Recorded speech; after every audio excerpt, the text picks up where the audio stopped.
Так, ну што ж, прывітанне мае шаноўныя, усім драціце.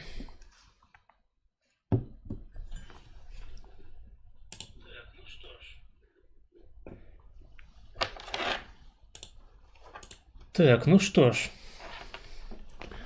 прывітанне мае шаноўныя, гук ёсць, гук працуе, усё павінна працаваць. Так.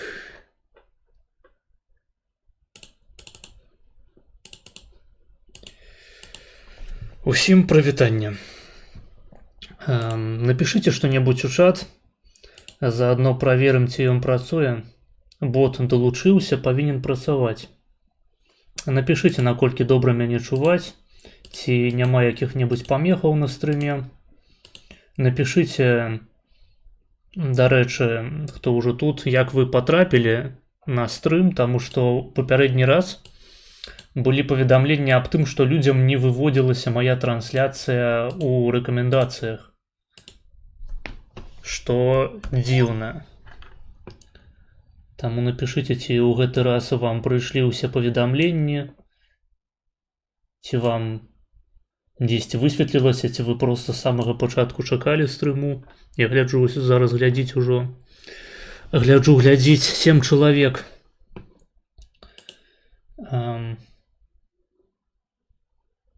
Напішыце, таму што на папярэдняй трансляцыі было неяк падазрона мала гледачоў, а потым яе яшчэ і кінулі ў 18+. Не ведаю, як так атрымалася, канешне. Абсалютна нічога дрэннага і парушаючага правілы пляцоўкі на тым стрыме не адбывалася. Мы проста гулялі ў ферму, але YouTube вырашыў, што карацей наша ферма іхняму хутару не таварыш. Так, давайте я спасылку яшчэ параскідваю. Пачынаем стрым. Я патрапіў, я таксама. Росаў хуйсмокт канторскі. Дзякуй за інфармацыю. Мы не ведалі. Дакладна, пакажы якія-небудзь пруфы, а то было невідавочна. Усё, блядь, увесь той час, што Росаў існуе на Ютубе. Паведамленне спрацавала. Гэта добра. Добра, што прынамсі ў цябе спрацавала. Тэкс.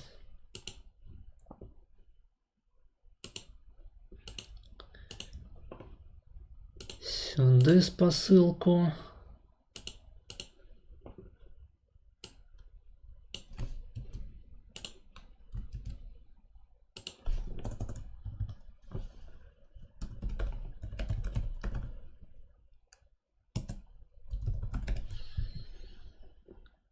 Так.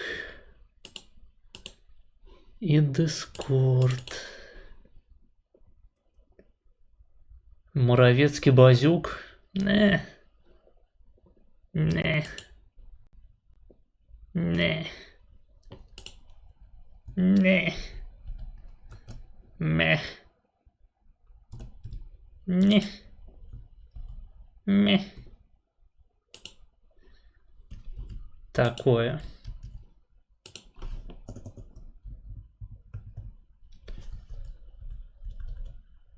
Пачынаем, блядь, капс.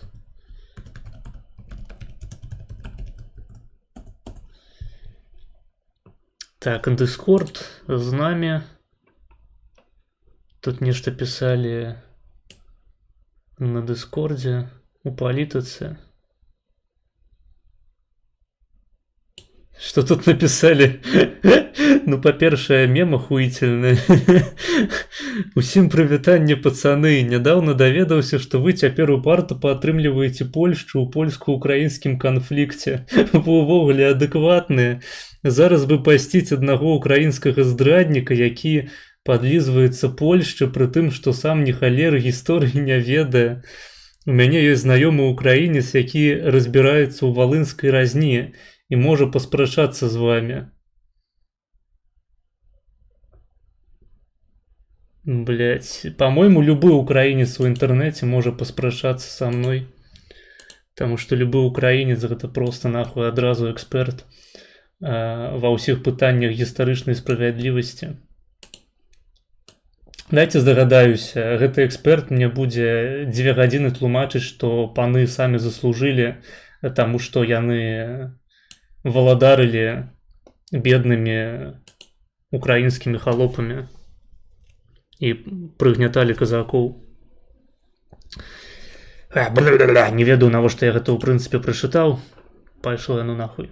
У нас сёння стрым прысвечаны іншай падзеі, таму хахласрачу, я спадзяюся, не атрымаецца. Ідзіце нахуй, блядь, словы ёбаныя, каклы. Не будзе срачу, не будзе хахласрачу, я сёння зноў паеў сала. І вы не дачакаецеся ад мяне хахласрачу. Вось рабіце са мной што хаціце. Хоць грошы мне плаціце, а хахласрачу не будзе. Урэшце рэшт, Базілевіч апынуўся жывым, а гэта азначае, што польска-украінскія стасункі зноў выходзяць на высокі ўзровень. Ну, уласна кажучы, я ў гэтых польска-украінскіх стасунках буду займаць бок польскі, а Базілевіч будзе займаць бок, вядома, жыдоўскі. Ну, вось. Па-іншаму мы гэтае пытанне не вырашым. Так, першы нах, прывітанне Патрухінцы тут, што ён чытае. Я чытаю паведамленне на нашым серваку ў Дыскордзе. Дарэчы, далучайцеся. Вось каму цікавыя хахласрачы, у вас там ёсць вялікае поле для эксперыментаў. Так бы мовіць, украінскае поле экспериментів. Привітання, як справи? Я вже думав, що тебе біженці наші знайшли, що ти не стрімив. Блять, гэта нейкі жарт? Ці што? Ці сапраўды людзі думаюць, што я не стріміў увесь гэты час? У нас як бы трансляцыя адбылася ў пятніцу. Сядзелі 7 гадзін, гулялі ў ферму, слухалі пра будучыню квадроберскай культуры. А ты прыходзіш і кажаш, што стрымоў не было. Былі стрымы. Я на мінулым тыдні толькі ў сераду не стрыміў, таму што хайлайты піліў. А так у панядзелак быў стрым, у пятніцу быў, а па выходных я зараз не стрымлю. Сёння панядзелак, дзень стрыму, вось я і выйшаў пастрыміць. Так Базілевіча мобнулі ці не? Хуй яго ведае. Я ўчора быў на ягоным стрыме, ён там сядзіць без вебкі, і наколькі я зразумеў, сваю сітуацыю па мабілізацыі не абмяркоўвае. Ну, уласна кажучы, я таксама не стану. Мала ці што ў яго там зараз адбываецца. Але прынамсі ён жывы, то бо калі ўчора стрыміла не наўронка, блядь, сёння нешта ў мяне спіна на самом пачатку трансляцыі забалела. Это пиздец. Сядзець яшчэ, данатьце, шаноўныя, данатьце, мне патрэбнае стрымерскае крэсла. Тэрмінова проста, іначай я праз яшчэ годзік стрымінгу зраблюся стрымерскім ветэранам, блядь, інвалідам без спіны. Ой, блядь.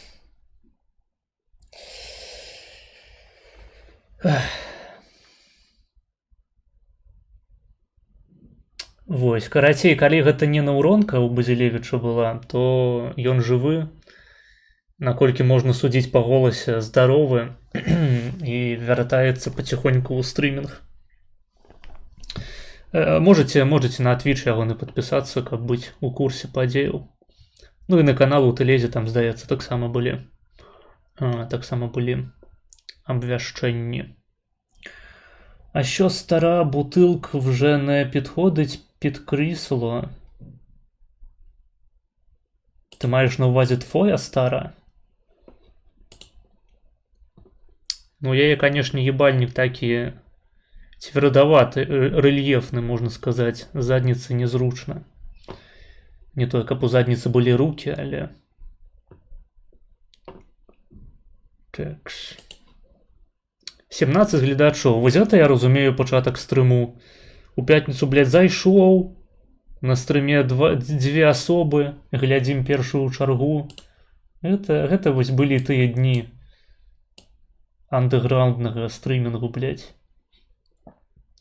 Памятаю, як цяпер. Вось, уласна кажучы, чаму хацелася б прысвяціць гэты стрым сённяшні. Я, безумоўна, віншую ўсіх беларусаў і нашых братоў меншых, якія зайшлі сёння на нашу традыцыйную вячэрнюю панядзелкавую трансляцыю. Віншую ўсіх з днём незалежнасці Беларусі, 27 ліпеня. 27 ліпеня 1990 году была прынятая дэкларацыя аб незалежнасці Беларускай Савецкай Сацыялістычнай Рэспублікі. Была прынятая яна ў парламенце Верхоўным Саветам. І праз год, 25 жніўня 1991 году, гэтай дэкларацыі аб незалежнасці быў наданы статус канстытуцыйнага закону.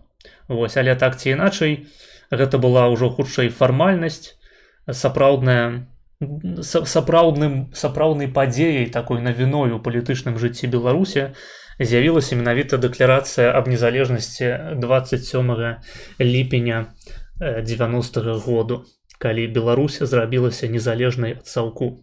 Вось, з чым я вас і віншую, і я вам прапаную сёння, шаноўныя данатары, у першую чаргу, зладзіць звычайны такі копіумны стрым. Давайте паглядзім якія-небудзь відосы пра беларускую незалежнасць, пра беларускую гісторыю.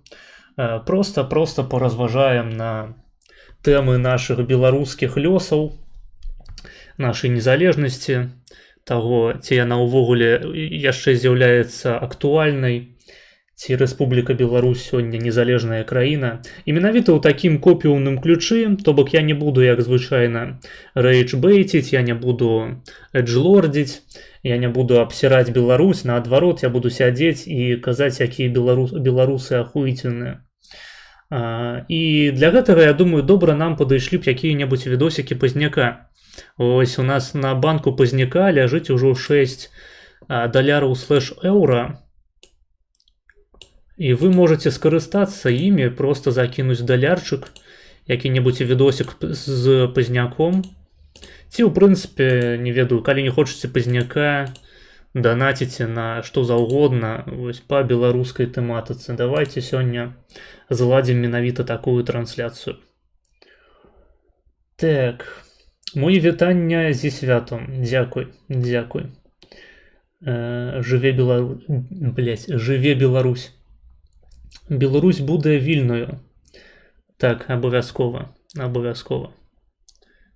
Яна будзе не проста новая, яна будзе вольная, як і завяшчаў Зянон Станіславович. Завяшчаў і завяшчае. Вось. Таму, шаноўныя гледачы, спасылкі на донаты знаходзяцца ў апісанні. Там жа можете знайсці спасылку на нашыя чэргі. Другая чарга пустая, вось замаўляйце па другой. Калі хочаце адразу паглядзець вашыя відэа, бо ў першай чарзе там, карацей, відосы мала звязаныя з Беларуссю. Ну і тым больш з сённяшнім святам. Я би подивився відос з Позняком, але я жодного не знаю. Де любий уписуєш, блядь, на ютубі. Або не ведаю, просто можеш закинуть яшчэ грошей на банк Пазняка і хтосьці з беларусаў задонатіць. Хаця спадзявацца на гэта, конечно, не прыходзіцца, таму што беларусы... Блядь, я абяцаў сёння не гнаць на беларусаў. Не абсіраць іх, не рэйшбэйціць. Карацей, беларусы апынуліся ў складанай гістарычнай сітуацыі, скажем так. Яны данаціць не могуць, хаця вельмі хочуць. Так ці іначай, беларусы, у каго лішні далярчык зацісаўся недзе, можете просто закінуць з любым відосам Пазняка, мы яго адгледзім. Я, праўда, не ведаю, па-мойму, Пазняк нічога не выпускаў з нагоды менавіта сённяшняга свята. Але ў яго хапае відосаў у прынцыпе прысвечаных незалежнасці Беларусі. Ну як мінімум быў вельмі добры відос на канале Жыццё Маліна, дзе ён распавядаў пра Беларускую Народную Рэспубліку. Але ў тым ліку, па-мойму, там было і пра курапаты, і пра беларускую незалежнасць менавіта ў кантэксце 80-х 90-х. Вось, можаце гэта замовіць. Мы яшчэ на стрыме, па-мойму, не глядзелі гэтае інтэрв'ю. Мы глядзелі іншае. А можна вкінути долярчик на Позняка, і ти обереш відео. Блять. У рахунок твоих долгов замовлять можна? Нельга, иди нахуй. Забароненное слово сёння ебларус, бульбик, бульбаш. Так, хто будзе казаць такие слова, як ебларус, такие слова, як бульбик, и такие слова, як бульбаш, я буду банить, блять. Блять, сёння свята, нахуй, святое свята. Таксама забароненая літара F, за яе будзе кувалда альбо сутарэнне з пяцісоцікамі. Карацей, беларусы, блядь, давайте не пишите хуйню свою ў чате. Давайте ўжо реально закупим до конца, до пераможнага, каб реально можно было сказать, мы уже перамаглі. Закиньте даляр, каб беднаму украінцу не прыходзілася думаць, які відос замовіць. Таму што, ну такое, я пастаўлю відос які-небудзь, які мне цікавы, і палова гледачоў адразу ліване са стрыму. Гэтага не хацелася б. Тым больш, што у вас зараз 22, блядь. Прывітанне ўсім, прывітанне. Усіх са святам, усіх з Днём Незалежнасці Рэспублікі Беларусь. Не ведаю, ну добры сапраўды быў відос у Мелказёрова на жизнь Маліна.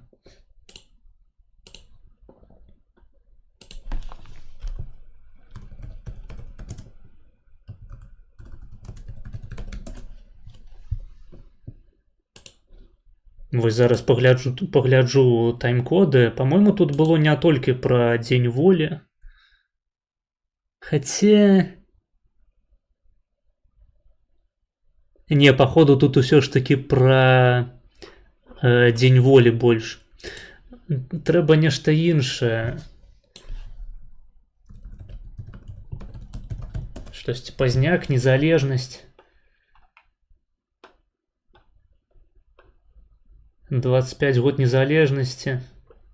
Да, блядь, просто давайте любой видос с Поздняком.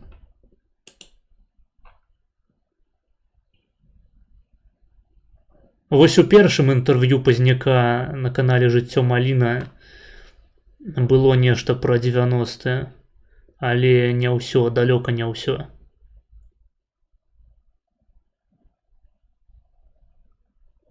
Дарэчы, быў яшчэ вельмі годны контент з Пазняком, калі Радыё Свабода ў далёкім 17-м годзе брало інтэрв'ю Пазняка.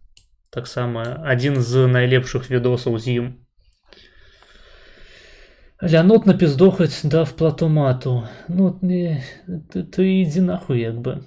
Мазаш, дык у цябе банк Пазняка, чаму ты не можаш яго адкаркаваць, сама чакаеш на донат ад жабракоў? Таму што я хачу, каб контент на стрыме быў камусьці цікавы, акрамя мяне. Разумееш? Стыдно и больно. Опа. Стыдно и больно. Стыдно и больно. Так, донатик.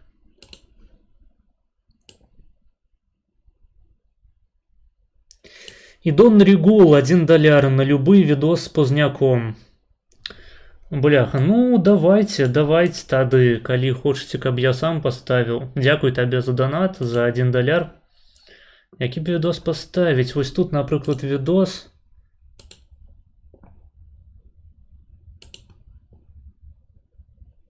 Але я не ведаю, якім падзеям ён прысвечаны, ці гэта 90-е, ці не.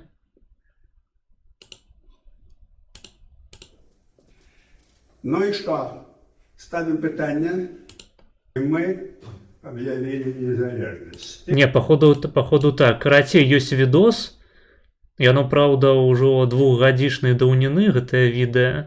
1 верасня 24 года. Называецца «Цуд у Менску». Зянон Пазняк пра здабыццё незалежнасці Беларусі. На канале Варта, беларуская нацыянальная медыа. Дарэчы, усім раю падпісвацца на Варту. Круты канал, крутое медыа, хаця і не папулярнае, і такое нерэгулярнае. Яно заслугоўвае большага. Underrated. Пайшла вода. Пайшла цёпленькая вода. Так-то тут надрыстана вадкім было і дагэтуль. Мазач толькі не духаніну пра БНР, плес і 25 сакавіка, не бяры жыццё маліну. Вось я браў нейкі іншы відос, выступ Пазняка.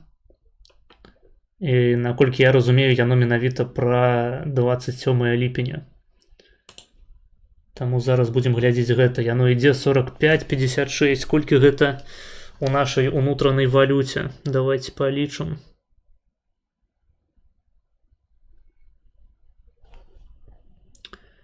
Так, 4,5 плюс 1 на 10 на 60 на 56.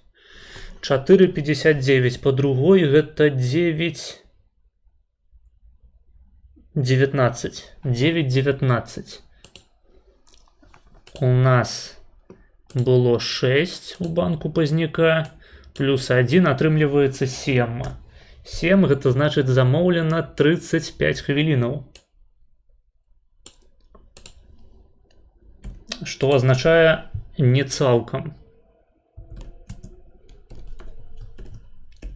До конца яшчэ трэба 2,19.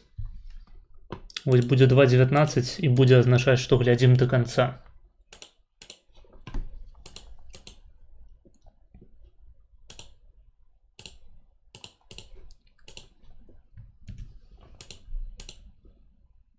Так, занесено.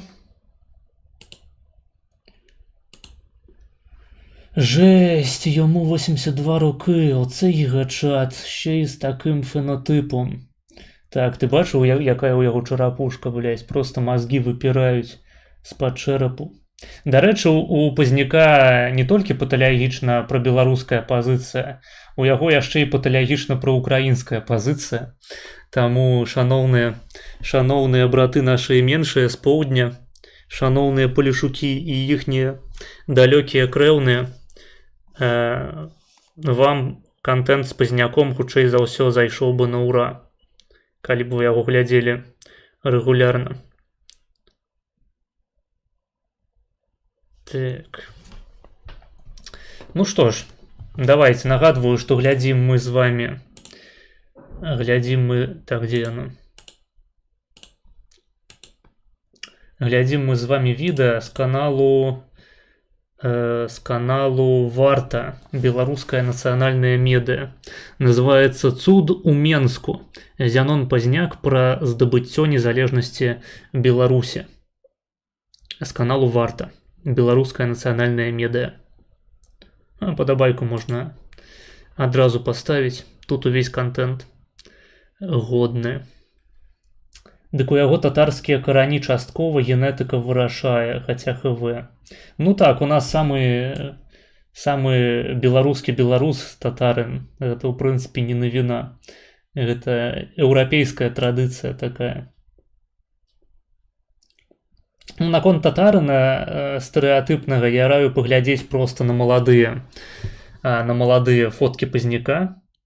Дарэчы, наконт контенту з Пазняком, must watch, то бок у нас сёння, вядома, контент прысвечаны Дню незалежнасці, таму мы будзем глядзець гэта відэа у першую чаргу, але я вам раю таксама, спадары беларусы і спадары украінцы, замовіць відэа, якое называецца... Як яно называецца? Пазняк... Дарога ў Вільню, по-моему. Так. Ці не?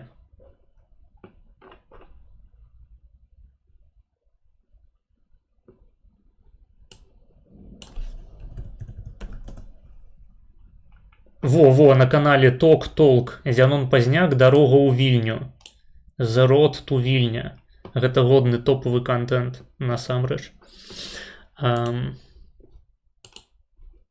Але ўжо не пра непасрэдна сённяшнюю нашу нагоду, дзеля якой мы сабраліся. Так, ну що ж, пагналі. Гэта, дарэчы, Віцебск. То бок, шаноўныя хейтары Віцебску на маіх стрымах, вы павінны разумець, што нацыянальная беларуская медыя для сваёй застаўкі абрала менавіта гэты горад. Не нейкую там гародню, блядь, Вільню, Хуільню, Каптільню. Віцебск. Гэта сіла. Зік Віцебск. Так, тут якасць 1080, добра, пагналі. Я запрашаю на сцену старшыню Беларускага народнага фронта адраджэння Верховного Совета 12-го склікання Зенона Пасняка. Так, дарэчы, для кантэксту, людзі, якія не шараць за гісторыю БНФ у 90-е гады, БНФ пасля, здаецца, 98-го году, ці неяк так, раскалолася на дзве часткі. Адна частка засталася з Пазняком, і яна зараз называецца КХП БНФ, ці там БНФ адраджэння. КХП расшыфроўваецца як кансерватыўна-хрысціянская партыя. Вось, а ёсць проста звычайны БНФ, гэта людзі, якія пайшлі за Вінцуком-Вячоркай, людзі, якія вырашылі прадацца за еўрапейскія эўры, за гранцікі. Ну і, уласна кажучы, людзі, якія знаходзяцца ў мейнстрыме, можна сказаць, беларускай апазіцыі сёння, а Пазняк гэта такі маргінез, хаця гістарычна ён валодае найвялікшым аўтарытэтам. Ну і па уплыве на гісторыю Беларусі, вядома, Пазняку роўных няма. Вячорка нават блізка не стаяў. Вось, таму дадаюцца усялякія дадатковыя эпітэты, слаўцы тыпу адраджэння, тыпу КХП. Па сутнасці гэта трушная частка БНФу, якая дайшла да сённяшніх дзён.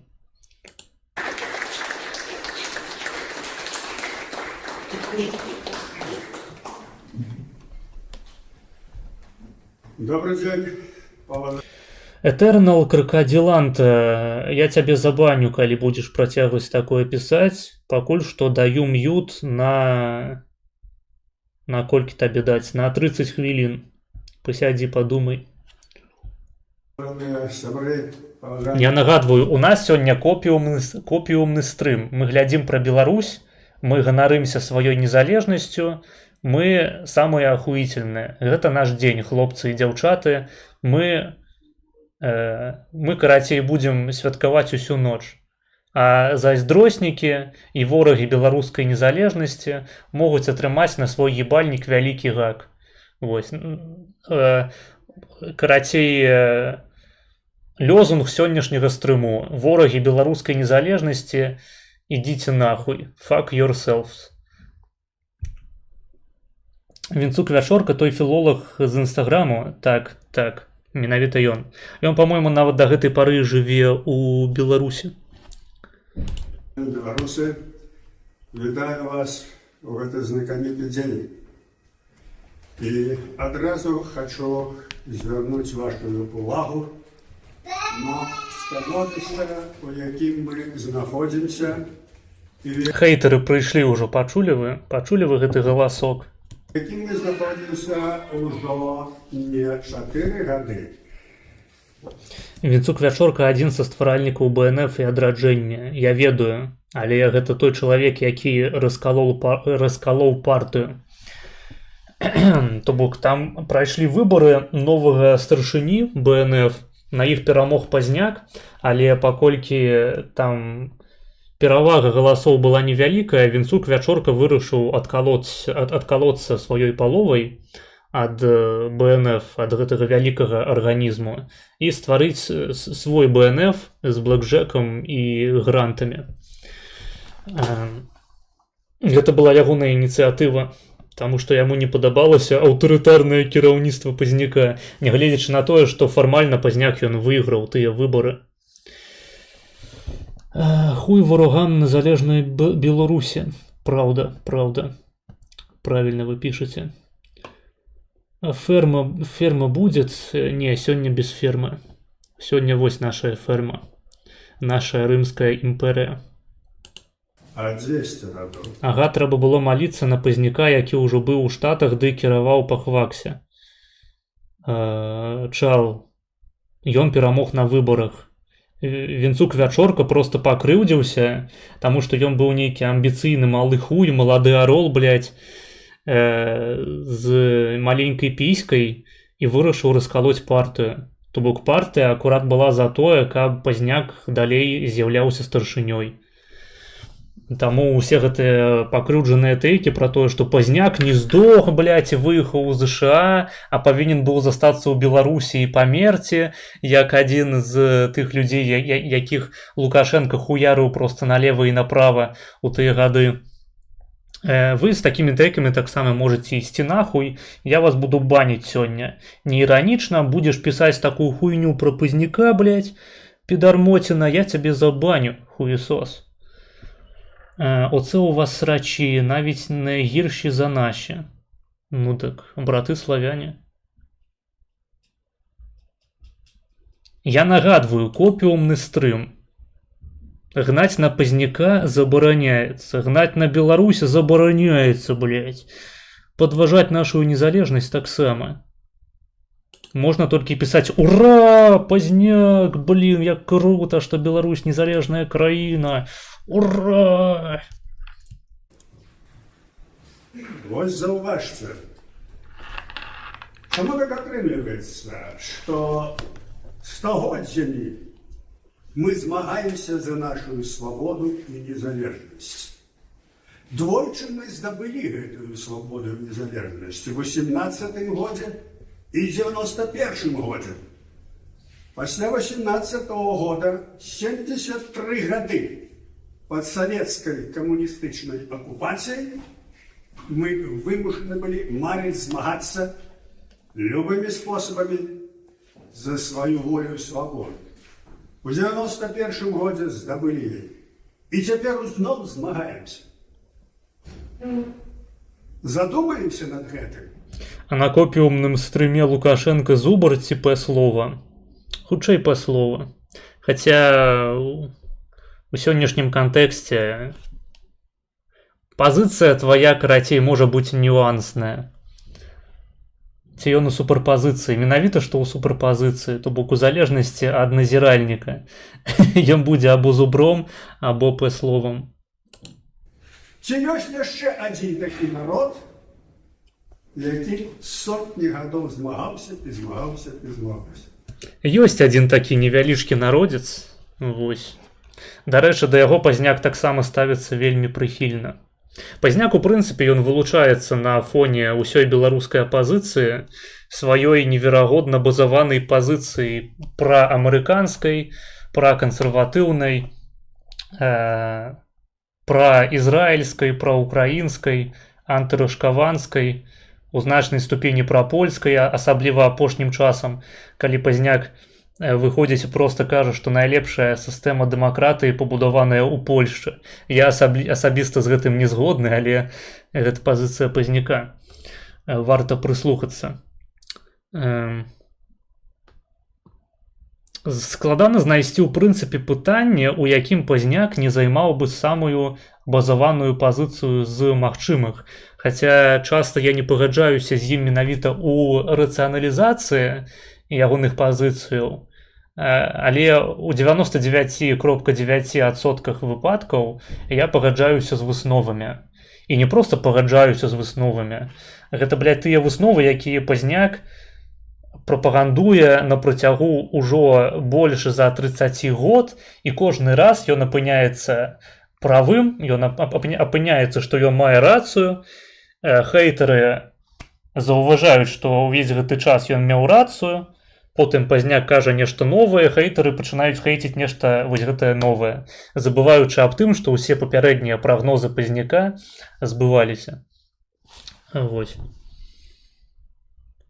Гэта чалавек глыба, асноўны айцец незалежнасці Беларускай Рэспублікі. Так, це він про Ж2, так, Ж2.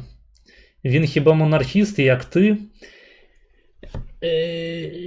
Ну, по самоідентифікації ён дэмакрат і кансерватор, але людзі, якія паглыбленыя ў творчасць Пазняка, якія чыталі якую-небудзь ягоную літаратуру, могуць прыгадаць, што Пазняк з'яўляецца неіранічным прыхільнікам вяртання інстытуту шляхты, інстытуту шляхецтва ў вольнай Беларусі будучыні. Таму, карацей, Пазняк гэта не тыповы нацыяналіст. Па маім меркаванні, ён асабліва-то нацыяналістам і не з'яўляецца. Гэта менавіта, што проста такі беларускі кансерватызм. Ён не будуецца на злой шляхце, якая прыгнятала стагоддзямі беларускі народ. Ён менавіта, што правы-каэлаўскі. Пра свабодны, не ведаю, наратыў, які добра кладзецца на тыя каштоўнасці, якія гістарычна выбудоўваліся на тэрыторыі сучаснай Беларусі. То бок для Пазняка прыкладам, нейкім такім гістарычным полымем, якое праносіцца беларускімі рукамі праз стагоддзе, з'яўляецца менавіта, што досвед ВКЛ. Ну а вы самі разумееце, што такое досвед ВКЛ. Вядома, гэта была сярэднявечная дзяржава, у якой свабода азначала зусім не тое ж самае, што, напрыклад, свабода нават у 18 стагоддзі, так, калі паўставалі Злучаныя Штаты Амерыкі, але на ўзроўні суседзяў у кантэксце тым гістарычным ВКЛ і ў прынцыпе Рэч Паспалітая была проста синонімам слова свабода, синонімам слова права, синонімам слова самакіравання, незалежнасць, ну і гонар. Таму Пазняк вельмі базавана ставіцца і да гісторыі Беларусі. Ну, збольшага там ёсць свае пытаннішкі, але гэта нюансы. То бок асноўны пафас ідэалогіі, якую фактычна стварыў... Стыдна і больно. Стыдна і больно. Якую фактычна стварыў Пазняк сваімі голымі рукамі, ну, з дапамогай, вядома, паплечнікаў. Гэта ідэалогія, якая абапіраецца на класычны такі кансерватызм, без лішняй крыўды на паноў, на гістарычную несправядлівасць, не ведаю, на всю тую хуйню, якой звычайна характарызуюцца рознага кшталту нацыяналісты. Асабліва людзі, якія сябе нацыяналістамі называюць сёння. Ну і людзі, якія сябе ў 19 стагоддзі называлі і на пачатку 20-го таксама. Але сёння не пра гэта. Сёння ў нас іншая тэма. У нас сёння антысавок і незалежная Беларусь. Тут данат прыйшоў.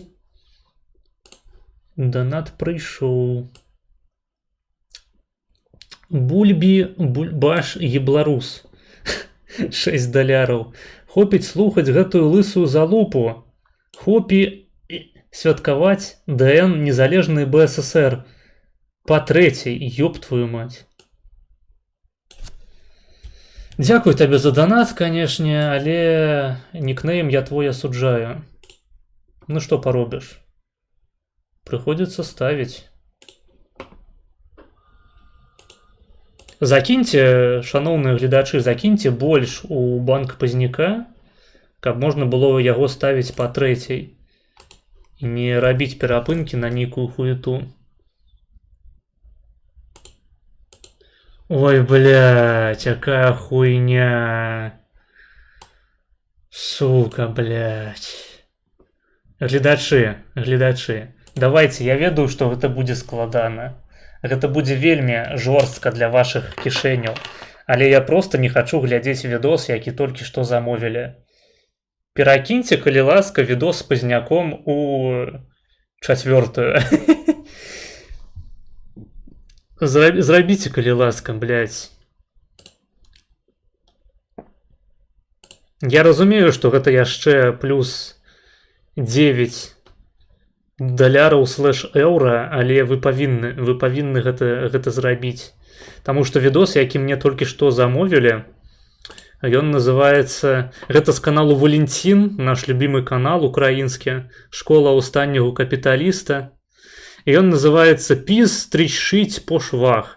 Муравецький забрав 40 депутатів і пішов». Вось, калі вы не хочаце глядзець гэты кал ебаны, так жа, як і я, але ў мяне просто руки звязаныя. Я не хочу глядзець гэты кал вось на сённяшнім святочным стрыме. Таму, блядь, 9 даляраў, калі ласка.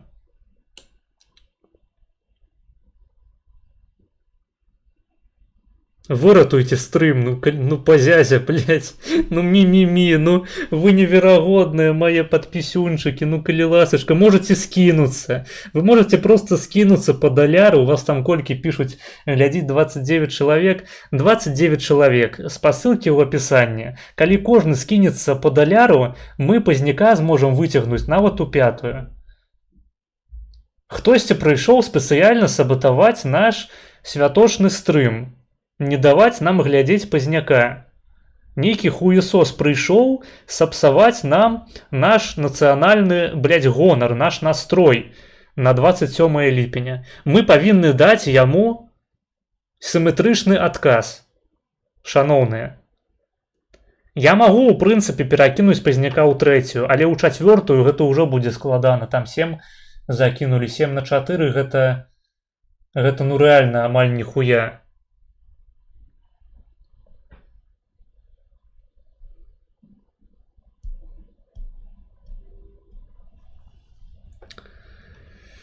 То що, колись стрім з Франкотиком, я знаю, у вас контакт був.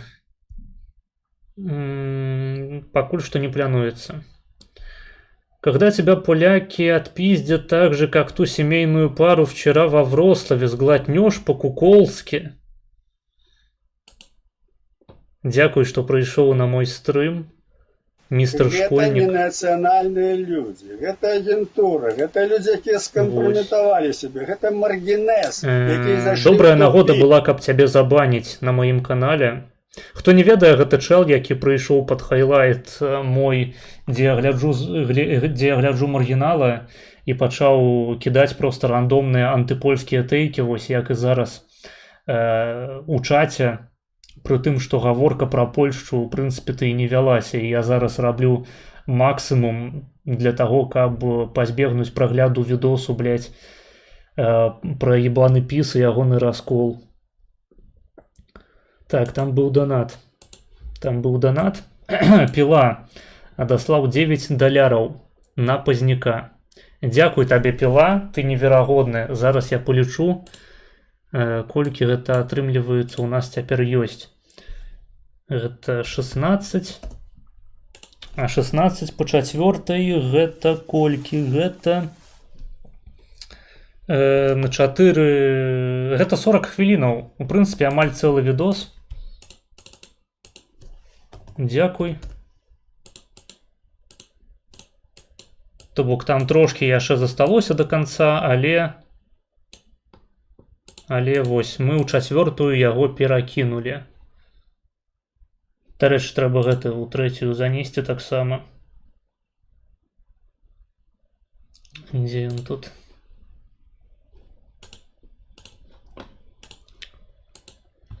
Прапіс, блядь. Вось чаго мне не хапала, дык гэта украінскай аналітыкі пра ўнутраную палітыку Польшчы. Просто лепей адразу мне наебальнік на серце. Так.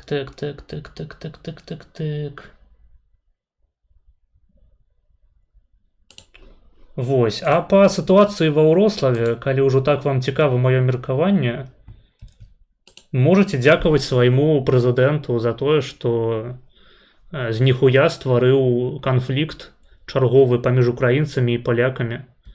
Вось. Вядома, гэта і ўсе палякі, якія нападаюць на украінцаў, будуць і павінны сядзець, па маім меркаванню.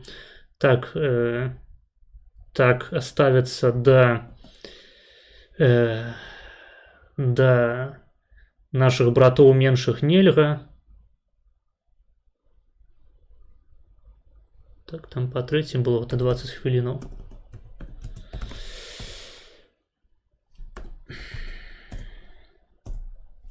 Вось, але гэтага ўсяго можна было б пазбегнуць, не ствараючы лішніх нагодаў для канфлікту.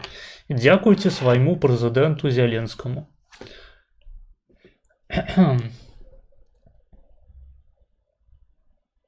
Віталь Змагаркук знайшоў яго чым пужаць.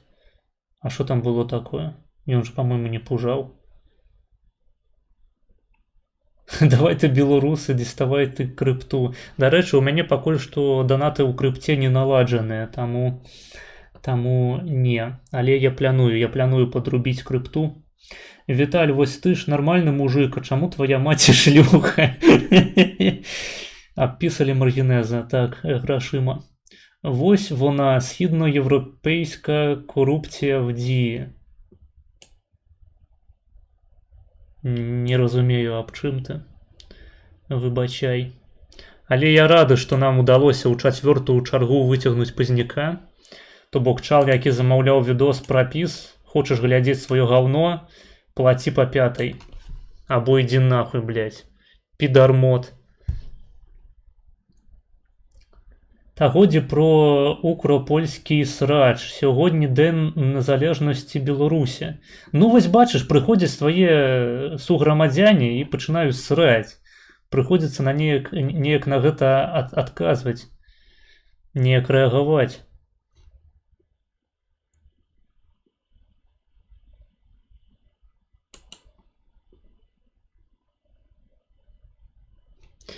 Так, але ты маеш рацыю. Давайте вернемся да прагляду базы. З чыстым сумленнем. Дзякуй, што выратавалі мяне ад відосу, блядь, з каналу Валентин. Пагналі далей. І я гэта не выпадкова нагадаў, таму што ёсць адна прычына гэтага ўсяго. І пра гэтую прычыну я скажу. У канцы 18 стагоддзя найвялікшая, наймацнейшая краіна ўсходняй Еўропы, Вялікае княства Літоўская Рэч Паспалітая, была разарвана паміж Расійскай імперіяй і двума нямецкімі імперіямі. І Еўропа, і руская, расійская імперія не былі зацікаўлены ў існаванні магутнага Вялікага княства Літоўскага Рэчы Паспалітай. І вынік гэтай палітыкі мы страцілі незалежнасць. Нас разарвалі на часткі. І Польшча, і Украіна, і Беларусь, Літва апынуліся пад расійскім заборам. Польшча яшчэ пад нямецкім. І вось на працягу ўсяго 19 стагоддзя ішла барацьба за свабоду. Было 5 паўстанняў, і кожнае паўстанне, якое заканчвалася паражэннем, таму што яго не падтрымлівала Заходняя Еўропа. Ні адно паўстанне не было падтрымлена ў Заходняй Еўропе. Ні адно. Мы былі сам на сам з Ардой. І пасля кожного паўстання сотні тысяч нашай шляхты, нашых інсургентаў высялялі ў Сібір, адбіралі маёмасць і гэтак далей. Нішчалі эліту нацыі. І вось 20-е стагоддзе. Тое самае. У 18-м годзе беларусы, беларускі народ, інтэлігенцыя незвычайнымі высілкамі Стыдно и больно. Стыдно и больно. Стыдно и больно. Ай, блядь, что там нахуй?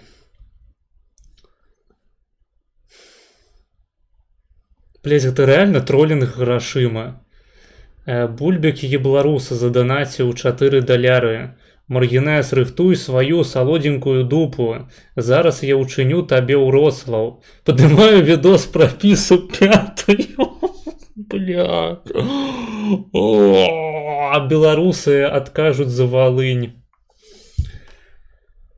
Ой, бля, дзякуй за 4 даляры, ідзі нахуй, підарас, блядь.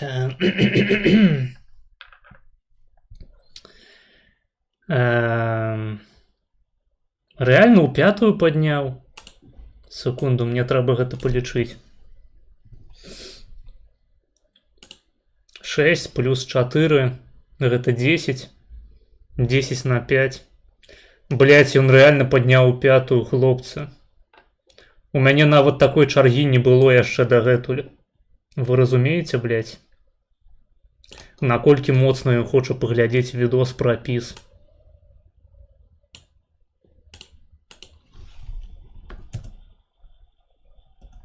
Я вымушаны зараз прапісваць існаванне ў прынцыпе 5-й чаргі у сваім Google Spreadsheet. Так, як яно тут было вось так. Спасылка. Тайм-коды, грошы. Ну я не ведаю, што мне рабіць у гэтай сітуацыі. Хлопцы, у яго перавага заключаецца ў тым, што 20 хвілінаў па 5-й замовіць прасцей, чым вось 40 хвілінаў па 6-й ці зноў ж такі па 5-й. Ягоны відос ён проста карацейшы.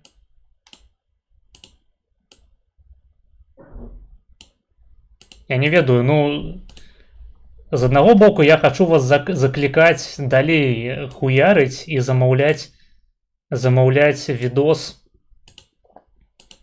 з пазняком па 6-й, але гэты вар'ят не хоча спыняцца па ходу. Шэйхі, ваш зорны час.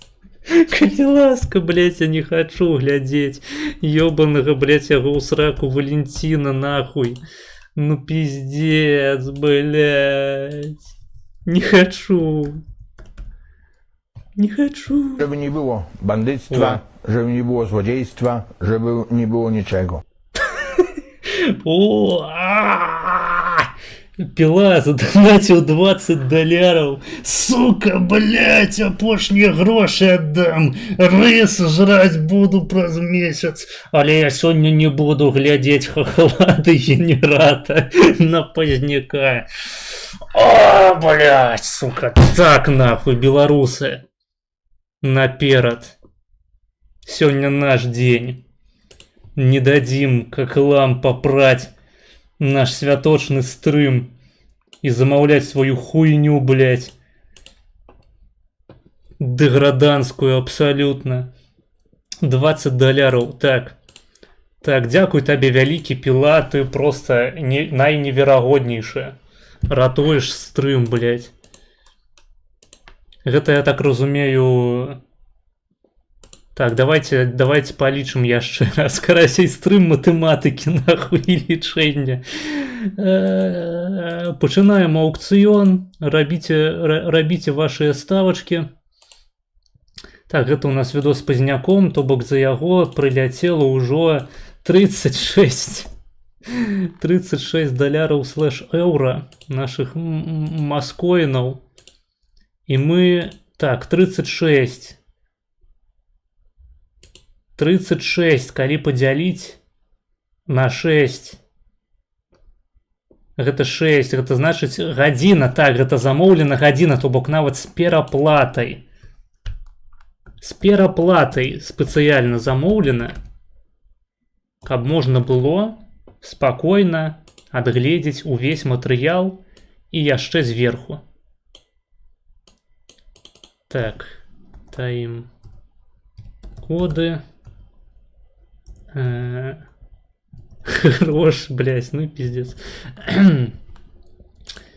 У чарговы раз беларускі зубр перамог украінскага... Хто у вас там? Хто у украінцаў нацыянальная жывёла?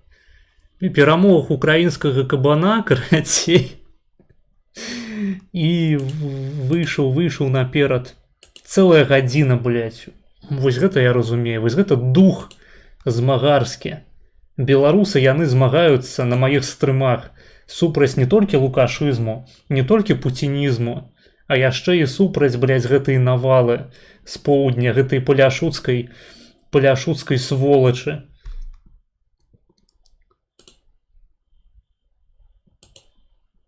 Дзякуй. Усё, што магу сказаць. Вялікі табе дзякуй.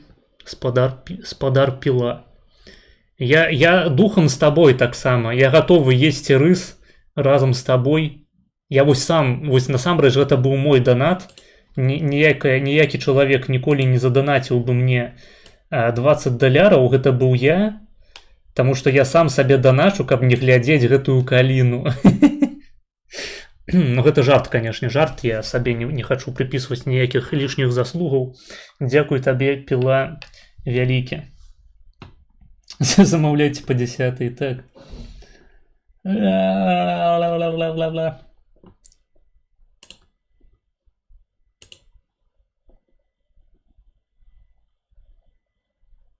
Пишуть, та ладно, відос пропісны великий вроде. Ты не разумееш, наколькі моцна піла хейтить гэты канал. Что вы тут яшчэ писали толковага? Цей остатній капіталіст 3,14 до раз такий. Я вахую з того, хто його з наших дивляться. Тому просто спизди гроші, хай козак плаче. Ну, я сподіваюся, він ридає просто зараз. І усикається сам під себе. Сын шалавы не стихає. Да реально, блядь, просто охуеть. Так. Чи в майбутнє у Східної Європи? Чи є майбутнє у Східної Європи? Там у всіх, включає Польщу, країни Балти, Україну та Білорусь. Це КП? Стыдно и больно. Стыдно и больно. Стыдно и больно.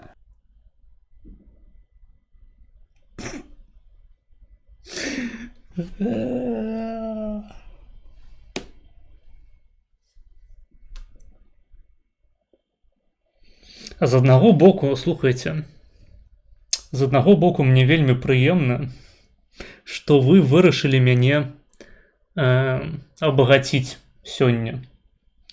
Гэта круто, што вы падтрымліваеце незалежную беларускую творчасць. Але, блядь...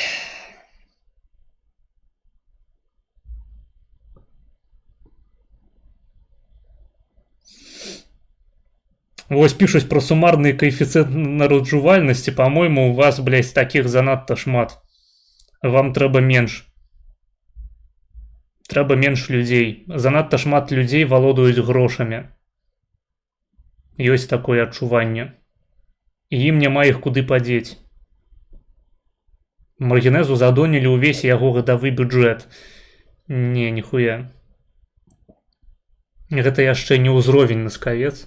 Вось калі б зараз, дарэчы, калі б зараз прыйшоў Зміцер Наскавец і закінуў $1000 або еўра на Пазняка, я лічу, на гэтым спрэчка была б завершаная. Але, я так разумею, яго на стрыме у гэтую хвіліну няма. Ну, давайте паглядзім, што там у нас за донат.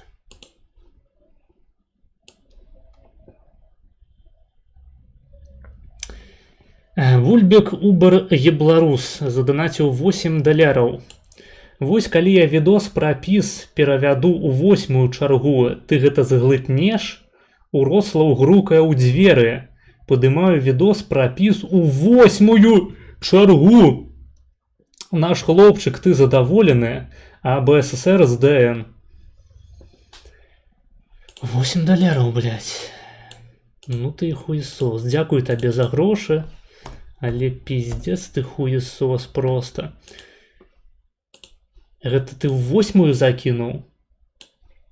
Колькі гэта? 18. Калі на 6 гэта 30 хвілінаў. Калі на 8, на 18 на 8 не дзеляцца. Давайте паглядзім.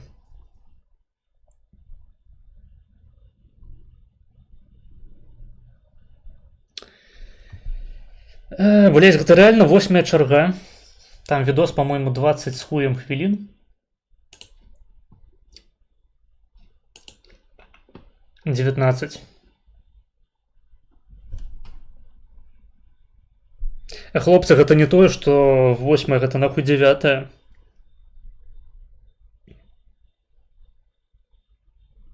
То бок я закіну, канешне, па 8, таму што ён напісаў пра 8. Але так-то гэта можа быць і 9 спакойна.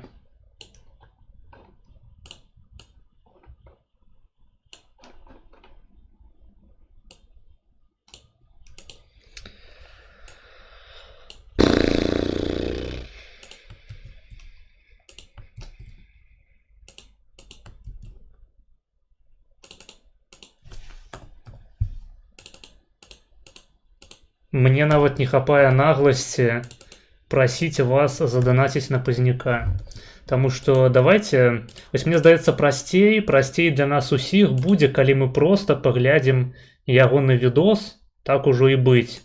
Мы паглядзім ягоны гэта абоссаны відос моўчкі 20 хвілінаў. Гэта не так шмат.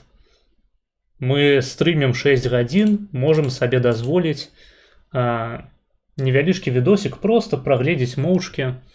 Мабыць, хтосьці адыдзе зрабіць сабе каву, падрачыць, там, выебаць сваю жонушку. Але я не магу нічога зрабіць. Ён проста закінуў, блядь, $18 на відос, які ідзе 19 хвілін. Гэта пиздец.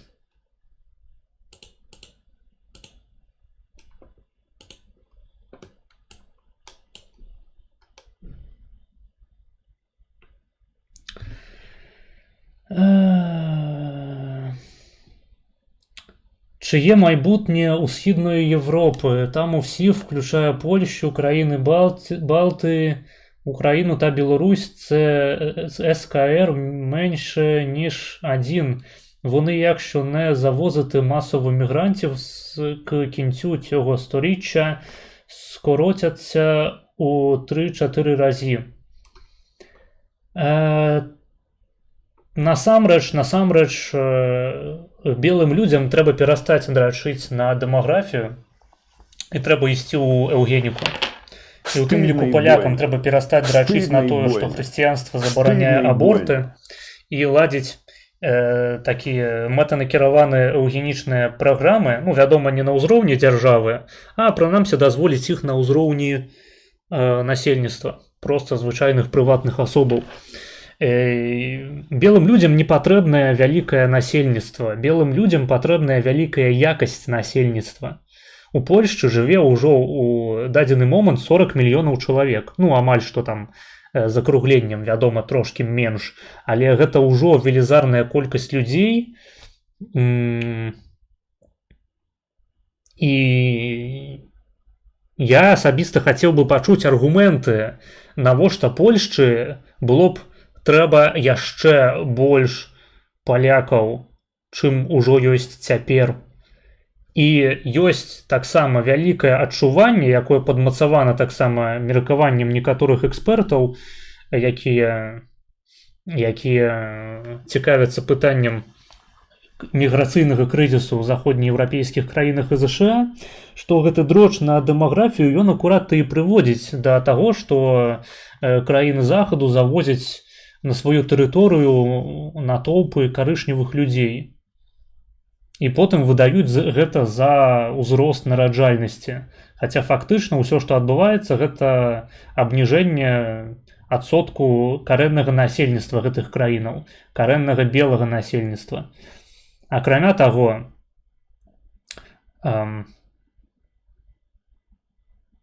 паказчыкі нараджальнасці, яны зніжаюцца не толькі ў белых краінах, не толькі ў краінах развітых, заходніх, цывілізаваных. Паказчыкі нараджальнасці яны абніжаюцца наогул па ўсім свеце па меры таго, як расце ўзровень жыцця. То бок, вы можете назіраць падобную статыстыку па абніжэнні нараджальнасці. Вядома, гэта пакуль што не еўрапейскія паказчыкі, але тэндэнцыя на абніжэнне гэтых каэфіцыентаў нараджальнасці назіраецца ў тым ліку нават у краінах Афрыкі. Таму што нават у краінах Афрыкі рыначныя стасункі прыносяць профіт. Гандаль, рыначныя стасункі, інвестыцыі, яны так ці іначай спрычыняюцца да росту ўзроўня жыцця гэтых краінаў, насельніцтва ў гэтых краінаў. Ну і адпаведна нараджальнасць іхняя таксама падае. І ўсё, што трэба рабіць такім краінам, як Польшча, як Балтыя, Украіна, вось калі казаць пра азіяцкія, то такім краінам, як Японія, гэта перачакаць. Трэба проста перачакаць, пакуль паказчыкі нараджальнасці краінаў карычневых людзей і чорных людзей апусцяцца да таго ж самага ўзроўню, і тады ўжо можна будзе расціснуць булкі, расслабіцца і атрымліваць задавальненне ад той невялікай міграцыі, якая суверэнітэту і цэласнасці культуры гэтых краінаў ужо ў такім выпадку не зашкодзіць. Усё ж такі, калі мы кажам пра праблемы міграцыі, мы ў першую чаргу маем на ўвазе масавую міграцыю насельніцтва некарэннага. Будучыня ўсходняй Еўропы залежыць у першую чаргу, па маім меркаванні, ад таго, наколькі хутка гэтыя краіны, асабліва Польшча, зразумеюць, што яны з'яўляюцца злучанымі штатамі Еўропы. Што галоўны іхні рэсурс, галоўны іхні прадукт, з якога яны могуць зрабіць фішку, сваю фішку проста, нагодай, па якой людзі з усяго свету хацелі б сюды пераехаць. Яны павінны зрабіць такім прадуктам свабоду. Яны павінны зрабіць такім прадуктам нейкі аналог першай папраўкі ў Канстытуцыю ЗША. Яны павінны былі б знесці 275, па-мойму, артыкул карнага кодексу Польшчы пра hate speech. Яны павінны былі б зрабіць Польшчу краінай эканамічных магчымасцяў, нізкіх падаткаў, нізкай бюракратыі. То бок краіна, якая прадавала б на экспорт сваю свабоду. І якая проста збірала б у сваіх межах усіх белых людзей з гэтай старой заходняй Еўропы, якія там яшчэ засталіся, усіх людзей з каштоўнасцямі шляхетнымі, свабоднымі. То бок гэта павінна быць краіна, якая, як ЗША ў 18 стагоддзі, будзе збіраць усіх непрыкаяных, зачуханых, свабодолюбівых белых людзей, фактычна з усяго свету, не толькі з Еўропы. І ў гэты момант сапраўды будзе нагода казаць пра нейкую будучыню для краінаў усходняй Еўропы. У тым ліку пра ейны вайсковы патэнцыял. Таму што калі у Польшчы і ў іншых краінах усходняй Еўропы не паўстане моцны уласны комплекс вырабніцтва зброі, ніякай будучыні там не будзе. Рана ці позна, рашка дабярэцца. І нават са сваімі гаўнавайскамі і гаўнатэхнікай, без унітазаў, серушы ў дзіркі і падрываючыся на кожным сустрэчным дроне, яны здольныя будуць паднасраць. Нават калі не захапіць, то прынамсі паднасраць Еўропе усходняй, і будучыня яе будзе адкладзеная яшчэ на некалькі стагоддзяў наперад. Вось, таму нараджальнасць хуйня, на нараджальнасць драчыць нельга, трэба прыняць свае сціплыя лічбы, сціплыя паказчыкі і працаваць на якасць. І калі мы ўжо і хочам... Chyba wystarczy. To się nazywa wolność, panie prezesie. Tak jest. То ще назива вольność, пане презеще, ёб вашу мать нахуй.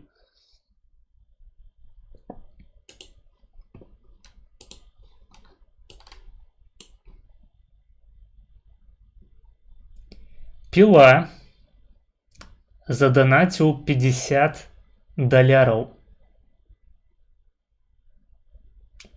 Пила заданаціў 50, блядь, $. Вы удумайтеся, блядь, у гэта просто. Колькі трэба, каб пазняка падняць? Бля, ну карацей, лічыце самі. Мне здаецца, тут ужо паднялі. А гэта Піла і піша. Ну, карацей, прабач, я не пабачыў твоё паведамленне. Запиздзеўся пра дэмаграфію. Таму што важны ўсё ж такі поінт, па-мойму. 50, блядь, $, нахуй!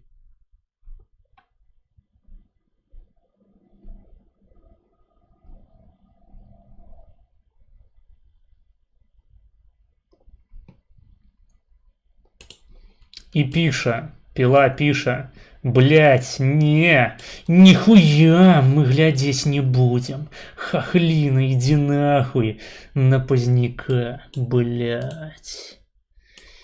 Які ж ён просто базоид. Які ж ён базовый, блять.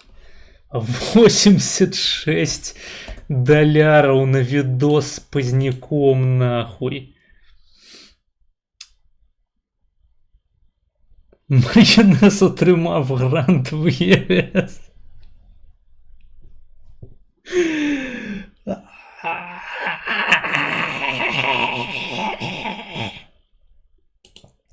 Блять, мы сегодня нихуя походу не поглядим. Просто нахуй аукцион ебаный, всю трансляцию.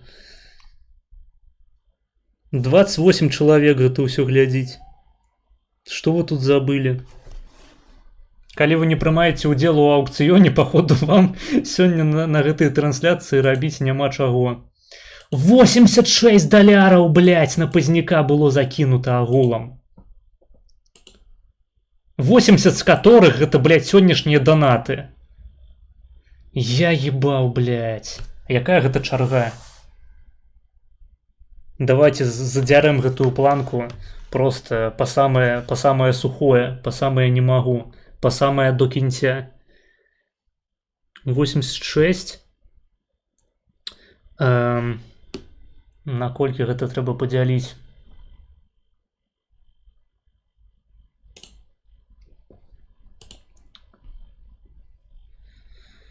Секундочку. Там было у нас 4,5 плюс 1 на 10 на 60 на 56. Гэта 18, хлопцы. Гэта 18 чарга. Таму, спадар аматар Валентина, ты, по-моему, павінен сёння заглытнуць. Вось не я буду глытаць камувікі уроцлаўскія, а ты. Таму што я сумняюся, што табе твоих донатов, блять, по-моему, у меня шок пачаўся. Зразу в 20-ту чергу хуяр. Вось гэта 18 по моих подліках.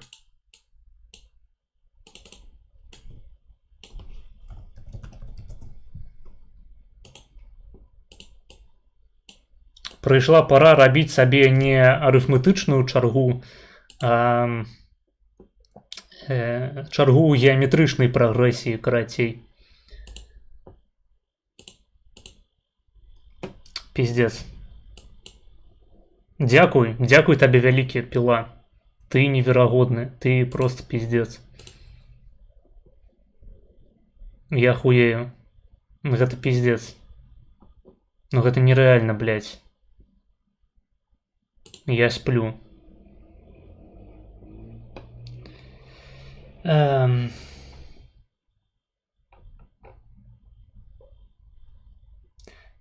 Трольце яго грашыма. Да гэта не тролінг, гэта рэальна змаганне за жыццё, за наше псіхічнае здароўе, каб не глядзець ёбанага Валентына. Чал, каб табе пераадолець 19-ту чаргу, табе прыйшлося б заданаціць колькі? 18-ту чаргу, каб по 19-й замовіць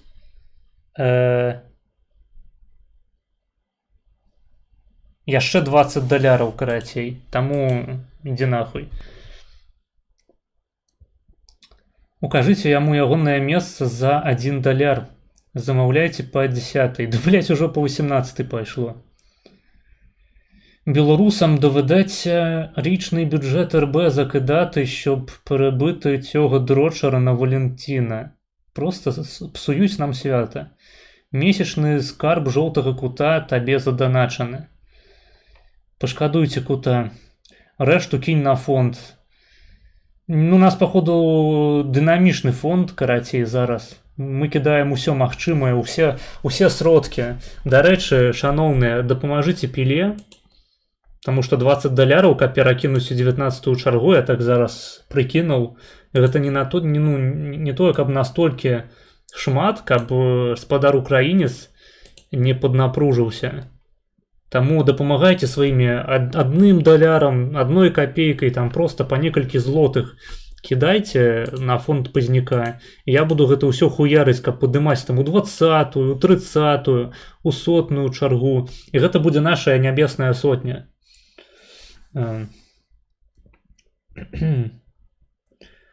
На всякий випадок зразу перекидуй відос у 7-му чергу. Да, ўжо не актуальна.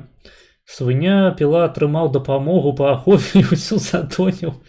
Я не ведаю, хто такі Піла, таму не магу пацвердзіць або абвергнуць гэтую інфу. Я асуджаю дыаноны.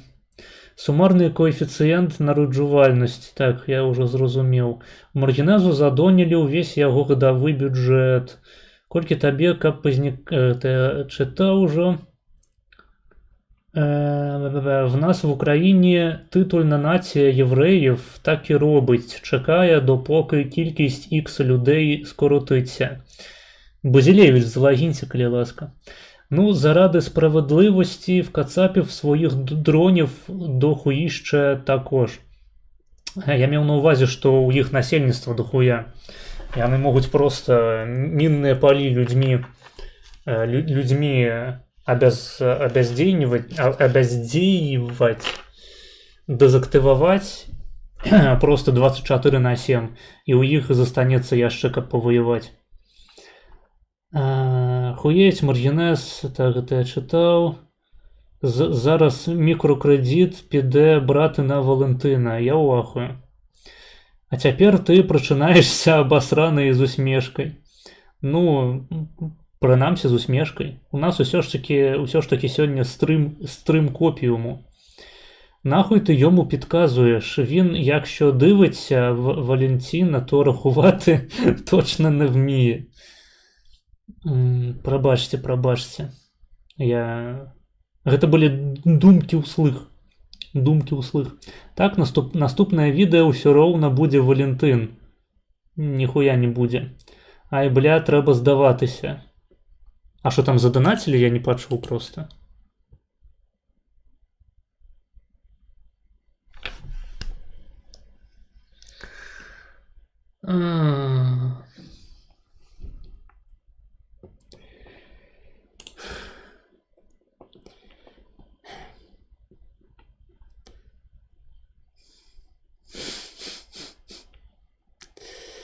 Пойду пассу.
Chyba wystarczy. To się nazywa wolność, panie prezesie. Tak jest.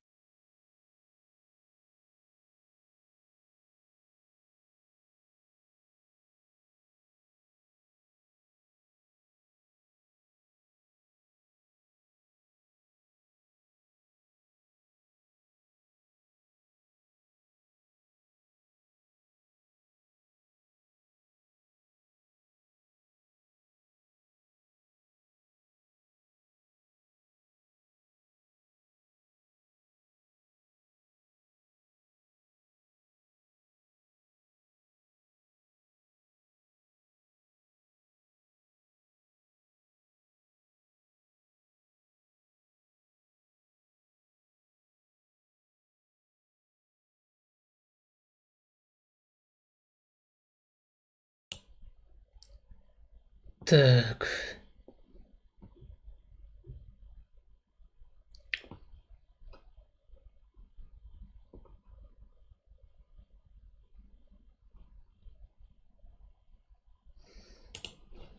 Там нешта яшчэ было? Секунду. Блядь.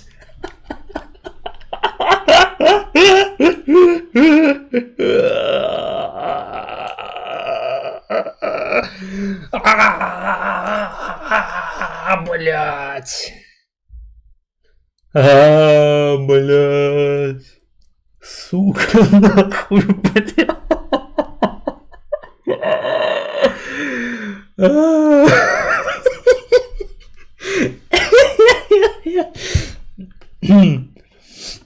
Бля, я вымушаны прызнацца, карацей, вось гэты бульбаш, підараш, які данаціць на Валентина, гэта я спецыяльна падначваю пілу, каб ён закідваў па $100 нахуй. Блять, па $100 нахуй, блять, сука, блять, ёб вашу мать, блять. Пила задонатил 100 USD, блять, у меня аж ну голова заболела. Блять, ты вырашил со мною писею помераться. Хуй тебе, блять, я ёбнутая. Напусти-ка. Чал, ты мог бы просто почекать там 20 хвилин у гаўна.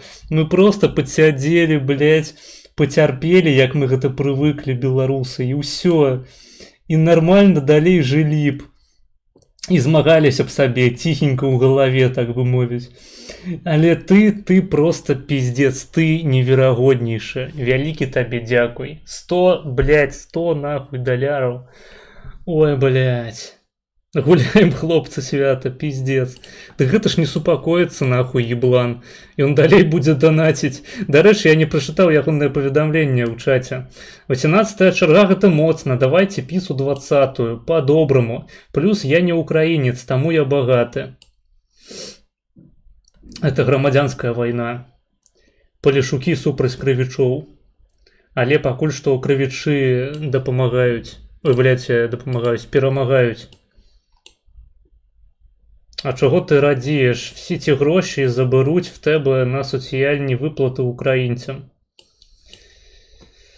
Ой, блядь. Куди мені гэта закидывать теперь? Там писали, что я не врахував нейкі $1. По-моему, я все врахував. Колькі тут было на Пазняка? Сегодня 1. У нас ранее лежало 6. Тубук 7. А, вось, блядь, яшчэ быў донат, я не прачытаў, прабач. Идон Регул задонатил $1. Я провел, выбачаюсь, я просто сяджу без наушнику. Треба, походу, наушник все ж таки усунуть, пранамся одно вухо. Бо донаты, блядь, прилятаюць кожную секунду. Чекай, на Позняка було задонено $36, так? Значить, можна на 10-ту перекинути. 37 з моїм 37 хвилин, ні? Так. Я просто гляджу зараз, каб цілий відос був замовлений, тому що суперник відосу з Позняком, ён донатить на цілий відос. Так. Ахуеть. Не, тады так, тады я павінен дадаць яшчэ 1. То бок у нас было 7. Потым 8. І потым Піла заданаціў дадаткова 179 доляраў. 179 плюс... Колькі я там казаў? 179 плюс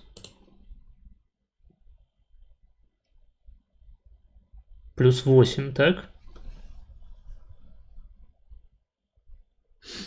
179 плюс 8, гэта 187.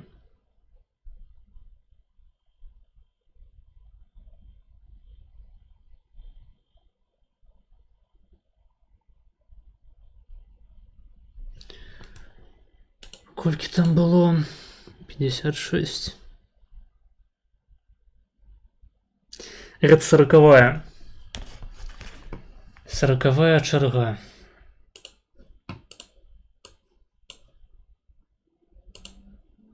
Я нават не буду ўсе прамежкавыя чэргі ўпісваць. Ой, блядь.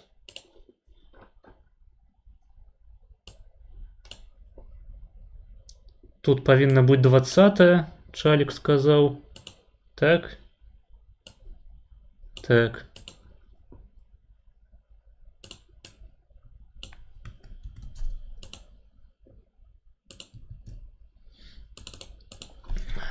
Двадцатая. Сюда мы переносим видос Валентина.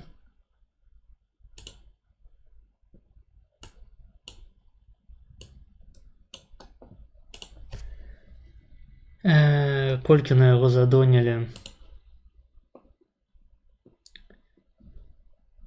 Там было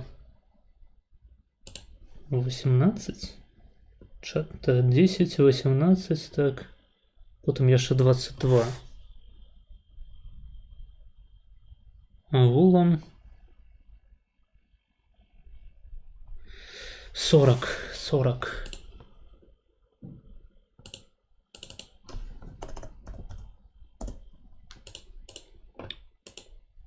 Так, і 40-я, я казаў, чарга.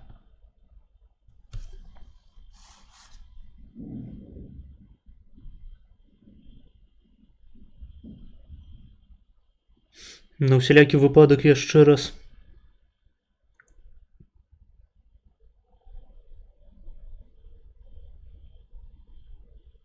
Так.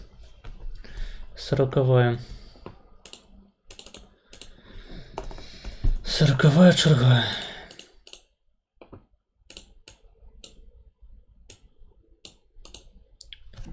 М-м. 187. Гэта нейкі мем, нахуй. 40-я чарга. Што гэта за хуйня? Хто гэта прыдумаў, блядь? Карацей, паходу я з наступнага стрыму гэта увяду геаметрычную прагрэсію. Правілы замовы відэа мяняюцца, таму што гэта проста абсурд. Я не паспяваю дадаваць новыя чэргі, як яны робяцца неактуальнымі.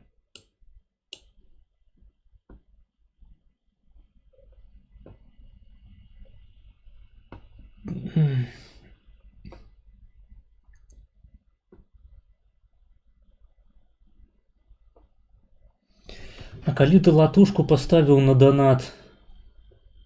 Даўно? Так. Дед звар'яцеў і пішов пісять. Маргінес хоч поїсть тепер нормально, та нову сорочку купить. База. У мяне сапраўды, я просто хаджу у рэчах з секунду, таму вы бачыце на мне адну і тую ж адзежу ўжо 2 гады на стрымах. І мінус гэтай адзежы заключаецца ў тым, што яна ўся села. Яна тупо маленькая мне зрабілася. І гэта не таму, што я підармот на донатах вашых атлусцеў, а таму, што яна просто сама па сабе села, бо гэта сінтэтыка ёбаная. Вы нават можаце бачыць на стрыме, наколькі гэта танны матэрыял, наколькі вось скура пад ім ніхуя не дыхае. І мне сапраўды патрэбная новая адзежа, таму дзякую усім за вашыя грошы. Давайте не будемо йому казати. Навошта ви сапраўды прагаварыліся? Маглі б проста сядзець, кайфаваць. Гэта 34-я чарга. Не, гэта 40-я. Там быў донат на даляр, гэта на доляр з пытаннем.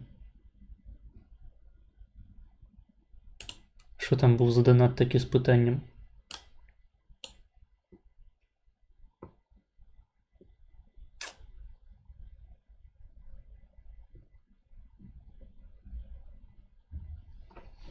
Не было донатаў з пытаннямі, не пиздите. 26 зрілов, растем мура. Щодня жере сало і каже, одяг сів. Ён сапраўды сеў, хлопцы. Ну чаму вы мне не верыце? Беларусы беларусаў і Полішукоў не падманваюць. Не, він про мій донат, який ти вже врахував, забий. Окей. Ну, донату на Валентина няма. Я гэтаму бязмерна цешуся. І, магчыма, мы нарэшце можам паглядзець відос пра беларускі дзень незалежнасці. На дзень незалежнасці. Карацей, хочаш быць незалежным, плаці. Дэвіз сённяшняй трансляцыі. Пагналі? Пагналі. Незалежність Білоруської Народної Республіки. У яких умовах? У умовах німецької окупації. Німці були супраць, большевики були супраць, на Берестейському мірі все це було припечатано, Антанта була супраць. Так, я нагадваю тым, хто толькі што падключыўся, мы глядзім відос, які называецца «Цуд у Менску». Называецца «Зянон Пазняк» пра здабыццё незалежнасці Беларусі з каналу «Варта. Беларуская нацыянальная медыя». Усім раю падпісвацца, дарэчы. Ніякіх сувязяў сам з імі не маю, але канал цікавы. А сколько відео ідёт это... Ну, блядь, ты бачиш, колькі оно ідзе. І у выніку мы объявили незалежность. Мы створили державу. Она проіснувала 9 месяцев. Не ведаю, не памятаю, колькі. Украинская проіснувала, видать, не больше. И потом оккупация. Ну, украинская нібыта трошки больш проіснавала, ну, у сэнсе даўжэй. І, по-мойму, ейнае існаванне было больш падмацаванае там вайсковымі дзеяннямі, рэальнымі інстытутамі, хаця, вядома, нават у параўнанні з другой Рэчай Паспалітай гэта не ідзе. Тебе все заказали, да ну нахуй. Ты, по-мойму, нешта праебаў. Ці праебала. Тут просто пиздец адбываўся. Гэта відос мы глядзім па 40-й чарзе. На яго задонатілі 180... Колькі там было? 187? Так, 187 даляраў. Таму як бы... Беларусы, яны паказваюць сваю сілу, свае яйкі велізарныя. Як у той песні пра гаёвскага касміта. І ось ми переживаємо тепер той момент, коли нам в 91-м году незвичайними висілками удалося досягнути незалежності. Приведу приклади. Ні одна європейська країна, ну, окремя Польщі, ніхто з Заходньої Європи не підтримував білоруську і українську незалежність. Ніхто. Выказалися все. Супроть незалежности. Это зафиксовано. Это зафиксовано в истории, зафиксовано в книгах Сергея Лавомчика, зафиксовано. Все выказывались супроть, потому что все были за Горбачева и думали, что будет демократичная Россия. У них такие инфантильные мозги. Они думали, что Орда может стать демократичной. И все были супроть. И что отбылось? И мы объявили незалежность. И Беларусь, и Украина, и все, как кажуть, оккупованные республики. Никто не слухал. Не слухал Буша старейший, который приехал в Киев і выступаў там і казаў, што трэба падтрымліваць Гарбачова і даў зразумець украінцам, што ён супраць украінскай незалежнасці. Мы то добра памятаем, як гэта было. І тым не менш, незалежнасць была досягнута, створана. Что отбывается теперь? Даже на 1.5 нельзя.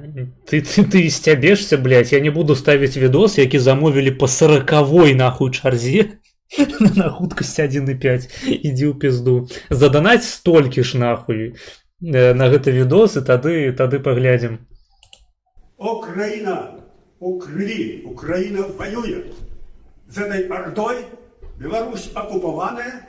Сотни тысяч белорусов, вот мы тут с вами сидим, и марим про нашу незалежность змагання. И кто нас подтримливает? Европа? Европа подтримливает нас, белорусов. Мы дискриминированы во всей Вось, нават пазняк бачыце на фоне, нават пазняк за рух под назвай Зигфрен. Европе. Нават секонд-хенд адзення, патрыманае з пляча еўрапейца, забаронена прадаваць беларусу. Нават туалетную паперу, паглядзіце, сёмы пакет санкцый. Народ вінаваты у гэтым. Санкцыі. Санкцыі прывялі да таго, да чаго павінны былі прывесці. Адбылося пераразмеркаванне маёмасці, пераразмеркаванне рынкаў, і вся беларуская прамысловасць, гандаль пайшоў у Расію. Вот што адбылося. Народу стало горш, а диктаторский режим, як был, так и існував, тільки... Ладно, маленький мой фермер, я вернусь завтра тогда, а то слушать это второй раз уже не могу. Люблю тебя. Так мы гэта не глядзелі яшчэ на стрыме. Але давай. Люлю. Але завтра я не стрымлю, я стрымлю у сераду. Пошел полностью под Российскую империю. И что вы поставили на колени Лукашенко? Реальность такая.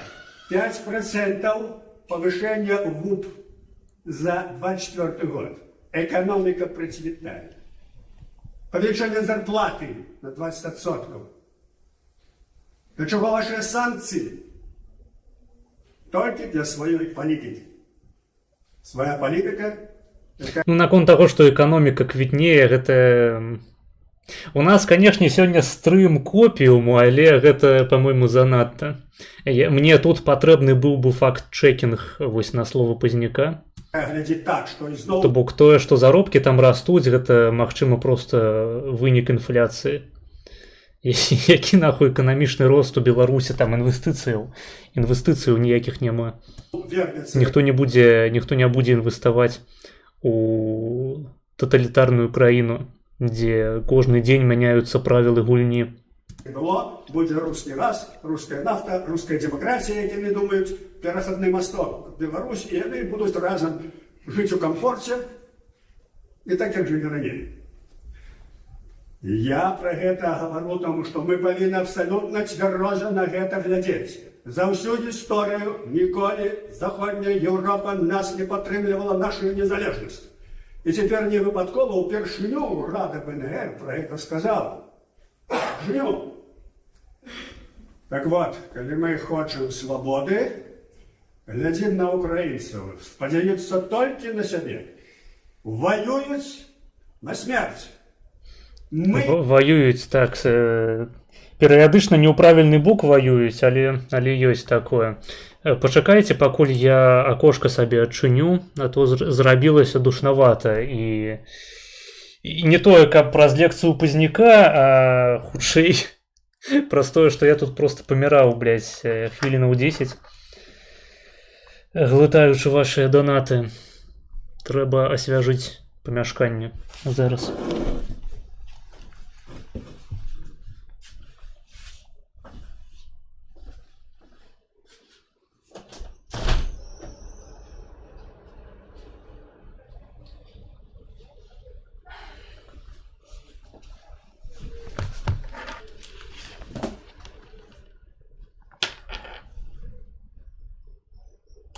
Так. Можем отстоять нашу незалежность, ее иметь, вернуть. Ну тут неяк пра актуальшчыну. Хацелася б паслухаць лекцыю пра здабыццё незалежнасці Беларусі. Калі мы будем спадзявацца на сябе, калі мы будем солідарныя, дружныя, будем разумець галоўныя наши прыярытэты. Свобода і незалежнасць. І захаваць дзяржаву. Мы павінны захаваць дзяржаву, бо яна пад оккупацией и под небеспекой. Это вступ. И поглядите, что отбывается зараз. Я отсочиваю всех этих троллей, отсочиваю Вентуру, в интернете, все, потому что 30 годов... Гаспадары тролі ў чаце. Зянон Станіславович у вас адсочвае. Таму не смейце троліць мяне сваімі грашыма. Яны працуюць супраць людзей. Я вельмі добра ведаю і асабіста некаторых, і ведаю сістэму, як яны працуюць. Так вот, цяпер сістэма пайшла такая, што обговорываясь рознымі словамі Раду ВДР, пачатак нашай незалежнасці і 25 жнівень 91 года. Як быццам бы не існуе нашай свабоды, як быццам бы не было Народного фронта, як быццам бы не было гэтай магутнай барацьбы. И это не просто замолчивание, а отповедные люди постоянно выходят, что называется, в эфир. Иде отповедная опрацовка. На Ивонту Суеву, на Василя Быкова. Бо при советах только был такой, был его прозвище в Москве, сидел, он написал, что Быков литературный полицай. Так вот теперь появились и такие самые, я уже не говорю про свою физиономию. Иде агитация, иде пропаганда ступраць основаў нашей незалежности, основаў нашего державного існавання. А гэта Белорусская Народная Республика, и гэта Республика Беларусь 91 год, незалежно завоеванный Народным фронтом. Вот гэта выбивается. И тому, то, что тут сказала господарня Касарина, наивеликший день были два великие дни в истории 20-го столетия. Это 18 год, 25 сакавік. Вось, здаецца, мы пераходзім да больш-менш змястоўнай часткі. И 91 год, это 25 жнивень. Это наше великое национальное свято. Эта память повинна жить у наших сердцах увесь час, потому что, когда есть память, она дает шлях. Когда мы это памятаем, мы бачим будущее. Поэтому вельми важно про это ведать, обмениваться думками, знать и помогать самим себе. И вот, як это все было. Я постараюсь оперативно. Паглядзіце, які малодзенькі пазняк быў. Яму тут на здымку 40 год, але просто, мі-мі-мі. 91 Просто паглядзіце, які кавай. Вот. Пачаўся путч у Москве. Рыхтавалі новы саюзны договор. Гэта была страшная такая ситуация, бо калі бы этот договор заключили, то фактично мы апынуліся по мяшку новым советским. Але гэта было б толькі де-факто. Як реально развиваліся падзеі, думаю, нічого за этого не атрымалася б. Але реакційныя камуністы вельмі наполохаліся і стварылі вось гэты путч 91 года, ГКЧП. ГКЧП провалілася, і асноўная наша задача была выкарыстаць гэты путч, слабіну камуністаў, забараніць камуністычную партію і стварыць незалежную Беларусь. Нас было у парламенце 8%, 27 депутатов Народного фронта. Весь парламент 345 особ. 90% камуністаў. Вось, в прынцыпе, ўсіх гэтых дэпутатаў БНФ, не толькі Пазняка, там, тыпу самых вядомых Навумчыка і іншых можна лічыць айцамі незалежнасці, але вось, у прынцыпе, ўсіх дэпутатаў БНФ, так, іх была меншасць тады. То бок, хтосьці можа сказаць 27 чалавек неяк дахуя. У рамках лічбы месцаў у парламенце беларускім тадышнім, а гэта вось Ну, вось як ён сказаў, там іх было адсоткаў 10 ці колькі, то бок агулам па 300 чалавек, і толькі 27 з іх гэта дэпутаты незалежнасці. Гэта фактычна вось такія айцы-заснавальнікі сучаснай Рэспублікі Беларусь. Так, прывітанне, не абражвайцесь на праўду, але Пазняк пустазвон. З той момант яго іміграцыі ён 20 гадоў не рабіў нічого карыснага для наша краіна. 20 гадоў толькі бля. Я ведаю лепей, я ведаю блядь. Не абражайся, але ідзі нахуй. У нас сёння стрым копіуму, мы купім, і Пазняк гэта база. Пазняк гэта чалавек, які стварыў незалежную Беларусь і стварыў найбольш адэкватную беларускую ідэалогію, кансерватыўную, за увесь перыяд яе існавання ў прынцыпе. Таму, як бы, можаце пасмактаць, блядь, пазайздросціць. Пазняк з'ехаў у міграцыю, таму што яму пагражала, блядь,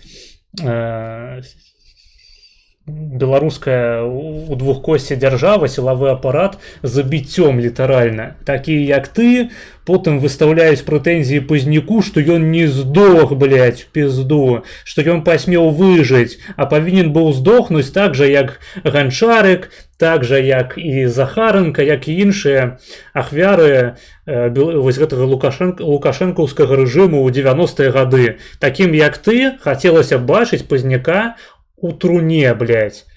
Я вас, блядь, бачу у труне, таму што Пазняк мала таго, што выжыў, ён яшчэ здолеў не падацца на ніводнай з правакацыяў, якія ладзіла так званая апазіцыя ўсе тыя гады, пакуль Пазняк бяздзейнічаў, ладзячы, блядь, удзел у выбарах, якіх у Беларусі не існуе, палітычныя дэманстрацыі, якія прыводзілі выключна да затрымання людзей і псавання лёсаў маладых людзей, якія маглі прабіцца беларускай элітай. Яны пасядзелі ў турме, шмат хто з іх там па 5, па 4 гады, але гэта былі тыя гады, калі яны маглі нарошчваць свой патэнцыял, атрымліваць адукацыю, атрымліваць сувязі, заводзіць сем'і. Па выніку гэтыя людзі выходзяць з турмы, блядь, і ўсё, што у іх у руках апыняецца, гэта падачкі беларусаў за мяжой. Ён выязджае за мяжу, у яго няма сям'і, няма сяброў, няма будучыні, гэта проста страчаны чалавек. І нават калі яму хопіць самаўладання і матывацыі для таго, каб усё пабудаваць з нуля, ён ужо згубіў велізарны багаж, велізарную колькасць не проста не ведаю, незаробленых грошай, так, калі кажуць пра кампенсацыі палізняволеным. Ён згубіў час, самы каштоўны час. Не кладай мяне слова ў рот. Я табе іншае магу пакласці, блядь, у рот сваю яешню, блядь, мужыцкую. Слухай, што табе разумны чалавек кажа, і не пізді. Вось. Велізарны патэнцыял. Усё, да чаго прыводзілі гэтыя мітынгі, гэта масавыя пасадкі і закручванне гаек. Пазняк, адзіная праблема Пазняка на працягу гэтых год заключалася ў тым, што ён не мог у медыа. Але нават калі б ён мог у медыа, грошай яму на гэтыя медыа ніхто б не даў, таму што ўсе медыа, блядь, робяцца на еўрапейскія грошы, еўрапейскія і амерыканскія грошы, не беларускія грошы. Яны робяцца на грошы людзей, якія не зацікаўленыя ў беларускім праекце. А Пазняк быў зацікаўлены, ён не хацеў рабіцца выканаўцам замежнай палітыцы па Беларусі. Таму я апынуўся на палітычным маргінезе. І ўсё, у чым вы абвінавачваеце Пазняка, гэта а, што ён не здох, б, што ён не прадаўся, і в, што не ведаю. Ён Лукашенко толькі па-беларуску. Што ён спужаў людзей у 90-е гады сваёй беларускай мовай. Вось ты калі проста звычайная нейкая нормісная бабка срака, то табе як бы не зусім месца на маім канале. Ты раздражняеш не толькі мяне, як бы я перажыву. Ты не вельмі пасуеш тут па агульным настрое. У нас пазнякоўская тусоўка. Мы любім Зянона Станіславовича, а Зянон Станіславович любіць нас. А ўсе іншыя агенты, блядь, ці то Москвы, ці то Брусселя могуць зрабіць сабе камшот на ебальнік і пайсці нахуй з майго каналу. Я вас не тое, што ў рот ебаў, я вас не паважаю нікога. Ваше пакаленне, блядь, галасавала за Лукашэнку, вы адказныя за гэты рэжым, ідзіце ў пізду, блядь. А Пазняк гэта чалавек, які спрабаваў выратаваць краіну. На жаль, беларускае насельніцтва было занадта праёбаным на той момант і на цяперашні момант таксама. Блядь, хацелася просто копіумны стрым пасядзець, паслухаць пра незалежнасць. Абавязкова павінна вылезці нейкая пізда, блядь, са сваёй тыповай норміснай крытыкай Пазняка, які за 30 год нічого не сделал. Блядь, яна Светлана Тихановская, президентка Беларуси, нахуй, выгнанне, и на выборы выиграла, пиздец, блядь. Мы уже победили. Сука, блядь. Я вас просто терпеть не могу, блядь. Тупых, блядь, бабок срак нахуй и молодых пиздализов ихних. Я вас презираю, блядь, усёй душой нахуй. Вы причина, по якой Беларусь не отбылася у 91-м, у 94-м, у 2000-е, блядь, и у 20-м годе. Вы, блядь, просто, вы крыніца проблемы, блядь. Людзі, якія хейцяць Пазняка, вы ў 99% насамрэч з'яўляецеся крыніцай праблемы. Таму што вы просто прыстасаванцы ебаныя.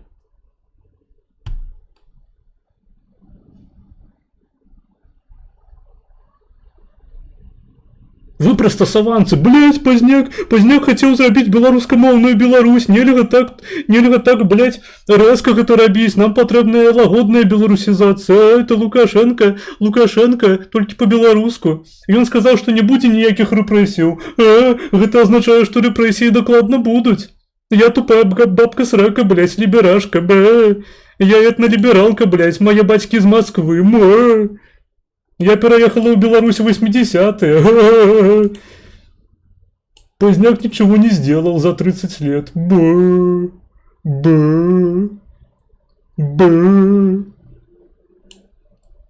И пачынаецца, блядь, гэты копіум пра ахуительную апозицию, про негвалтоўны супраціў, про тое, что, блядь, наш пратэст не геапалітычны, нахуй, про тое, як шмат Тихановская зрабіла на міжнароднай арэне. Да пайшлі вы ў пізду, блядь, я не разумею, як вы трапляеце-то на мой канал, у прынцыпе, ідзіце нахуй. Я вас бачыць не хачу, блядь, у сваім жыцці.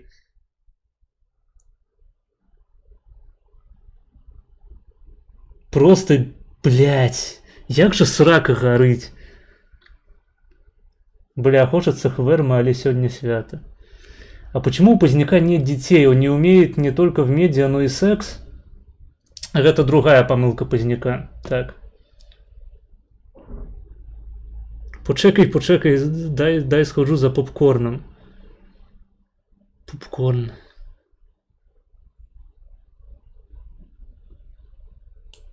Поколение, блядь, цалковых пидорасов. Якое нейкім чынам усё яшчэ жыве, блядь, і ніяк не здохне, нахуй. Каб даць жыць маладым людзям. Вось я не ведаю, тут ракурс хуёвы. На іншых лекцыях Пазняка там 90% людзей гэта моладзь. Таму што моладзь прываблівае Пазняка і ягоны радыкалізм. Як вы думаете, чаму так? Просто таму, што Пазняк балабол, ці таму, што Пазняк гэта, блядь, айцец сучаснай Беларускай Рэспублікі? Адзіны чалавек, які з 90-х гадоў бачыў асноўную пагрозу ў Расійскай Федэрацыі, пакуль вы маліліся на ебаную русню і чыталі Алексіевіч. І слухалі яе ахуіцельныя інтэрв'ю пра тое, што беларуская культура гэта культура бабуінаў, і нам трэба арыентавацца на высокую імперскую культуру рашкі.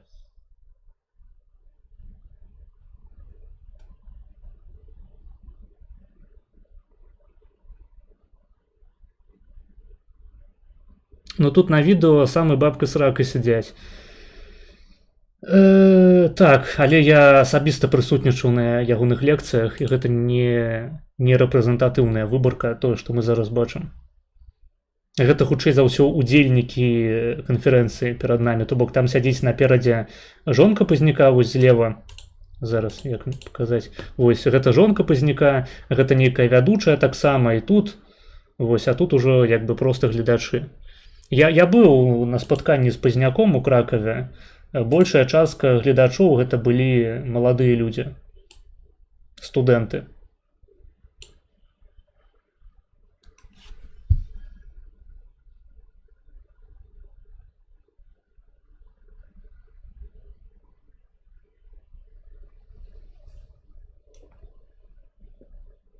Што Пазняк зрабіў за 30 год?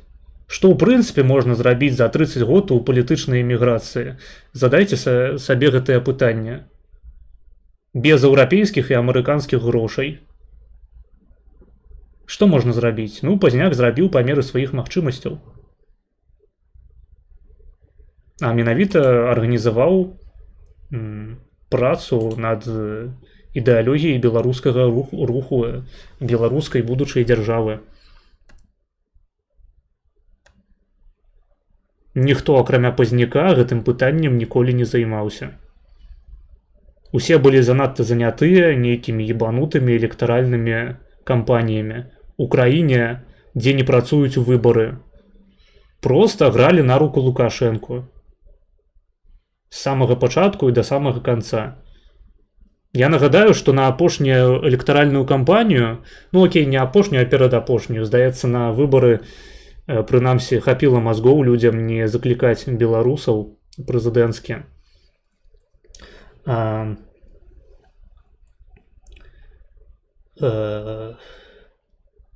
Вось калі адбываўся рэферэндум, я яшчэ ў Беларусі тады жыў, рэферэндум па новай канстытуцыі, людзей заклікалі выходзіць на плошчы на 9 траўня там і проста на гэты рэферэндум і крычаць «Нет вайне». Па выніку сабралі мітынг нават каля генштабу ў Менску, вынікам которага зрабіліся выключна пасадкі беларускіх пасіянарыяў, якія яшчэ нейкім хуем засталіся пасля 20-го году, пасля 2 год рэгулярных сістэмных зачыстак сістэмы і насельніцтва, пасля масавых рэпрэсіяў. Вось гэтым павінен быў Пазняк займацца 30 год. Но я нагадаю, што, не ведаю, Курапаты, мемарыял у Курапатах існаваў 30 год дзякуючы КХП БНФ. Не толькі ім, але ў значнай ступені менавіта што ім. І калі туды ўмяшаліся правакатары па тыпу Дашкевіча, адразу пачаліся тыя самыя правакацыі, уласна кажучы, збурэння крыжоў. А КХП БНФ удавалася гэты мемарыял захоўваць без аніякага лішняга шуму.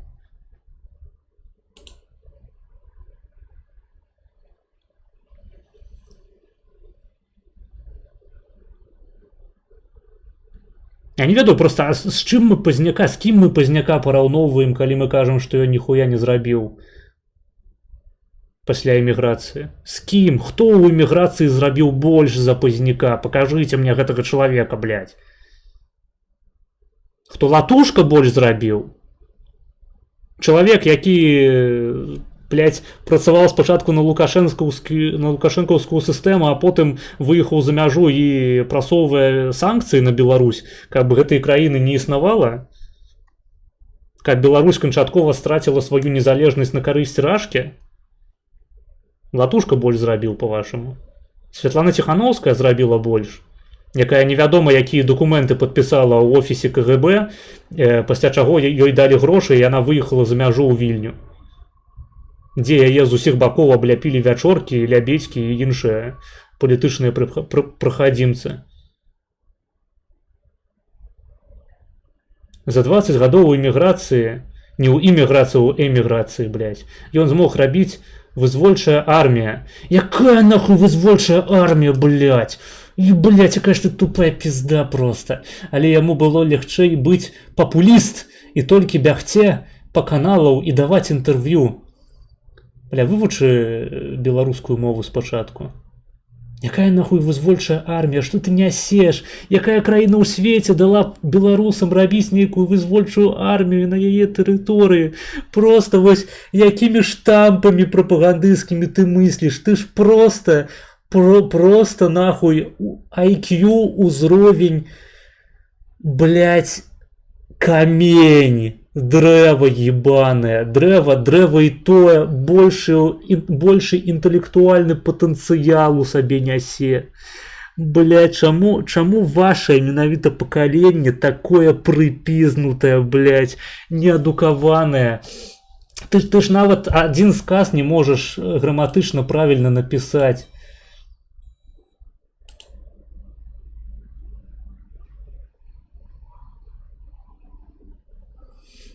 Ціхановская зрабіла дохуя неіранічна. Так, яна зрабіла дохуя шкоды беларусам. Вось гэта яна зрабіла неіранічна. Праз ейную палітычную авантуру пасля 20-го году Беларусь цалкам дайшла пад уплыў Расіі.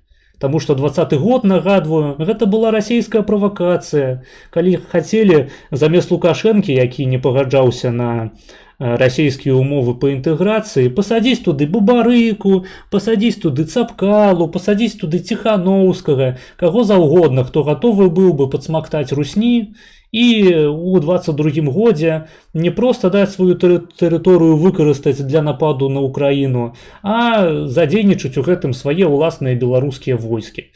Вось што было б, калі б 20-й год сапраўды перамог. І нават улічваючы, што ён не перамог, гэта была велізарная шкода для беларускага праекту, бо большая частка людзей пасля 20-го году, талковых людзей, з'ехала з краіны, а тыя, што засталіся, селі па турмах.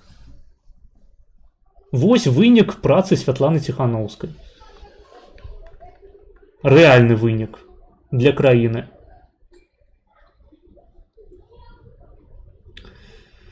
А у вас є такі діячі, як Зенон, саме насправді діяч політичний, а не підгребований мусарський популіст-піздабол. Ну, ёсць прыхільнікі Пазняка, ёсць які-небудзь Усаў, там, беленькія, ёсць Навумчык, хаця Навумчык ён хутчэй публіцыст, чым дзейнічаючы палітык. Але вось так, шчыра кажучы, поле збольшага пустое. Сярод моладзі ў нас другога Пазняка не ўзнікла, на жаль. Дзякуючы Ціханоўскай беларусінаў не запісалі ў расейцаў. Я нават гэта каментаваць не буду. Это просто максимально тупая хуйня. Тэрыконавае войска пад Кобрынам зробіць яшчэ сваю працу. Станіслававіч не лох, ён падрыхтаваны. Рады за яго. Я тупей за дрэва, і мне гэта не перашкаджае глядзець беленькага, нават дапамагае. Не, я думаю, гэта табе ўсё ж такі перашкаджае, бо адкуль ён бярэ паперу, каб друкаваць артыкулы з беларускіх медыа.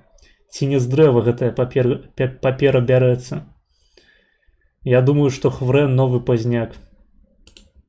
Мне похуй, што ты думаеш, ты ўжо паказаў сябе ў чаце як low IQ Полішука. Не, Мар'янес, ти вже перебільшуєш. За 20 років у еміграції можна було б створити армію десептиконів і скинути Таргана. Так, вось в Україні армію спрабавалі зрабіць падчас вайны. Здавалася б, якія яшчэ умовы маглі быць больш спрыяльныя для стварэння беларускага войска ў замежжы. І нават гэта не атрымалася. Не кажучы ўжо пра краіны, якія знаходзяцца ў стане мірнага існавання. Польшча, ЗША. У Польшчы былі спробы стварыць вызвольнае войска. Было паспалітае рушэнне. Усё гэта скончылася роспускам гэтых усіх структураў. Часткова праз унутраныя канфлікты, часткова праз тое, што ніводныя спецслужбы, ніводныя краіны ў свеце не захочуць мець на сваёй тэрыторыі нейкія незразумелыя нацыянальныя войскі, якіх яшчэ нейкім чынам трэба будзе потым перакінуць у Беларусь, парушыўшы пры гэтым міжнародна усталяваныя межы. Бля, я тебе забаню, давай. Вось я просто стаміўся бомбіць, нам трэба відос глядзець. Давайте забаню на 30 хвілін. Ты як бы правілы ніякія не парушыла, але ты просто мяне бесіш. Пазняк хоча аддаць Фрэну вольную Беларусь пасля смерці. Чуў такое, так, сапраўды. Выглядае праўдападобна, таму што я чуў гэтую інфу з некалькіх крыніцаў. Я веру. Я коўплю. Я беленькага не люблю, люблю чорненькага. Ну, асудзіць сябе за гэта не магу. Узровень дыскусіі ўзрастае на вачах. Нахуях, блядь.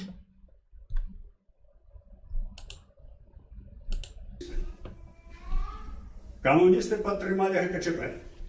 Асабіста першы секретар ЦК быў такім Лафеем. Камуністы нас у дні, калі быў спатыкалі у калідорах Верховного Совета і казалі: ну што, ребята, скоро мы вас пух-пух. Конкретно гэта гаварыў такі Миколай Жэбрак, гэта першы секретар Валукавыскага райкома партыі. Гістарычная фігура, дэпутат. І ось по гэтай сітуацыі, калі путч пачаў валіцца, нас 27 чалавек, все камуністы, існуе камуністычная партыя. Усе камуністы, ён мае на ўвазе пра тое, што ўвесь парламент быў камуністычны, не тое, што 27 чалавек дэпутатаў БНФ былі ўсе камуністы. Улада. І мы павінны што зрабіць? Задачы мы ставілі забараніць КПСС, а яны ж правадваць. І дасягнуць незалежнасці. Гэта рэч, як бы, ну, калі лагічна пачаць думаць, яна ненатуральная. Ну, немагчыма гэта зрабіць. А мы зрабілі. І вось чаму я трошки апішу, як гэта ўсё было, але я лічу, што адбыўся цуд Божий, так як быў цуд над Віслай, калі было, ну, страшная, кажа, ситуація ішла да Орда, Тухачевскага, тут быў поўны, кажа, не ведалі, што рабіць, і тым не менш пагналі москалёў. Ён мае на ўвазе, наколькі я разумею, савецка-польскую вайну. Цяпер пра гэта ўжо вот недавно было што свята, так вот нешта падобнае адбылося ў нас. Адразу, калі путч пачаўся, мы адразу рыхтаваліся, што ён будзе знішчаны, будзе паражэнне, і рыхтавалі заканадаўства. Нідзе не ноч сядзелі ў Верховным Совете, выходзілі з Верховного Совета, рабілі мітынгі, выступалі на мітынгах, рыхтавалі заканадаўства, і калі путч праваліўся, мы увайшлі ў Верховны Совет з чырвона-белым сцягам. Што мы павінны былі рабіць у гэтай сітуацыі, калі іх бальшыня, іхная ўлада, яны галасуюць, што мы павінны рабіць? Мы дамовіліся так, што выкарыстаць момент, пакуль яны напалоханыя. Страх, у іх быў страшны страх, бо яны многія ўлезлі ў ГКЧП. Страх доўга не будзе, некалькі дзён. Потым пройдзе. Гэта адзін з такіх моментаў. Другі момент – опора на народ. Было сказано, каб все, хто былі там адпачынку, каб прыязджалі ў Менск. Народ памог, былі на плошчы. І вось гэтая вот барацьба, яна, гэтая тактыка дала вынік.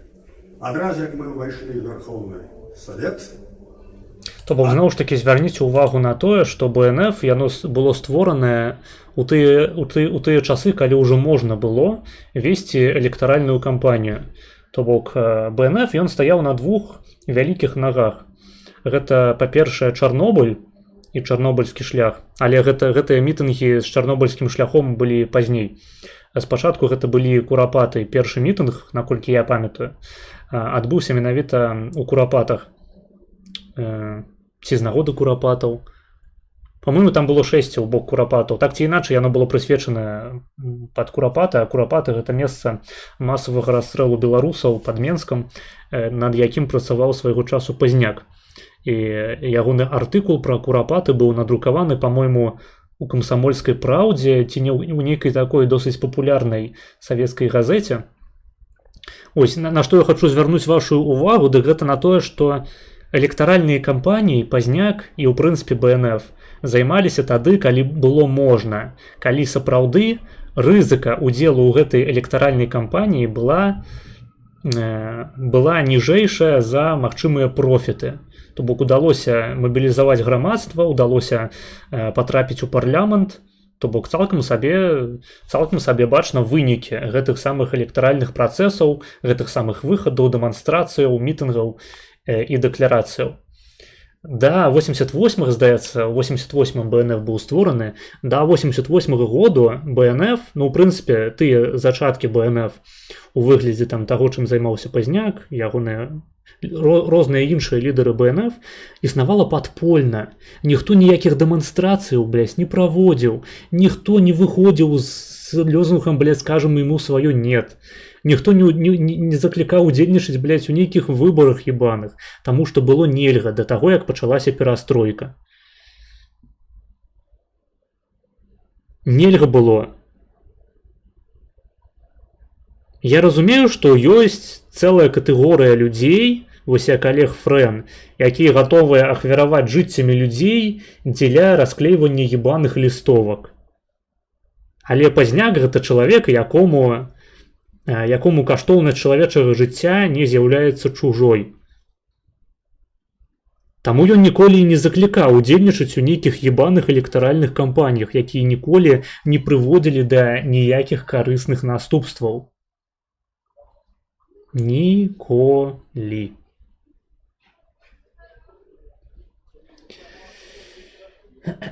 Цікава, ці ведае Зянон Пазняк, што такое грэх Анана і ці грашыў ён так, бо здаецца, што менавіта праз гэты грэх у яго і няма дзяцей. А ты што, свечку трымаў, так бы мовіць, ці на цябе кропелька спала? Так, першы мітынг быў у Курапатах. Часопіс «Культура і мастацтва», окей. Усіх з Курапатамі, дарэчы. Блядь, што ж вы ўсе так хочаце сёння ў бан? Просто ахуець можна. Адразу сходу пачаўся наступ. Трэба было моцныя выступы, пагрозы, толькі не фізічныя, каб іх прывазіць, каб яны ад страху не зналі, куды дзецца. Гэта была прадуманая тактыка. І яны сапраўды сядзелі, апусціўшы галовы, калаціліся ад страха. Уносім сцяг на сцэну. Галасаванне. Старшыня Верховного Совета пачынае галасаванне. Пачынаюць галасаваць, сцяг не праходзіць, пачынаюць выступаць. Я тут же даю загад прыбраць сцяг, паставіць. Яшчэ раздражняе гэтая пазіцыя, блядь, у чаце. Ціханаўская хуйня, Пазняк хуйня, ніхто нічога не зрабіў. Я одна, блядь, ахуительная коза ебаная старуха, якая сядзіць у палітычных чатах цэлымі днямі і такім чынам змагаецца з рэжымам. Бля, не магу, прабачце, просто выбесила тупая пиздень у чаце, просто неверагодна, блядь. Гэта вось, блядь, у краінах, дзе ёсць дэмакратычныя працэдуры, гэта самая бесячая праслойка людзей, якія кажуць, блядь, няма ідэальнай партыі, за якую я мог бы прагаласаваць, таму я не буду галасаваць у прынцыпе.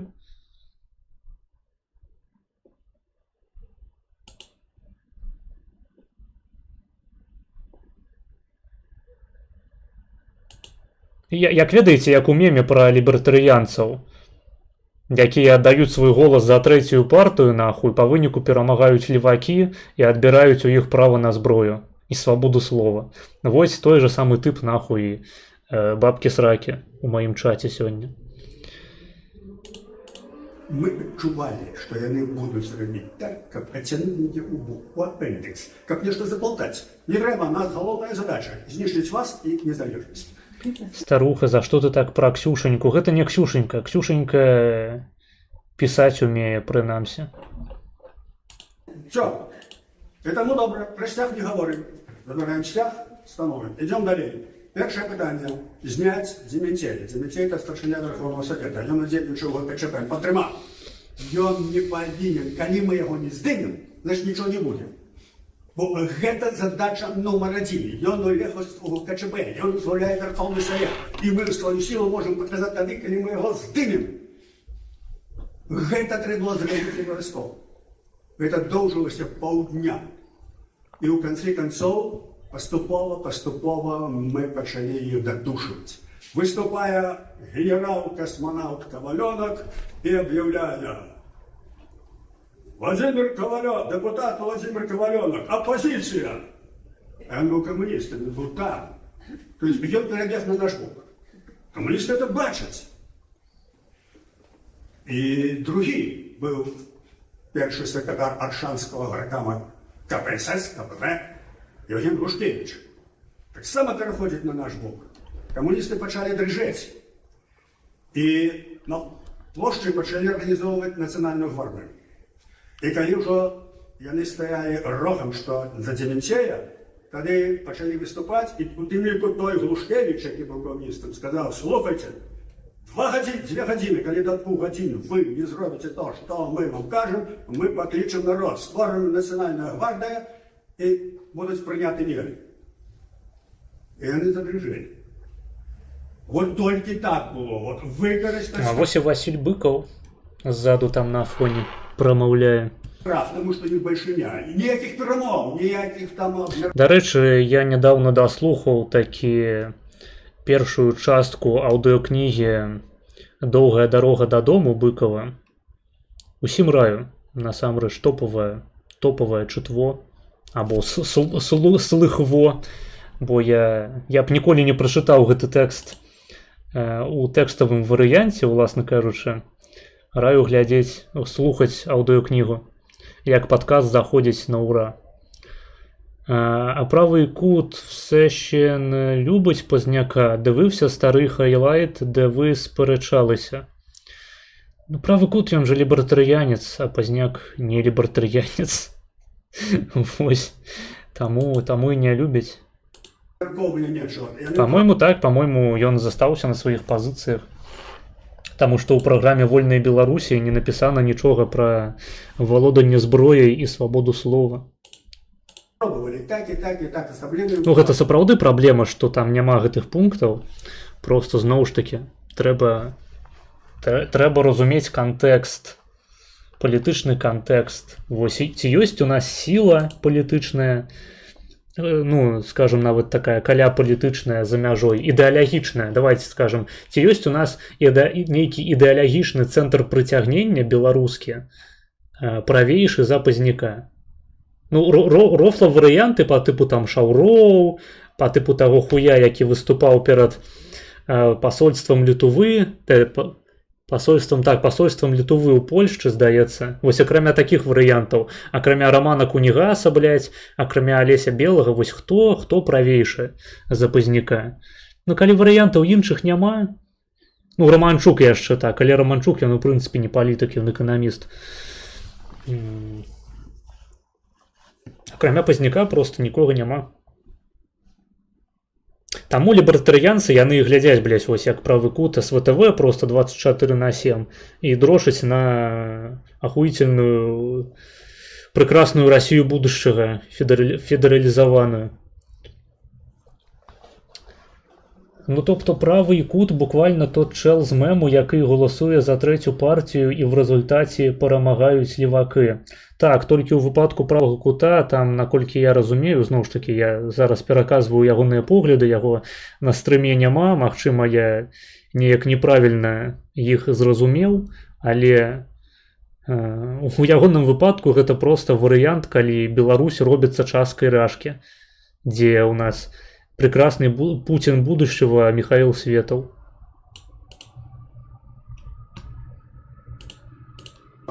Шушкевич был первый, кто стоял супер незалежности, это был Станислав Шушкевич. Это была великая проблема на этой сессии. И вот додушили Дементєя таким чином, то ён ужо не знае, што рабіць. І тады У прынцыпе, лібертарыянства у такім нацыянальным кантэксце, у кантэксце Беларусі, Украіны, часткова ў кантэксце Расіі, у Польшчы, хаця ў Польшчы лібертарыянства само па сабе яно не папулярнае. Вось у кантэксце нацыянальным, у кантэксце нацыянальнай дзяржавы, скажем так, лібертарыянства гэта проста спосаб ухіліцца ад пытання, скажем так, будавання нейкай канкрэтнай дзяржаўнай ідэалогіі, нейкага канкрэтнага дзяржаўнага праекту.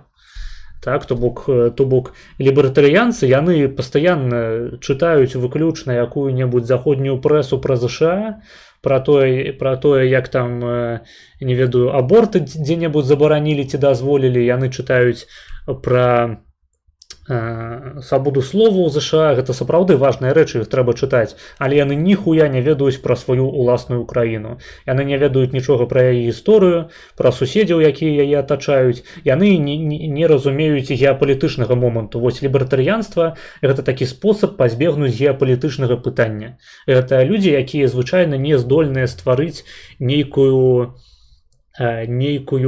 спойную канцэпцыю такую, якая працавала проста разам як нейкі агульны механізм, як нейкі, не ведаю, яны не здольныя напісаць нейкі трактат, вось не ведаю, як канстытуцыя хаця б. То бок усе людзі, якія называюць сябе лібертарыянцамі, яны проста кажуць: вось любое пытанне, якое вы мне не зададзіце, я аддаю на разгляд мясцовых уладаў, на разгляд муніцыпалітэтаў. Таму кожны вось зможа абраць сабе такую юрысдыкцыю, якая найбольш будзе адпавядаць ягоным уласным поглядам. А далей уся рыторыка лібертарыянцаў зводзіцца да таго, што мы чытаем навіны і выбіраем з гэтых навінаў усе тыя, якія пацверджваюць нашу асноўную тэзу аб тым, што дзяржава з'яўляецца крыніцай усіх чалавечых бедаў. Вось гэтаму прысвечаны ўвесь лібертарыянскі дыскурс. Гэта людзі, якія ніколі нічога не створаць, таму што яны не хочуць ствараць. Яны проста ухіляюцца ад самога будаўніцтва, ад самога гэтага працэсу. Я, абмінаючы пытанне таго, што значная частка лібертарыянцаў гэта проста вось блідзінг хард лібертарыянцы, якіх акрэсліў нядаўна, у тым ліку на стрыме правы кут, якія проста хочуць усё дазволіць і прыбраць усе забароны з заканадаўства. І каб можна было траву паліць і не сесці за гэта, і хуярыць цяжкія наркотыкі. Вось абмінаем гэтых лібертарыянцаў і схіляемся на больш-менш такімі лібертарыянцамі, якія засноўваюць сваю ідэалогію на свабодзе асацыяцыі. Вось ніводзін лібертарыянец чамусьці не напружвае сябе пытаннем, у што будуць аб'яднаныя гэтыя свабодныя асацыяцыі, і ці павінна існаваць нейкае надасацыяцыйнае аб'яднанне асацыяцый.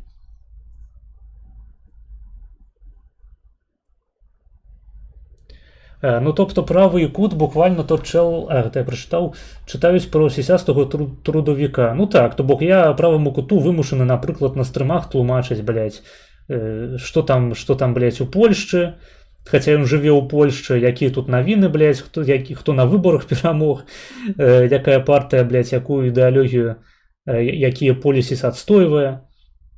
Я ўжо не кажу там пра гісторыю Беларусі, пра пазняка, там, пра хуйняка.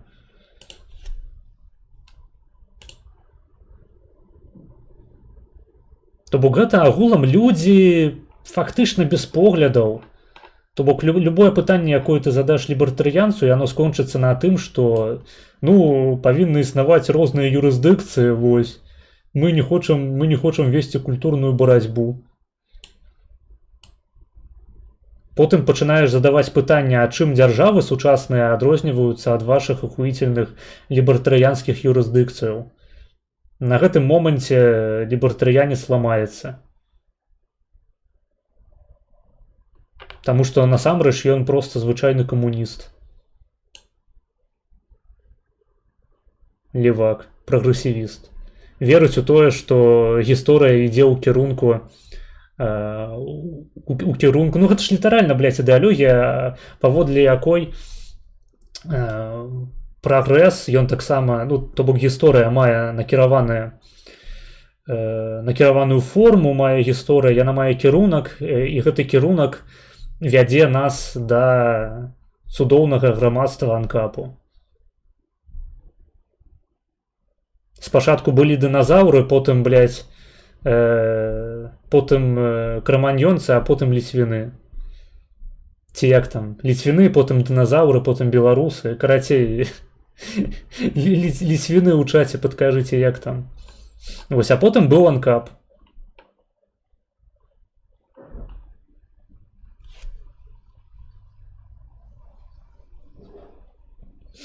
І ў Польшчы, напрыклад, усе асноўныя талковыя ідэі з лібертарыянства, яны проста перакачавалі у такі кансерватыўны дыскурс у выглядзе партыі канфедэрацыя. Таму што, ну, ніхто лібертарыянцаў усур'ёз не ўспрымае.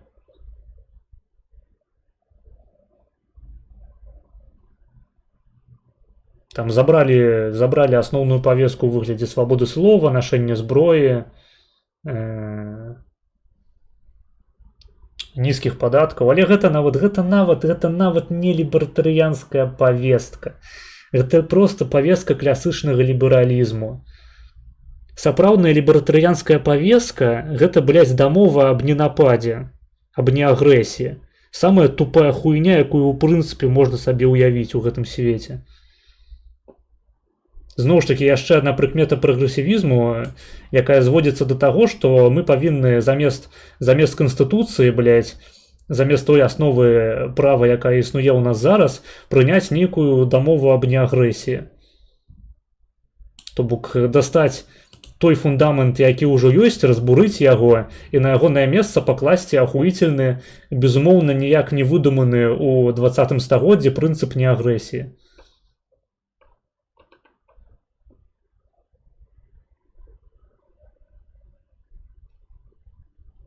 То бок гэта, ў прынцыпе, поўны ідэатызм, і лібертарыянцы не вельмі любяць пра прынцып неагрэсіі піздзець. Яны любяць пра свабоду слова, пра зброю, пра рынак, пра там міграцыю.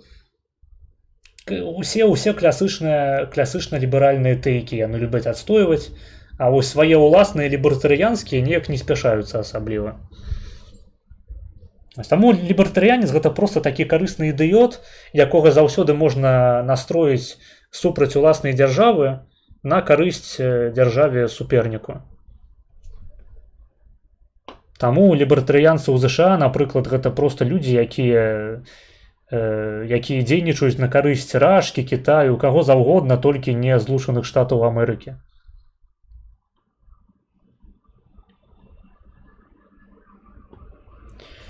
Ну, гэта маё ўспрыняццё. Вядома, там, калі пачытаць гэтыя асноўныя працы лібертарыянства, асабліва калі гаворка ідзе пра палеолібертарыянства, то лібертарыянца яго складана адрозніць ад манархіста таго ж, ад рэспубліканца. Не рэспубліканца ў сэнсе таго, як гэтае слово выкарыстоўваецца ў ЗША, а прыхільніка рэспублікі, як дзяржаўнага ладу. Складана адрозніць. Калі мы гаворым не пра палеолібертарыянства, то гэта ўсё калавая прапаганда для дзяцей і інфантылаў, якія ўжо выраслі, блядь, здаровыя ілбы, і ўсё яшчэ вераць у тое, што іхняя уласная дзяржава з'яўляецца для іх большым ворагам, чым дзяржавы-супернікі іхняй дзяржавы. То бок у выпадку ЗША, там Кітай, Рашка, Іран.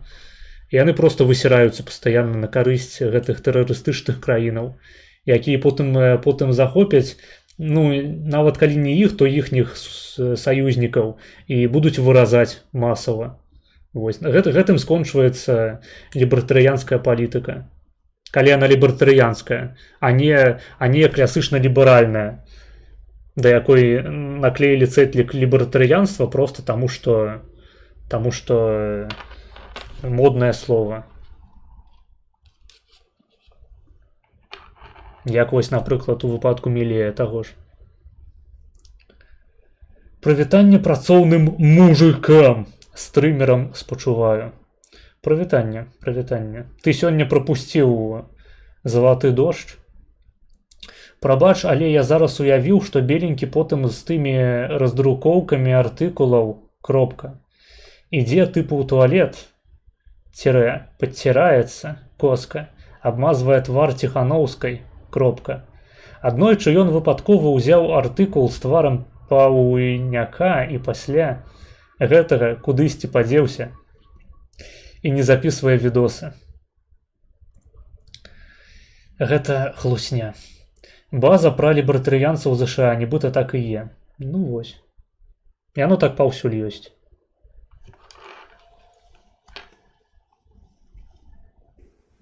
На сцену посунуўся Малафеев, старшыня ЦК.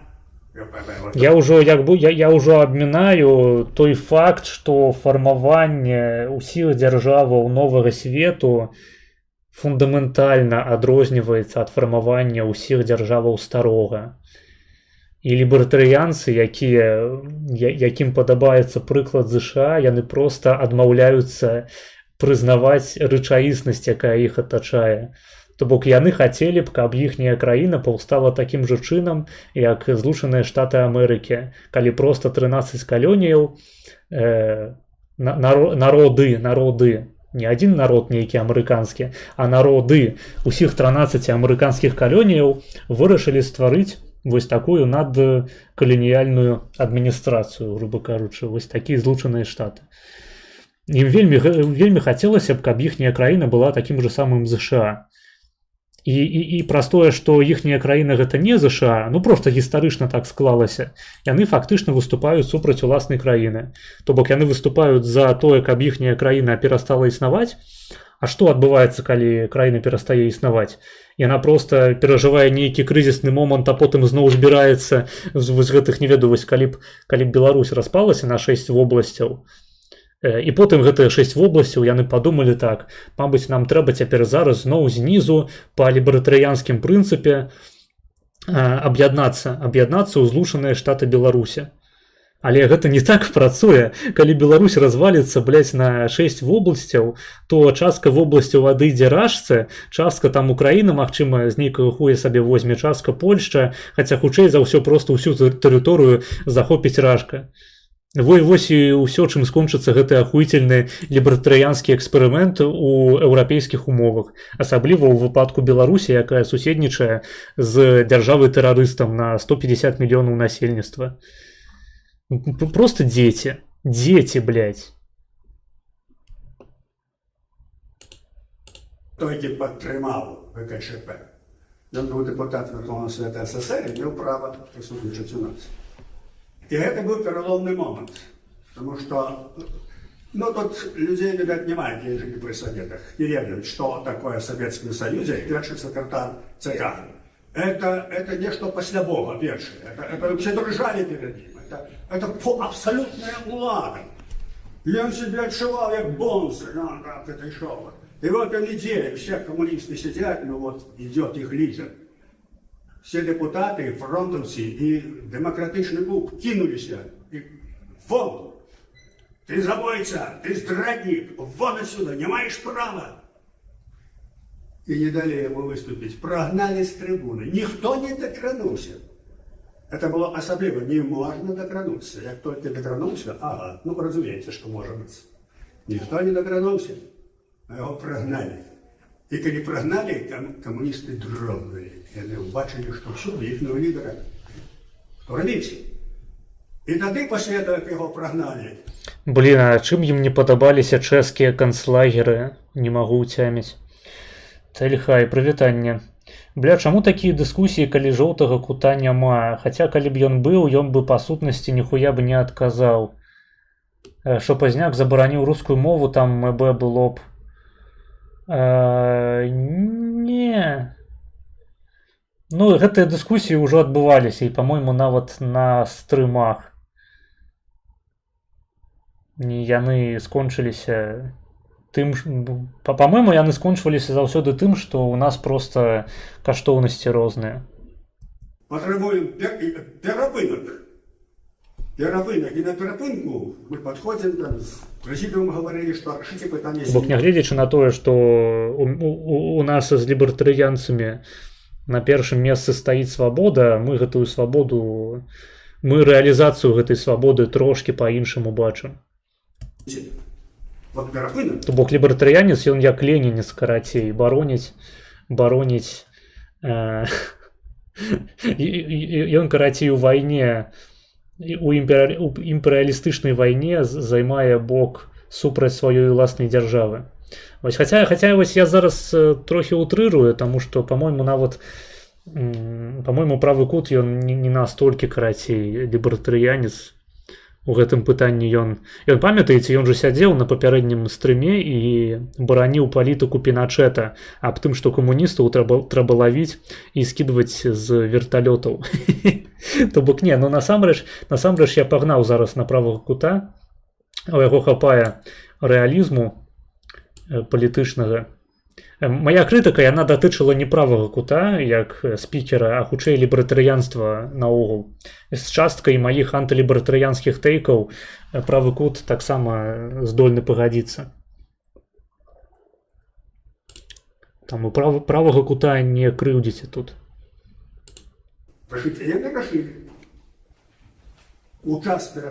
Магчыма, калі б вы напрамую спыталі правага кута, які палітык беларускі найбольш адпавядае ягоным перакананням, ён бы і сказаў, што Пазняк. Хуй ведае. Я яму такое пытанне, наколькі я ведаю, наколькі я памятаю, не задаваў яшчэ.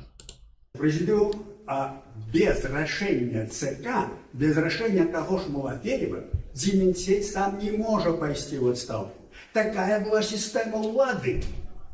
Что яны яго поставили, яны павінны прыняць рашэнне, ну што ж, надо вот. І от пасля гэтай нарады подбегая до меня такой депутат Эльмир Рацинин был горком и кажется, ну, Славович, не надо, не выступайте, дайте ему шанс выступить, все большое расширение, все. Я кажу, добре, коли ви вирішили, але ми зробимо певний ход так само. Ну і погодилися, що Малафеев пойде на трибуну. Объявляют Малафеева, а мы выходим в зале. Мы выходим в зале. Это как показать, что мы с вами не домовлялись. Мы выходим в зале. И Малафеев дает задний ход. Вот. Начинаю говорить, что Компартия Беларуси выходит с КПСС. Должны собрать новый съезд, создать новую партию, мы поддерживаем независимость. И все, и он просто был раздушен. После этого Дземінцей говорит о том, что они делают ставку.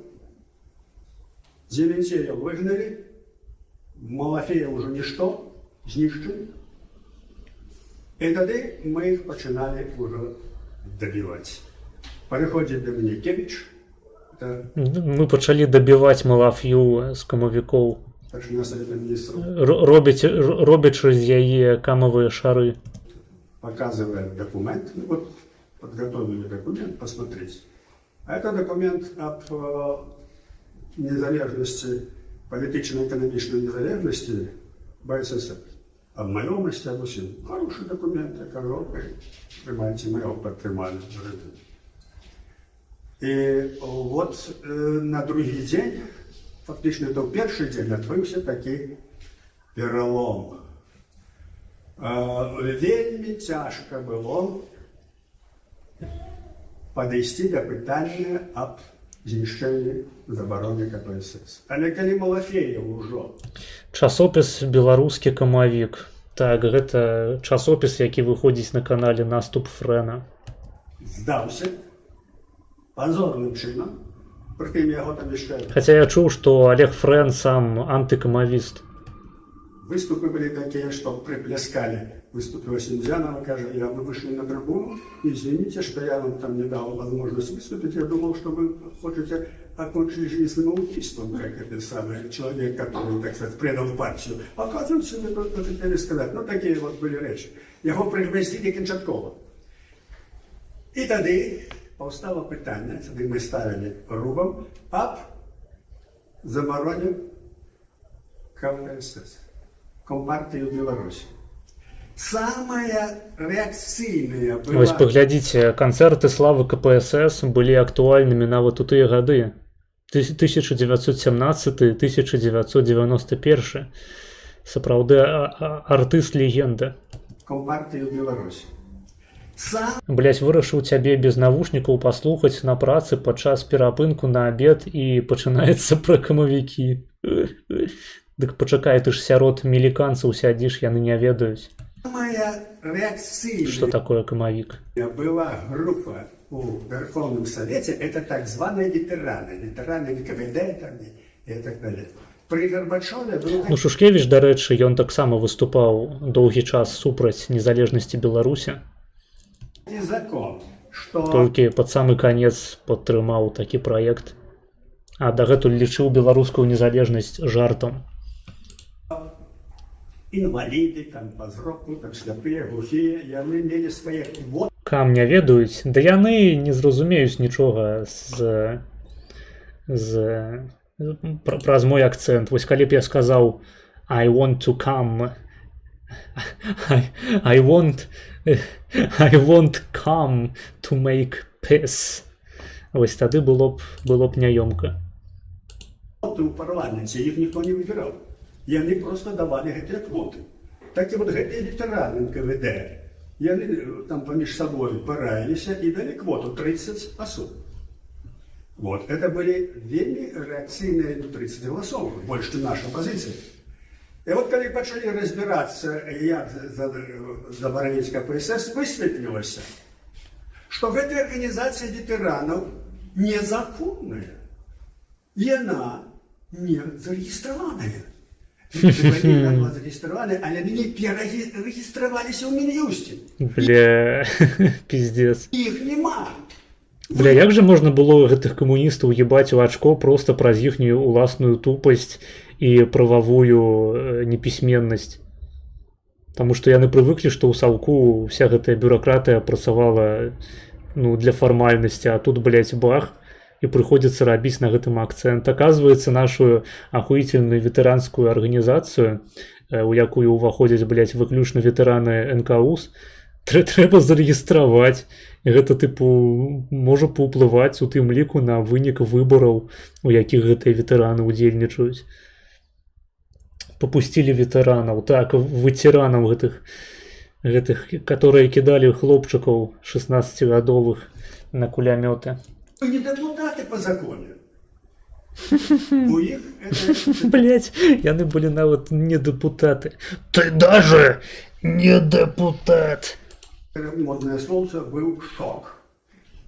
Вот. Ну, выкликали, был таки министр юстиции Дашук, он почал их там, значит, что вот мы таки зарегистрировали, их просто не дали информацию, там то. Можно было уступить в эту дискуссию. И несколько годин, так сказать, громить этих самых мы не стали дискутовать. Потому что это отход у бок. Это вот та вот ситуация, когда можно отвести у бок, час гуляется, и, кажуть, о сутности нигде говорить. Ну так, хай лаўкі там спрачаюцца, а мы потым выйдзем у канцы і зробім незалежнасць. І забаронім КПСС. И далее. Что высветляется далее? И далее высветляется, подняли документы КПСС и КПБ. И оказывается, что коммунистическая партия БССР, не имея своего статута и не зарегистрированная в Минюсте. Блять, яны камуністычную партыю нават не зарэгістравалі. Блять. Слухайте, мабыць, беларуская незалежнасць не была ўжо такім вялікім дасягненнем, улічваючы супраць каго прыходзілася змагацца. Карацей, мне трэба тут вадзічкі сабе наліць.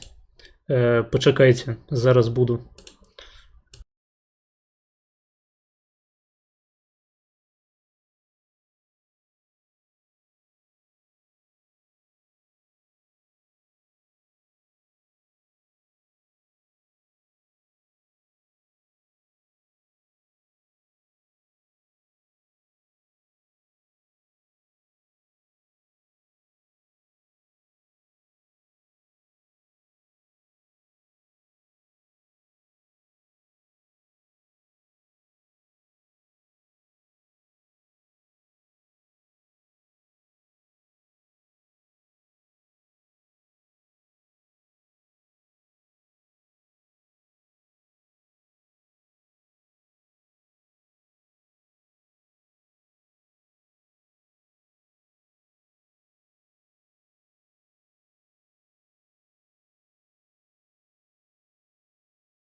Так, протягиваем. Вы разумеете, что это такое? Это вы все друзья, которые вот здесь сидите, 345 человек, вы никто, вы не депутаты. И Бля, ось было б круто, калі б просто іхнія дэпутацкія паўнамоцтвы прызналі б нядзейснымі і ў парламенце засталася б адна БНФ. Вось гэта рэальна быў бы ратаўнішы сцэнар для Рэспублікі Беларусь у 90-е. это супраць гэтага нічога нельга было парадзіць. Чаму так было? Потому что реальной уладой в Советском Союзе была КПСС. Это вот там всякие там советы, там горсоветы, это все так, я анализирую. И там же были коммунисты. Все керовало КПСС. Поскольку законов им не треба было, они все керовали, то какая там разница? Никто не звертав увагу там, на статут, там, на який сенс.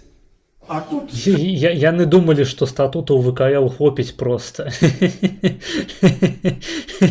Яны абапіраліся на старажытнае права Беларусі. Вы нічога не зразумелі. Спатрэбіўся. І вот гэта іх таксама дабіла канчаткова. Ну і што? Ставім пытанне на галасаванне аб забароне КПСС. Малафей уже адмовіўся, што ўсё. Найбольш оборонял я супраць незалежности, оборонял Шушкевич. Ну, давайте, знаете что, давайте... Вось так, я про гэта казаў. Значит, часова, давайте не спыніць дзейнасць КПСС. Таму што Шушкевич, ён не іранічна верыў, блядь, у дэмакратычную Расію, тое, што Ельцин прыйдзе, парадак навядзе. Спыніць, а прыпыць. Дарэчы, я гляджу у нас на трансляцыі, нягледзячы на вялікі онлайн, стаіць усяго 9, блядь, падабаек. Давайте, натисните. Протисните падабайкі, хто яшчэ не праціснуў. Мы не спорим, окей. Потому что, ну, не забалтывайте, мы знаем, что мы робим.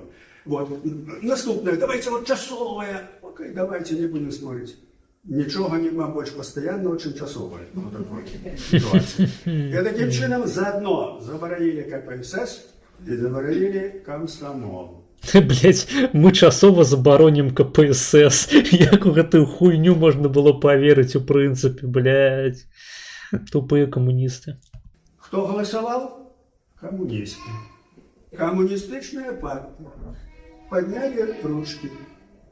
Вот так мы их загнали в мешок. Им не было куда деваться. А на улице шуметь, греметь народ. И мы попросили, как то, что отбывается на сессии, на улице чули. Динамики были на улице, люди чули, что отбывается в Верховном Совете. Ну гэта круто. Вось гэтага аспекту я не памятаў. Я думаў, яны выходзілі і рэпартавалі як дэпутаты, але вось таго, што прама дынамікі стаялі. Гэта калі што гаворка ідзе пра плошчу незалежнасці насупраць дому ўраду, дзе знаходзіцца парламент, ну прынамсі раней ён там знаходзіўся. Зараз парламенту фактычна не існуе сапраўднага. І гэта ну, адна з цэнтральных плошчаў краіны. Там знаходзіцца галоўны будынак беларускага дзяржаўнага універсітэту, там знаходзіцца адна з славутасцяў Менску чырвоны касцёл вось гэты, дзе, дарэчы, і стварылася БНФ як рух. З яго пачынаецца праспект Незалежнасці, і там асноўныя мітынгі заўсёды праходзілі. То бок гэта велізарная плошча, ну, якая можа змяшчаць велізарны натоўп людзей, і там яшчэ дынамікі стаялі, якія транслявалі паседжання Верховнага Совету БССР. Это ж просто охуительно. Такога больш ніколі не было ў беларускай гісторыі. Я вось гэтай канкрэтна дэталі не ведаў. Далі слова чалавеку, які там кіраваў прафсаюзамі. Далі трыбуну, з вуліцы прыйшоў чалавек і выступіў выступ. Вось, паглядзіце, гэта ж проста дахуішча людзей. Я не ведаю, дзе было больш людзей на гэтым мітынгу тады ці ў 20-м годзе, калі былі вось гэтыя масавыя маршы. Як не існуе парламенту, а як жа коардынацыйна рада? Ну я ж казаў пра будынак, што ў гэтым будынку няма парламенту. Так-то вядома, калі б у дом ураду завезлі каардынацыйную раду або хаця б адну пракопчык Лізу, то парламент ўжо можна было б лічыць легітымным. Улица, она была у них, кажется, за спиной. И вот тут такий момент. Ми цудовно розуміємо. Де створився БНФ в Червоному костьолі? Так, я забываю постоянно, як ён называется.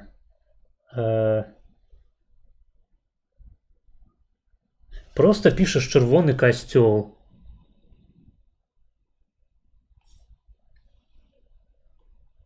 Костёл святых Сымона і Алёны. Вось. Алены. Костёл святых Сымона і Алены, Менск. Так, гэта ён. Там просто такая гульня контрастаў. У прынцыпе, Менск гэта вельмі кантрасны горад. Там плошча незалежнасці гэта, якая раней была плошчай Леніна. Дарэчы, дагэтуль станцыя метро, якая там знаходзіцца, яна называецца плошча Леніна. І там сам Ленін стаіць, ягоны помнік насупраць дома ураду. Ось, власна кажучы, дом ураду, такі салковы будынак. Насупраць праз дарогу там будынак БДУ, побач яшчэ будынак Беларускага дзяржаўнага педагагічнага універсітэту. У прынцыпе, ўсё вакол салковае, дзіка. І тут жа побач знаходзіцца гэты касцёл святых Сымона і Алены і даходныя дамы. То бок у касцёле святых Сымона і Алены быў створаны БНФ свайго часу. Ён, дарэчы, зараз знаходзіцца на нейкім бестэрміновым ремонце, гэты касцёл, каб людзі не збіраліся, таму што ў 20-м годзе гэта таксама быў такі адзін з цэнтраў крысталізацыі апазіцыйных настрояў. Там, я памятаю, свайго часу перад касцёлам стаялі партрэты забітых пратэстоўцаў. Вось у прыватнасці Бандарэнкі, па-мойму, быў партрэт. Побач знаходзяцца даходнія дамы, у адным з которых свайго часу жыла Магдалена Радзівіл, адна з галоўных спонсараў такога нашаніўскага перыяду беларускага руху нацыянальнага. Ось, карацей, на кантрастычах. Я ўжо не кажу пра кантрасты, якія там узнікалі з дэманстрацыямі, з чырвона-белымі сцягамі. Ну, напрыклад, у тым жа 20-м годзе. Касцёл Симона де Алены, так. О, Войнілович заснував, як символічно. Так, ну давайте далей. Что яны вельмі набалоханы, а яны павінны прагаласаваць. Калі не пераціснем, яны разбягуцца. Калі пачалася бойка... Вось на фоне гэты самы дом ураду знаходзіцца. Таму ударили Малафеева, і пачалося. Все, яны разбегліся, і ніякой незалежнасці мы не мелі. Была б вайна. Разумееце? Таму это вельмі важна было, это прайсці по этой астрые. Далей, мы стварылі кіраўніцтва масы, якая там стаяла. Потым стварылі дружыну, якая стаяла кругом дома урада. И задача была такая – не допустить дальнейших варварских методов. Так, я памятаю, Зянон Пазняк уже распавядаў пра гэта недзе ў іншым відосе, по-мойму, пра тое, што ім прыходзілася фармаваць дружыну спецыяльна, каб людзі не пиздзілі камуністаў. Таму што там збіраўся натоўп, ад якога можна было чакаць чаго заўгодна. Ну, нават, допустим, якіх-небудзь правакацыяў, так, з боку КДБ, каб можна было знайсці нагоду для разгону мітынгу. І была сфармаваная спецыяльная дружына, якая бараніла камуністаў, што досыць іранічна. Били в окна.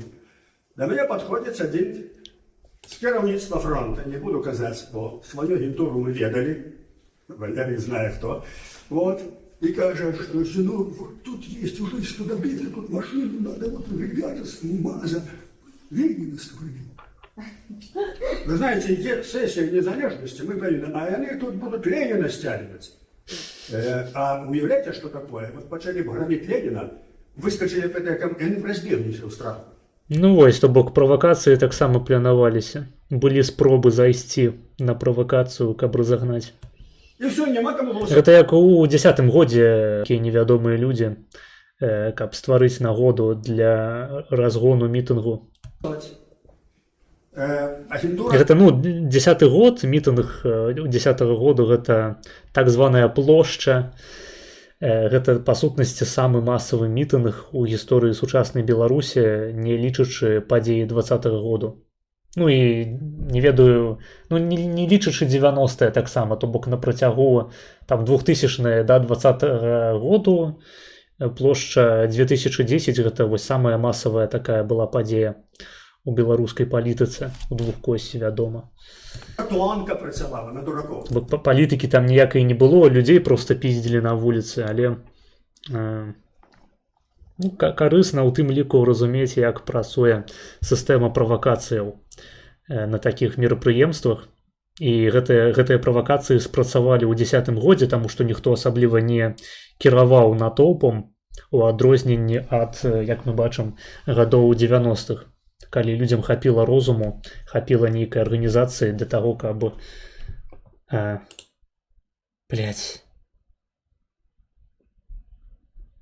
Енет, жыві, жывем, не жывем, жывем, не жывем, жывем, не жывем, жывем ці не жывем, ці жывем, ці не жывем, жывем ці не жывем.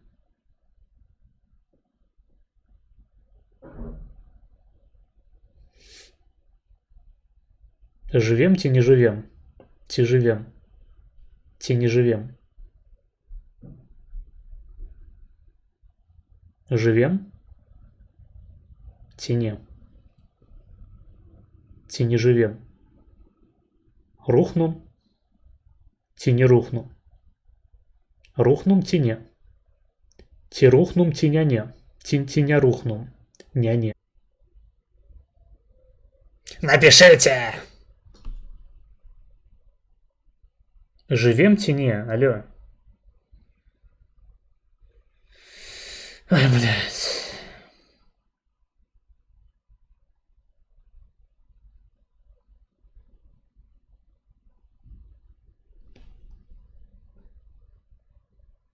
Жывем ці не жывем? Жыве Беларусь ці не жыве? Алло. Алло. Блять, хуенно. Ну чакаем, ёпта. Что там на стриме-то отбывается? Давайте глянем.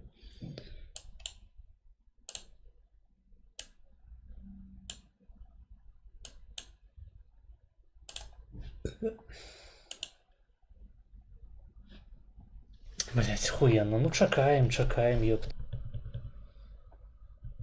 Напишите! Ці да, блять, павінна быць нормально ўсё.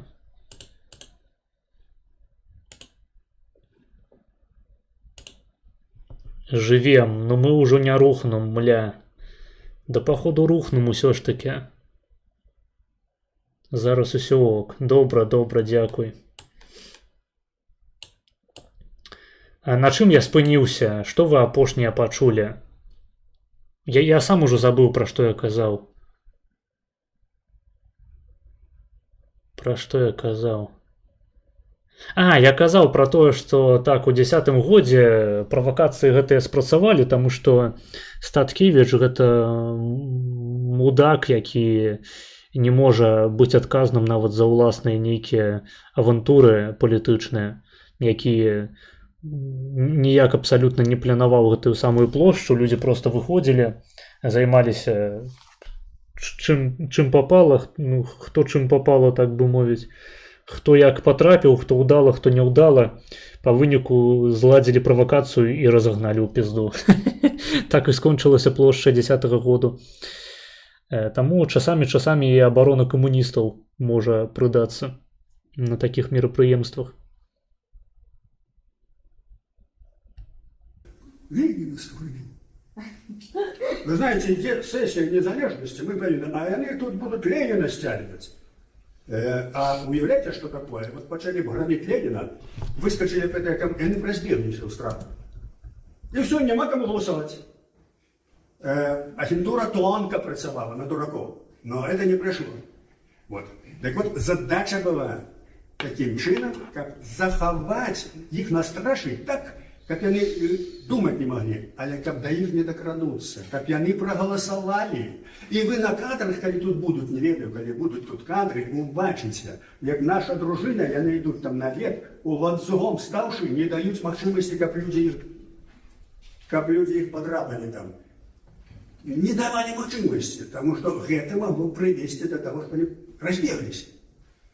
Выходит один генерал и говорит: товарищи, вот сообщение только что на фронте, на площади фронт избил депутата Тихину.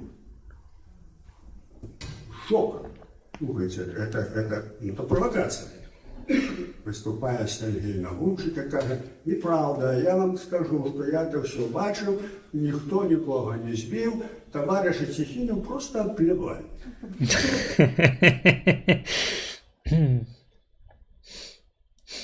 Ну, гэта маральнае збіццё. Ну, такі гумор.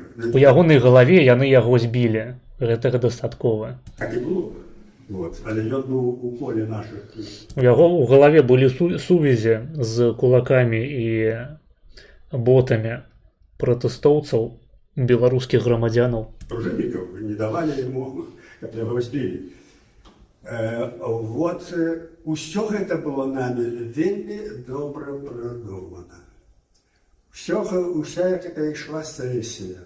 Калі былі нейкія пытанні, я просто здзіўляўся. Разумееце, ну вот я думаю, ладно, не буду пра гэта казаць. Не буду пра гэта казаць, похуй. Такое пытанне трэба тут же вырашыць. Падходзяць да мяне, адзін падходзіць, я кажу, так і там, дамовіліся, не могуць кожны даваць сваю прапанову. Калі мы прыходзім, ёсць старшыня апазіцыі, ён вырашае. Рабіць так, рабіць так, рабіць так, рабіць гэтак. И все, ишло як по маслу. Ну и нарешті подходим до конца. На самый конец Шухевич был категорично супраць незалежности. Вот эта книжка «Сессия незалежности». Это надрукована сессия, стенограмма. Она тут продается, если кто не понимает. Вот вы все бачите. Там все написано. Цікаво. И як хтось. У мяне, да рэчы, яе няма. Не тое, каб у мяне было шмат кніжак Пазняка. У мяне есть толькі маленькая такая чырвоная кніжачка, называется «Незалежнасць». Яна падпісаная Пазняком асабіста.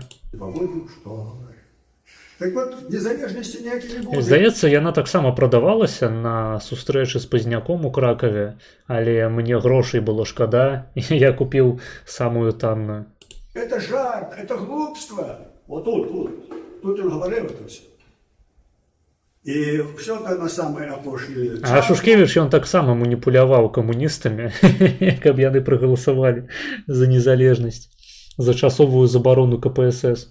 Ой, вот это выступает. Ну, тут все, будем заканчивать сессию. Ну, короче, гэта, я так разумею, там плошча незалежнасці. Дарэчы, замоўце таксама калі-небудзь паглядзець, ну, толькі не па 40-й, канешне, чарзе, але замоўце калі-небудзь паглядзець які-небудзь шпацыр ці праездку, праезд па Менску, такую тыпу экскурсію, просто без словаў нават можна. Я пагляджу, пакаментую. Так ці іначай, я ў Менску жыў 3 гады, вучыўся. Ну тут есть вот, вы настаиваете на своим питании, знаете, я тебе помочь. Праездку, напрыклад, па гэтым, па праспекце незалежнасці, там ёсць на што глянуць, што адкаментаваць. Нават улічваючы, што гэта савок саўком. Ён просто не разумеў, што адбываецца. Ну, але это не так. Вот. І нарэшце, ўсё ж такі прымусілі, таму што камуністы ўжо здаліся, прымусілі іх разбіраць это асноўнае пытанне. Кебіч, я сказаў, ужо падрыхтаваў эту сваю пастанову. Кебіч найбольш такі рацыянальна думаючы з іх усіх чалавек, ён бачыў, да чаго ідзе, ён ужо падрыхтаваўся і нас падтрымліваў. І ён выступіў з падтрымкай незалежнасці. Гэта вельмі важна, калі прэм'ер-міністр Кебіч гэта галоўны апанент Лукашэнкі на выбарах, як яго прадстаўлялі ў 90-е. Хаця галоўным насамрэч быў Пазняк, у другі тур выйшаў Лукашенко і Кебіч. Ну і паколькі Кебіч быў номенклатуршчыкам, народ прагаласаваў за такога тыпу антысістэмнага Лукашэнку. ўжо пайшоў А Кебіч ён быў фактычна кіраўніком дзяржавы увесь гэты час. То бок часта любяць казаць, што Шушкевіч быў кіраўніком незалежнай Беларусі, але Шушкевіч ён займаў досыць сімвалічную пасаду. І гэта была пасада кіраўніка парламенту. То бок ён там, не памятаю, як гэта канкрэтна называлася, ну нешта кшталту маршалка Сойму у Польшчы сучаснай. Вось як Чажасты зараз маршалак Сойму, так і Шушкевіч быў кіраўніком парламенту ў Беларусі і выконваў досыць сімвалічную функцыю. Асноўная ўлада знаходзілася ў руках прэм'ера, і прэм'ерам быў Кебіч. Фактычна незалежнай Беларусю да 94-го году кіраваў Кебіч, а ніякі не Шушкевіч. Ну і, уласна кажучы, беларусы яны звязвалі ўсе свае беды, усе эканамічныя паразы, крызіс, наогул палітычны, эканамічны з асобай Кебіча. Таму за яго не галасавалі, а галасавалі за Лукашэнку. Таму пытанне такое ішло. Розныя былі выступы. Але фактычна сапраўднага змагання паміж Лукашэнка і Кебічам не было. Кебіч добра ўладкаваўся ў лукашэнкаўскай сістэме і памёр у Беларусі фактычна вольным шчаслівым чалавекам. І, па-мойму, нават у сваёй кніжцы пазней у мемуарах пісаў аб тым, што канкурэнцыя з Лукашэнкай на выбарах 94-го году была спектаклем, што сапраўднай апазіцыяй быў беларускі народны фронт, а яны з Лукашэнкай проста разыгралі спектакль, каб стварыць уражанне, што асноўная пагроза ідзе не з боку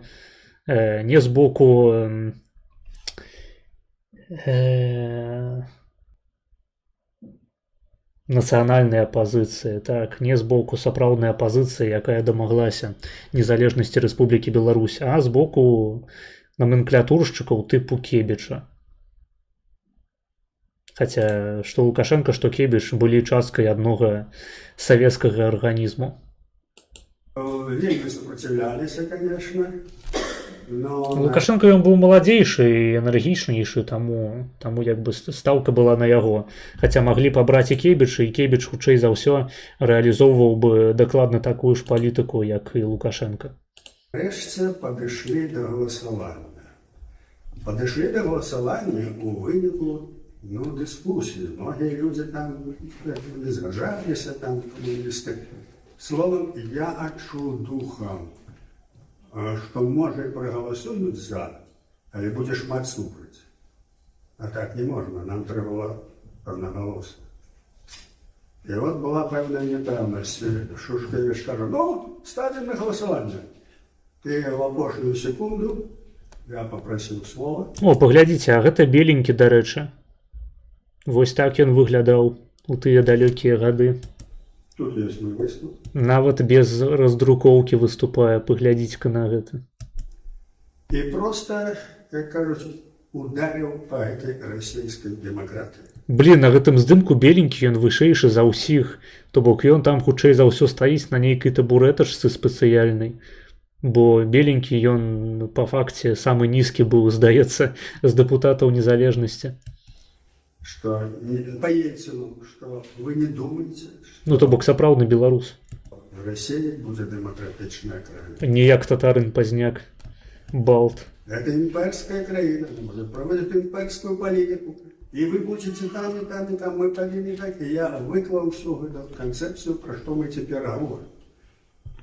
А яны, камуністы, баяліся, таму што Ельцын ужо выдаў загад аб забароне Компартії так само. І вони боялися Єльцина, бо рила було в пуху, як кажуть. Там уже арештували ГКЧПистів, могли добратися до їх. І тому для Єльцина для них був саме страшний. А вони бачили, що Народний фронт контактує з Єльциним і підтримують Єльцина. І тут виступає старшина Народного фронту і каже, що Єльцин такий самий імперіаліст, як усі. Ви не маєте сподівання в Росію. Ми повинні мати незалежність, ми свою економіку, тоді ми тільки застанемося. Іначе нам нічого не буде. И это зворот до коммунистов, до всех. Вы разумеете? Мертвая тишина коммунистов. И тут выскакивает один из их лидеров, таким мачулинком был, может быть, был другой секретарь Гомельского обкама. Знаете, КПСС, знаете? Я уже, может, призабылся. И выступая с подтримкой, что треба поддержать Семена Станиславовича, действительно, если мы это не сделаем, то будет так и так, и так. И у их иных голов уже смешалось все. Все, у них просто отклеилось. Вот, их неформальный лидер в этой стране. И тут выскакивает товарищ Жебрак, той, який сказал, что, ребята, мы вас будем пух расстреливать. Товариші, по-русски каже, що треба підтримати Зіновія Станиславовича, коли ми не будемо незалежними, то ми будемо северо-западним краєм, Росія нам така. На протягу пару суток змінив своє міркання і виступив ентузіазмом незалежності. Той, який хотів нас розстрілювати. Це от тут усе є. Вот. І як ішла ця боротьба. Ну і не розказуєш... Треба підтримати Зянона Станіславовича, товариші, а то поїдете на Акічу. Ну, так і було. От нюансів, коли там... Нас ни разу, хотя бы было десятки разов, нас хотели оттягнуть в аппендикс. Ну, допустим, так сказать, принять декларацию, конституционный закон о признании декларации конституционным законом. Это есть незалежность. Там, ну, Пишите ў чаце, каго перыядычна адцягвае ў апендыкс. это жарт, это так не может быть, это не то, это, ну, его уже коммунисты не слухают. И тогда не пропоную. Товарищи, знаете что, давайте мы примем формулировку такую. Верховный Совет ставить задачу о поскорении декларации об суверенитете. Точно есть. Кому кажется, как это можно поскорать, надо читать. Но, когда, скажем, мы были люди наивные, такие, как яны, так почали спрачаться, там, уже час дожить, а мы идем в аппендикс. Вот. Так вот, Ну, я ў апендыксу і што? Так само не бачу праблему. во всех этих Таго, што ты ў апендыксе. волчьих ямах мы нигде не спотыкнулись. Мы были вельми отдельные и старались, так сказать, выкористать этот момент. И вот удалось. Руками Вось ён, гэты дом ураду. Монструозная такая хуйня насамрэч. коммунистов заборонили коммунистическую партию. Асабліва калі вось сам асабіста там знаходзішся, глядзіш на гэты пиздец мадэрністкі пачатку 20-го стагоддзя. Заборонили. Просто абсіраешься адразу. Там яшчэ Ленін стаіць посярод плошчы. Комсомол приняли постанову. Маёмость компартии переходит у народное користання. Вот, будинки компартии, все, переходят у народное користання, а горсовет слухає, а у горсовете наши фронтовцы. Нават не мадэрнізм, а, мабыць, гэта называецца мадэрн, таму што я ў пэўны момант сваіх архітэктурных ізысканняў, так бы мовіць, даведаўся, што мадэрн і мадэрнізм гэта розныя рэчы. І гэта, блядь, ну, пиздец, якія розныя рэчы. Так само Але я перыядычна блытаю, што з гэтага што. принимают решение опечатывать КПСС. То бок там выразнае адрозненне паміж домам ураду і вось цэласнасцю праекту плошчы не плошчы, а праспекту незалежнасці. То бок праспект незалежнасці, па-мойму, гэта такі сталінскі мадэрнізм, а дом ураду гэта мадэрн. Мадэрн 20-х гадоў 20-го стагоддзя. Опечатывать домы и тут же То пошли бок опечатывать. такая футурыстычная архітэктура без асаблівых излишестваў, як то кажуць.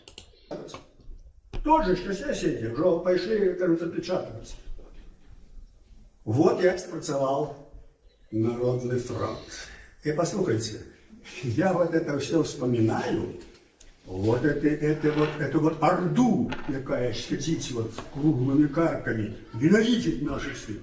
И як мы их посекли, то это не суд. Это суд не над Вислой, а суд у Минска. Вот что отбылось. Вот. Ну і вже в опошній період Шушкевич побачив, що ну все ж, здався. Вот. І призначає голосування. Значить, вынік этого виступу, коли я этого Ельцина, эту русскую демократию показал коммунистам, что не сподівайтеся на них. І дав їм зрозуміти, що в этом сенсі ми з вами якби союзники, ми одні білоруси. У нас одна держава. Мы этнично отбитые. В наших венах течет. Так, семя славян. Следовательности, до них это дошло. И вот голосование. Одноголосно.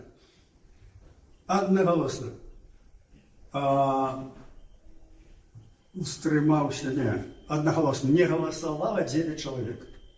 9 человек не голосовало, остальные одноголосно проголосовали о 20 годин 12 хвилин. 25-го строковика.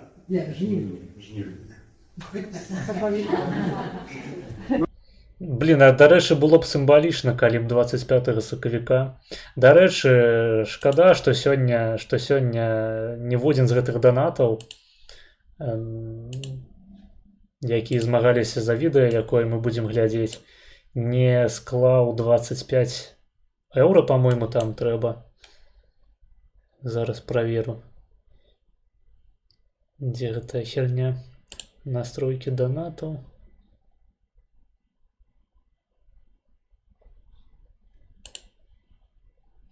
Не, гэта...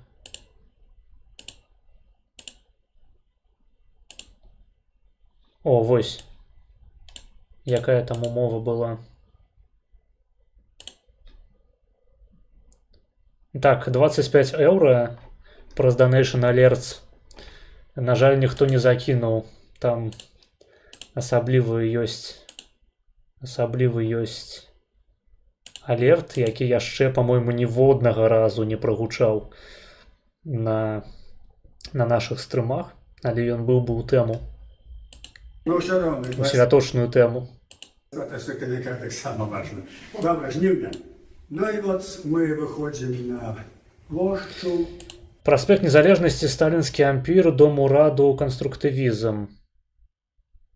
Ну, канструктывізм гэта частка мадэрну, наколькі я памятаю, а сталінскі ампір гэта эклектыка, і такім чынам можна яго запісваць у любы стыль, таму што гэта не нейкі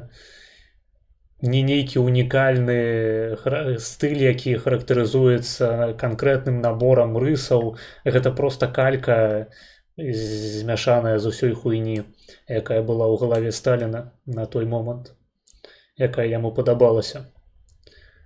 Чытаў кнігі Зянона Станіславовича. Я чытаў одну ягоную кнігу «Незалежнасць», але там палова кніжкі складаюць фоткі, здымкі з мітынгаў 90-х гадоў. Ну, мітынгаў маецца на ўвазе менавіта прысвечаных здабыццю незалежнасці.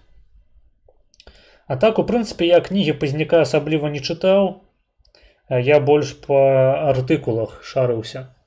Мне падаецца, што Пазняк ён майстар кароткай формы больш, чым менавіта прозы. Паэзіяй Пазняка я таксама не асабліва цікавіўся. То бок, па-мойму, для разумення таго, што такое Зянон Пазняк, трэба чытаць не кніжкі ягоныя, трэба зайсці на сайт, які называецца pazняк.info, па-мойму, і чытаць артыкулы проста. Прычым лепш за ўсё чытаць такія старэнькія артыкулы, дзе ён разважае на больш-менш агульныя тэмы, там пра дэмакратыю, пра крызіс дэмакратыі ў Еўропе, пра свабоду, пра народ, пра незалежнасць, пра антыкамунізм. У прынцыпе, пра Беларусь, пра яе гісторыю. Вось гэта мастрит. А кніжкі я не магу сказаць, што я прамараю пачытаць якія-небудзь ягоныя кніжкі канкрэтныя, таму што я сам не тое, каб іх шмат чытаў. Ну і як вы бачыце, там кніжкі такія, то бок гэта сесія незалежнасці, гэта проста зборы дакументаў збольшага. Ну, калі не лічыць кніжак Пазняка мастацкіх, іх я таксама не асабліва чытаў. Артыкулы. Найлепшы артыкул, напісаны Пазняком, быў прысвечаны вядомаму рэстарану «Поедем, поедим». І таму, якія сатанінскія падтэксты і сімвалізм, у прынцыпе, сатанінскі можна ў ім пабачыць, што карова на столе сімвалізуе Бафамет, ну і карацей, што там жыдоўскі інтарэс быў задзейнічаны ў будаўніцтве гэтага прадпрыемства. Карацей, усім раю. Я, праўда, забыў, як сам ён называецца. Памятаю, што там быў гэты здымак каровы. Ахуительны. Мабыць, я нават рэпасну сёння потым. Гэта найлепшы перформанс Пазняка з усіх, на мой погляд. Мазыч, ты ж зразумеў, што гэта падзеі 25 жніўня 91-го, а не 27 ліпеня 90-го. Да похуй. Не, по-моему, ён апісвае менавіта прыняццё дэкларацыі. Хаця...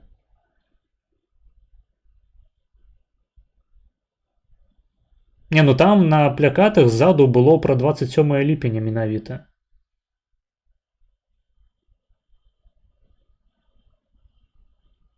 ГКЧП калі адбылося? Мабыць, дарэчы, гэта сапраўды пра 25 жніўня ГКЧП. А, ну так, то бок гэта так. Але тут і просто 90-й год, 27 ліпеня таксама было ўзгадана.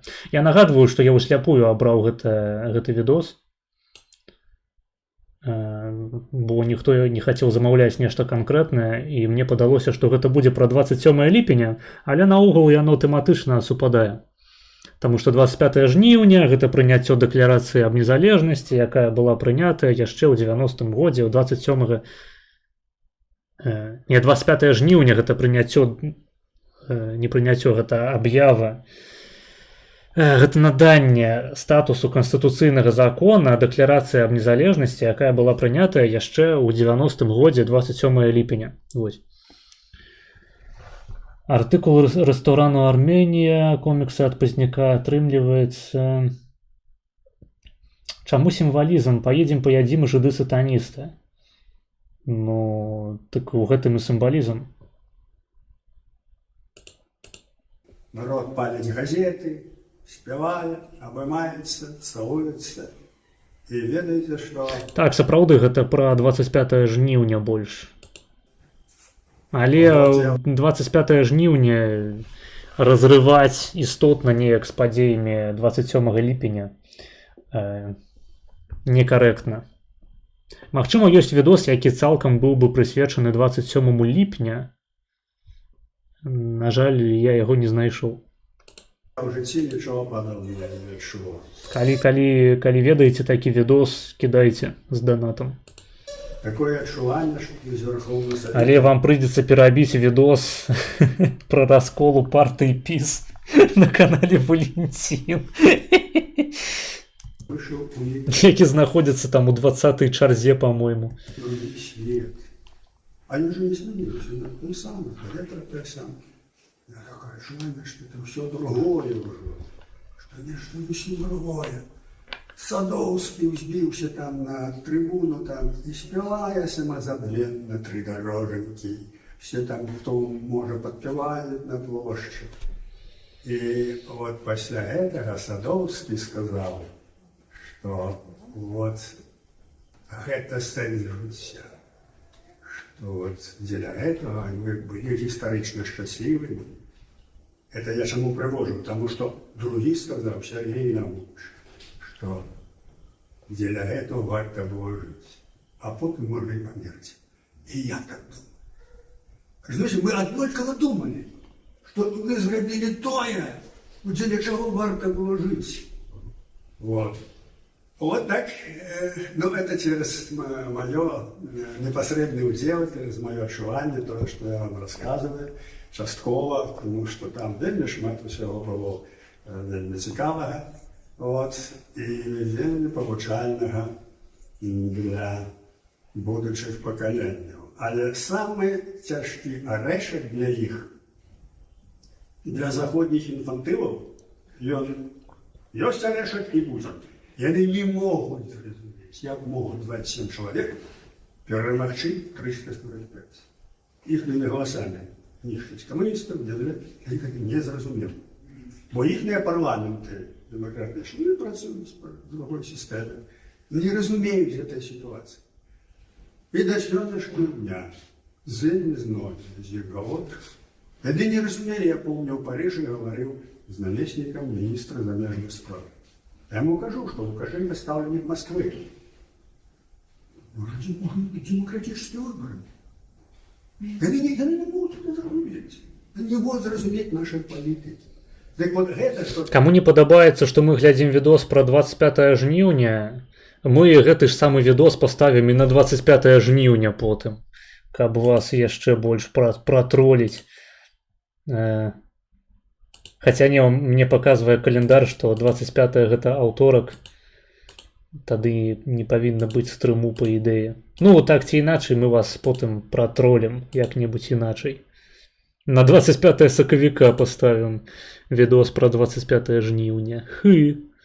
Булося у Верховным Совете 24-25. Вось, а ў прынцыпе, трэба было раней прыходзіць на стрым, калі я прасіў замовіць які-небудзь відос. Гэты відос я проста ўсляпую абраў, я не ведаў, пра што ён будзе канкрэтна. Я толькі прачэкаў, што ён будзе пра 90-е, а не пра 1918. 1991 года этот суд у Минске, этот суд Боски. Вот. И мы, как кажется, в этом суде играли ту роль, якую играли войски Булата Лохожича и польские войски в борьбе с российской армией 20-го года. Ну, гэта цікавую ён, канешне, гістарычную паралель правёў. Здабыццё незалежнасці Беларусю і перамога ў савецка-польскай вайне. Вот. Дарэчы, там раней была паркоўка. Цікава. Зараз там няма паркоўкі, там плошча. Проста брук. Вось той самы Ленін. І тут яшчэ бачна герб пагоня і бел-чырвона-белы сцяг. То бок здымак недзе паміж 91 і 94 годам быў зроблены. Зараз гэта ўсё іначай выглядае. Там савецкая хуйня, плюс савецкая хуйня, плюс савецкая хуйня, і тут няма паркоўкі. Так далася нам наша незалежнасць. Ну и, конечно, громадство не поспевало. Мы были авангардом. И те люди, которые нас подтримывали, это так само был авангард. Коммунисты заховали владу реальную. Они уже не были коммунистами. Они были реально в владе. Вось чаму я падумаў, што добры відос будзе. Тут 27 ліпеня, Дзень незалежнасці Рэспублікі Беларусь. У прынцыпе, кантэкст ён агулам пра гэта, пра 27 ліпеня. Вулькамов, экономика, все. Кебич остался совет министров, вся влада была у них, войско, милиция, все было под их руками. И копило им 3 годов. Кебич первый пришел на супрацовництво с Москвой, как подрихтовать своего агента, Валет, был такий Валет, зараз Лукашенко, і зробити вот той переворот, який довжиться вже 30 років. Тому, думаючи от над тим, що я в початку казав, звісно, геополітично ми маємо таку ситуацію, що супроть нас і Орда, і Запад. Ну, есть там подтримка у Польши, конечно, у нас хорошие відносини з Україною, все, але Україна так само під прессом. І друге питання, на протягу всієї цієї історії боротьби Русская Орда вынищала физично лепших людей. Не только поэтому Блядь, там нейкая помылка здарылася з праектором. письменников, там, а увогуле нават селян. І от гэтае вынішчэнне ў кожным пакаленні, і потым, што яны, ну нічога ў іх не атрымліваецца, як кажуць. Ну, ведаем, як у Расіі, што адбываецца. А вот прапаганда атрымліваецца. Вот пропаганда отрывается. Настолько липкая, настолько лживая, настолько гнусная, она залазит у подкорку. Я уже не кажу про Мордву, про Чувашову, про Башкирию, куды. И масса наций, этносов, просто зникли, они стали русскими. Такие бураты.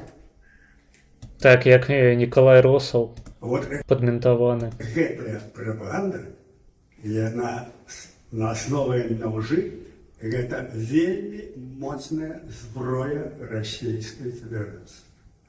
И она існувала увесь час. Она допрацаваная до досконалости. И мы бачим, что в информационном сенсе ни Европа, никто не может ничего противостоять. Это и уже. А когда вы слухаете этих российцев, звичайных, вот они теперь курс, что они там говорят, то мы думаем, что их мозги поехали, их управлены вот этой пропагандой. И вот это треба нам разумець, что найвялікшая зброя – это хвостня, это пропаганда, якая сыграла фатальную роль за часы Советского Союза. Нам просто не хапало народной падтрымки.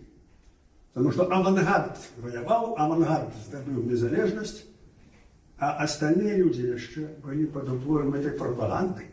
И когда полки были пустые в магазинах, и все, потому что такая политика проводилась, было не коммунистов, то появляется человек, и кажет, что я вам дам по телевизору, я вам дам по холодильнику, вернем Советский Союз, все будет, и поверить. Вот. Вот такие высновы с этой историей, которую я хотел вам. Вы чуеце, нават у пазняка на лекцыі сядзіць нейкая бабка с ракой і падпёздвая такая, тыпу, так, я ўсё разумею, я ахуенная, я блядь, я ў 90-е галасавала за Шушкевіча, блин, гэтае тупое быдло беларускае, просто не зразумела свайго шчасця. Расказаць? Заўсёды ў пазняка неяк атрымліваецца так, які выступ не паглядзіш, заўсёды сядзіць нейкая бабка срака савецкая наперадзе і падпёздвае толькі. быццам бы камусьці не похуй, блядь. І паўтараю, што гэтая гісторыя... Сядзі, слухай, чакай, пакуль пачнецца секцыя з пытаннямі, ты, блядь, хамская жывёла. Ненавіджу, блядь, саўковых бабак. Гонарам мы павінны ведаць, берагчы і тыя ідэалы, якія былі ў 1891 годзе, павінны асвятляць нам шлях. Мы даможам все свайго. Абавязкова. Беларусь нідзе не знікне.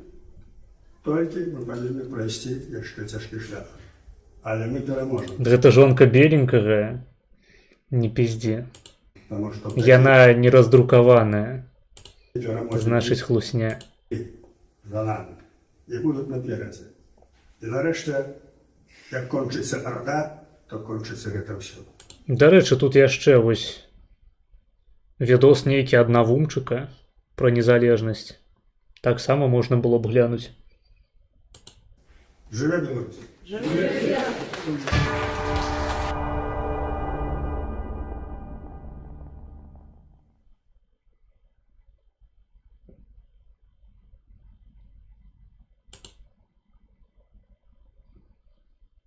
Вось гэта інтэрв'ю добрае, але яно больш пра дзень волі. Таму не сезон, карацей. Ну вось, шаноўныя, вам прагляд гэтага відэа каштаваў амаль $200. Беленькі аддаў сваю жонку пазняку ў секс-рабства на карысць беларушчыны. Не кажы так. Ну что, 40-вую чаргу адгледзелі, цяпер ідзем у 39-ю. Дзякуй за відэа, дзякуй за грошы. Вялікі дзякуй. Але вы самі разумееце, як бы. Наступны відос у нас з 20-й чаргі.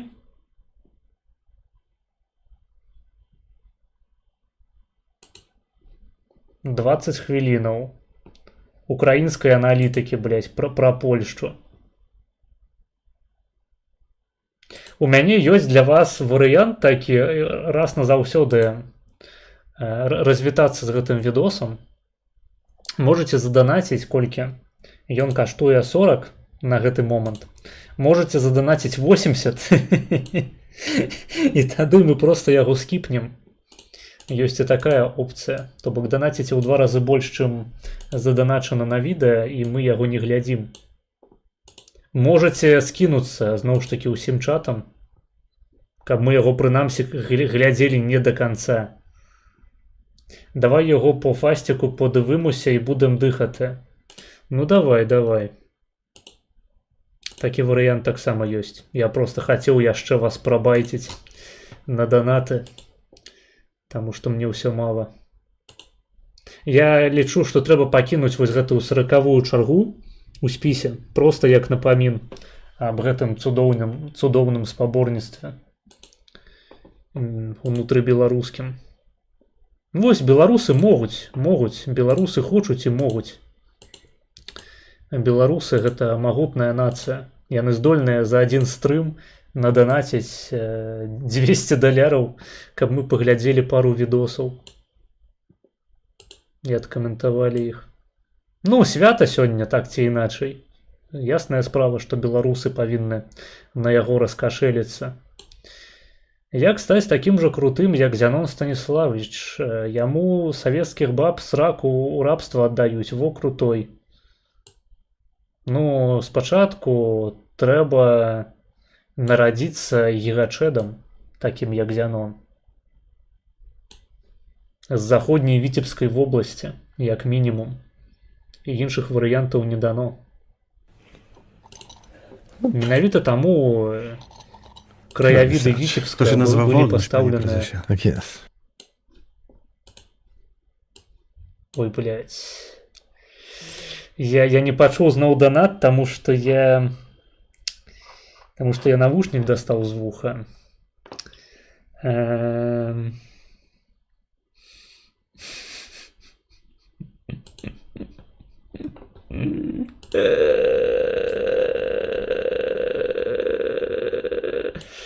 Пила задонаціў $80 на скіп хохла долбоёба.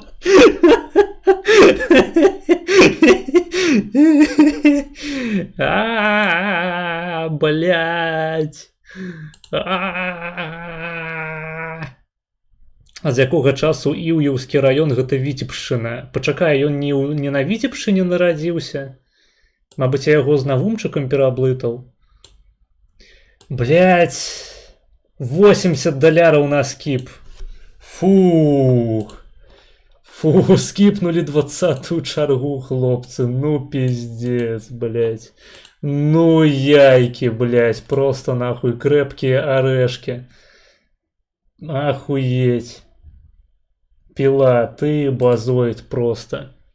Беларусы, яны заслужили свою незалежнасць. І сёння мы гэта прадэманстравалі на маім стрыме. Блядь, гэта реально тупо габрэі 21-го стагоддзя, самыя заможныя баршукі. То бок здавалася панляін, колькі там зараз? 22 чалавекі, гэта, ну, расеец які-небудзь прыйшоў бы, сказаў хуйня. Вось як Скабар нядаўна завітаў на мой стрым, сказаў: блядь, 15 онлайну мало, блядь. Хуйня. Мама на фоне ходзіць яшчэ да таго ж. Хаця гэта была не мама, а украінец, з якім я жыў. Ну, похуй. А па грошах, калі паглядзець, то як бы больш за $200 за стрым гэта не жарты, ніхуя. Дзякуй табе, Піла. Неверагодны ты, неверагоднімус. Будзем цябе так цяпер называць. Тупо вось парада, як стаць такім жа крутым, як Зянон Пазняк, трэба спачатку выйсці на ўзровень пілы і быць у стане заданаціць на скіп відэа, блядь, просто на скіп, не той, каб нешта паглядзець, а каб нешта не глядзець. $80, блядь! Гэта палова беларускага заробку, калі вы працуеце якой-небудзь даляркай. Вось як мінімум трэба быць такім, як піла. Вучыцеся, і ўсё у вас атрымаецца. Так, канешне не, калі б ён нарадзіўся на Віцебшчыне, то быў бы рандомным ноунейм бульбікам, які скочыць на славянскім базары. Ты меў на ўвазе Дарашэнку? Што за гісторыя пра скабра? Да быў відос на канале Сацкі Жмас. Ну, у тэлеграм-канале мне кідалі там у чат, у базар, па-мойму. Ён зайшоў на мой канал, сказаў, што канал маленькі. Ну і ўсё. Ну, тыпу скабру забылі распавесці, што ў мяне беларускамоўны канал і што я самы папулярны беларускамоўны стрымер з усіх. А так-то, канешне, канал невялічкі. Вядома. Так, ну спадарства, у нас цяпер іншы крызіс. Вы пазбавілі мяне ад прагляду відоса спадара Какла, але ў нас, тыпу, другая чарга пустая. І ў нас, у прынцыпе, усе чэргі пустыя, акрамя першай. А ў першай чарзе там відос, блядь, пра Пуціна з каналу «Быць Ілі». Вы хочаце гэта глядзець, ці ўсё ж такі працягнем святкаванне і па другой чарзе паглядзім які-небудзь больш-менш адэкватны контент? Гэта была аднаразовая акцыя, калі што, наступны месяц буду жраць хуй без солі. Блядь, піла, ты просто... ты...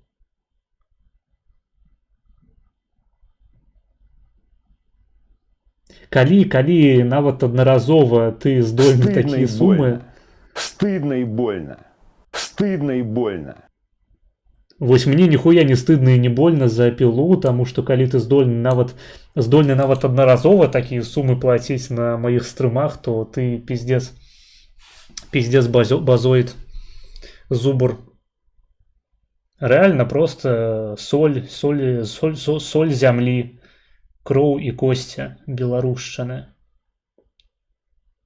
Кроў з малаком.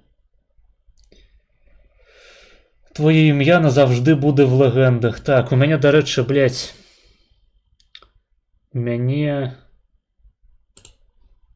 вось гэтая тэма павінна працаваць.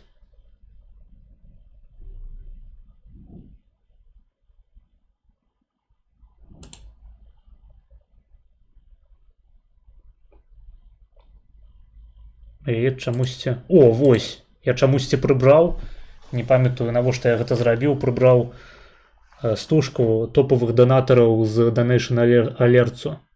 Праўда, тут такі мінус, што донаты ў рублях яны наперадзе, таму што там не па валюце глядзіць Donation Alerts, а менавіта па лічбе. То бок тут донаты, блядь, інструктара па фістингу ў рублях. Па 1000, па 500. Не ведаю, ці патрапіў сюды спадар піла. Вось Станіслав Шишкін таксама ў рублях данаціў. 300.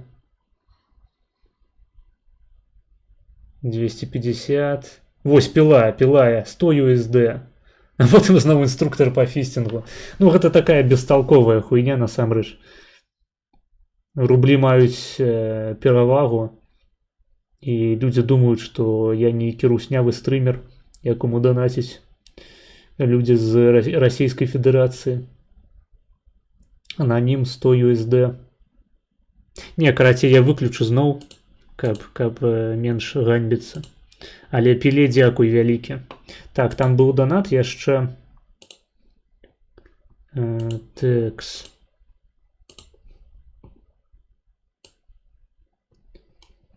І Дон Рігул заданаціў 3 даляры. Спасылка давай по другій. По другій. Так, по другій.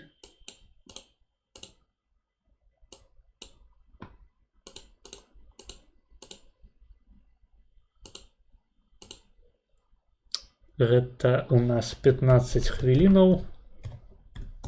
Дзякуй табе за донат, за 3 даляры. Ты круты. Не скажу неверагодны, таму што неверагодны у нас на стрыме сёння 1. Але хто данаціў па даляру, па 2, таксама крутыя. Вы клёвыя, блин, класныя хлопцы. Ось, у мяне найлепшая і найбольш плацежаздольная аўдыторыя на беларускім ютубе. Жывіце з гэтым. Так. Усё вядома ў гонар беларускай незалежнасці. Так, што ў нас тут за відэа такое цікавае? Спадар Валентин ідзе ў нас адкісаць. Так. Будаўнік чырвонага касцёла. Хто такі Эдвард Вайніловіч з каналу онлайнер Толк. Відос выйшаў 2 гады таму, у яго 4 прагляды. Я не ведаю, як ты ў прынцыпе пра яго даведаўся.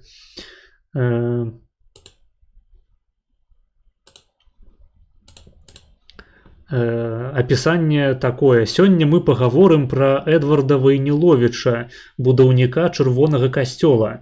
Калі сказаць, што героем сённяшняй размовы будзе кіраўнік сельскагаспадарчага таварыства часоў расійскай імперыі, гэта прагучыць не вельмі цікава, але ж рэч у тым, што ён стаў і своеасаблівым ахоўнікам нашага горада. Разам з гісторыкам Тимофеем Акудовічам мы распавядзем цікавую гісторыю адной з галоўных постацей беларускай сталіцы. Гэта нейкі падкаст, паходу, які ніхто не глядзіць, не слухае. Але мы зараз гэтым зоймемся. Акудовіч, гэта ж, па-мойму, гісторык, які вядзе перадачу на Белсаце з катамі, крынжовую, тую самую. Бля, важко по Вайніловичу знайти більш-менш зносний відос. Цей, мабуть, найкращий з тих, що є, але тут статична картинка замість монтажу. Вось, Вайніловіч гэта бацька краёўства і кансерватар. Ну, паходу, зараз пакушаем базы. Пакушаем базы. Але спачатку я адайду сабе наліць вадзічкі. Пачакайце, зараз буду.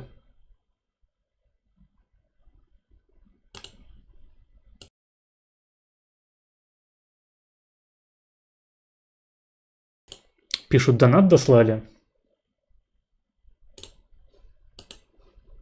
Прихильник шабухи. О, блядь, нихуя себе. Вітаю, піле вітанні по другой. Ебать, давненько я тебя не бачыў. Сярод донатераў-то. Зараз занясем. Так. 10. По другой гэта у нас 50 хвілінаў.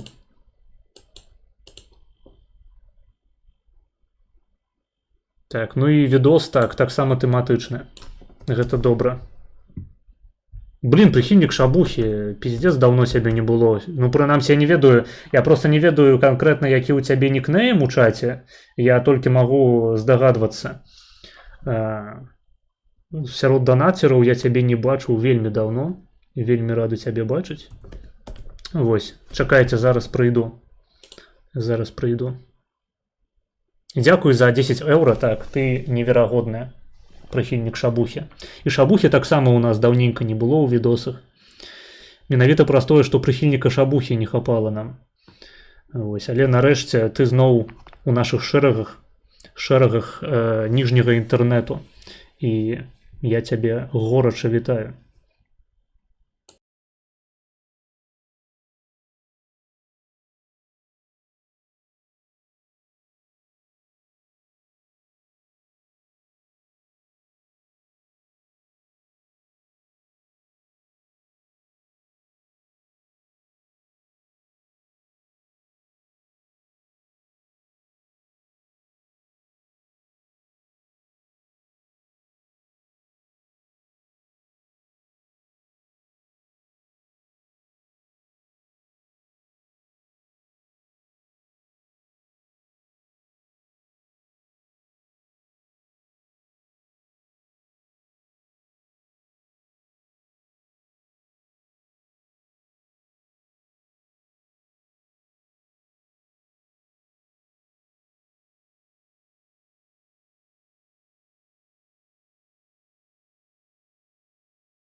Так, я зноў з вами.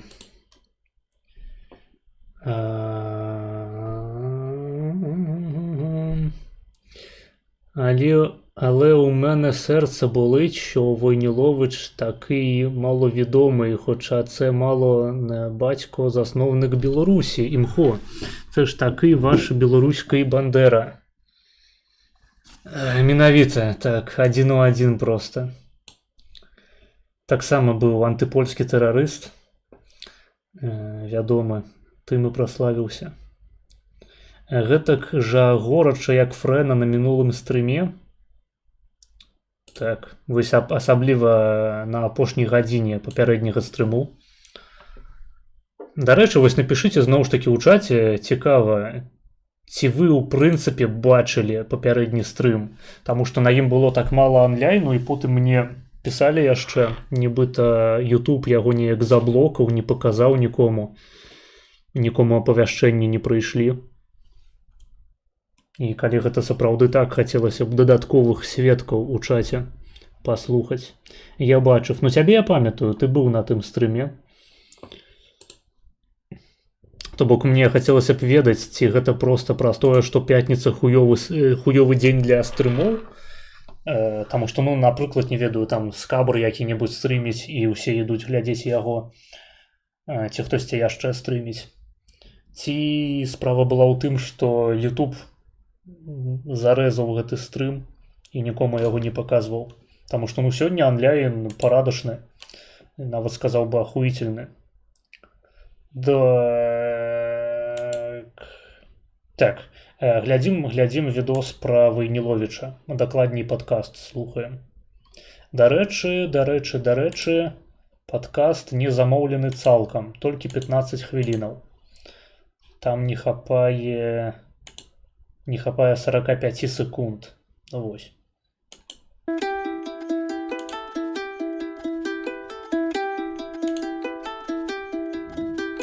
Калі сказаць, што героем сённяшняй нашай размовы будзе кіраўнік сельскагаспадарчага таварыства часоў расійскай імперыі, то гучыць гэта, напэўна, не вельмі цікава.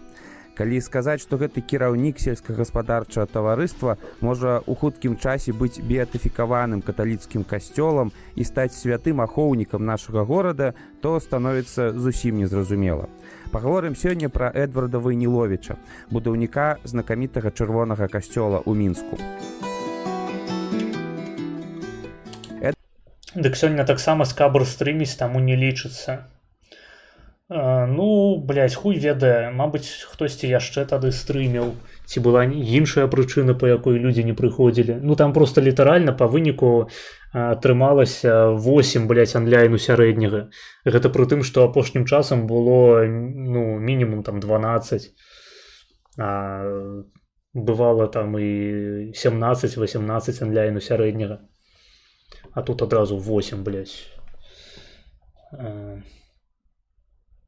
У мяне тыпу паўгады не было такога онлайну нізкага.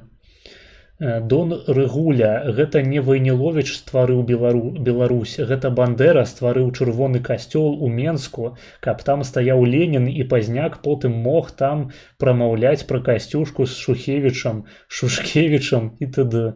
Думай. Па-мойму, пасля гэтых словаў думай павінна брацца ў двухкосці, таму што мозг ужо выцек. Перадачу света, што ты нясеш. Так. Усе пайшлі глядзець яе. Або гэты іхнія эфіры з Ксюхай рэгулярныя.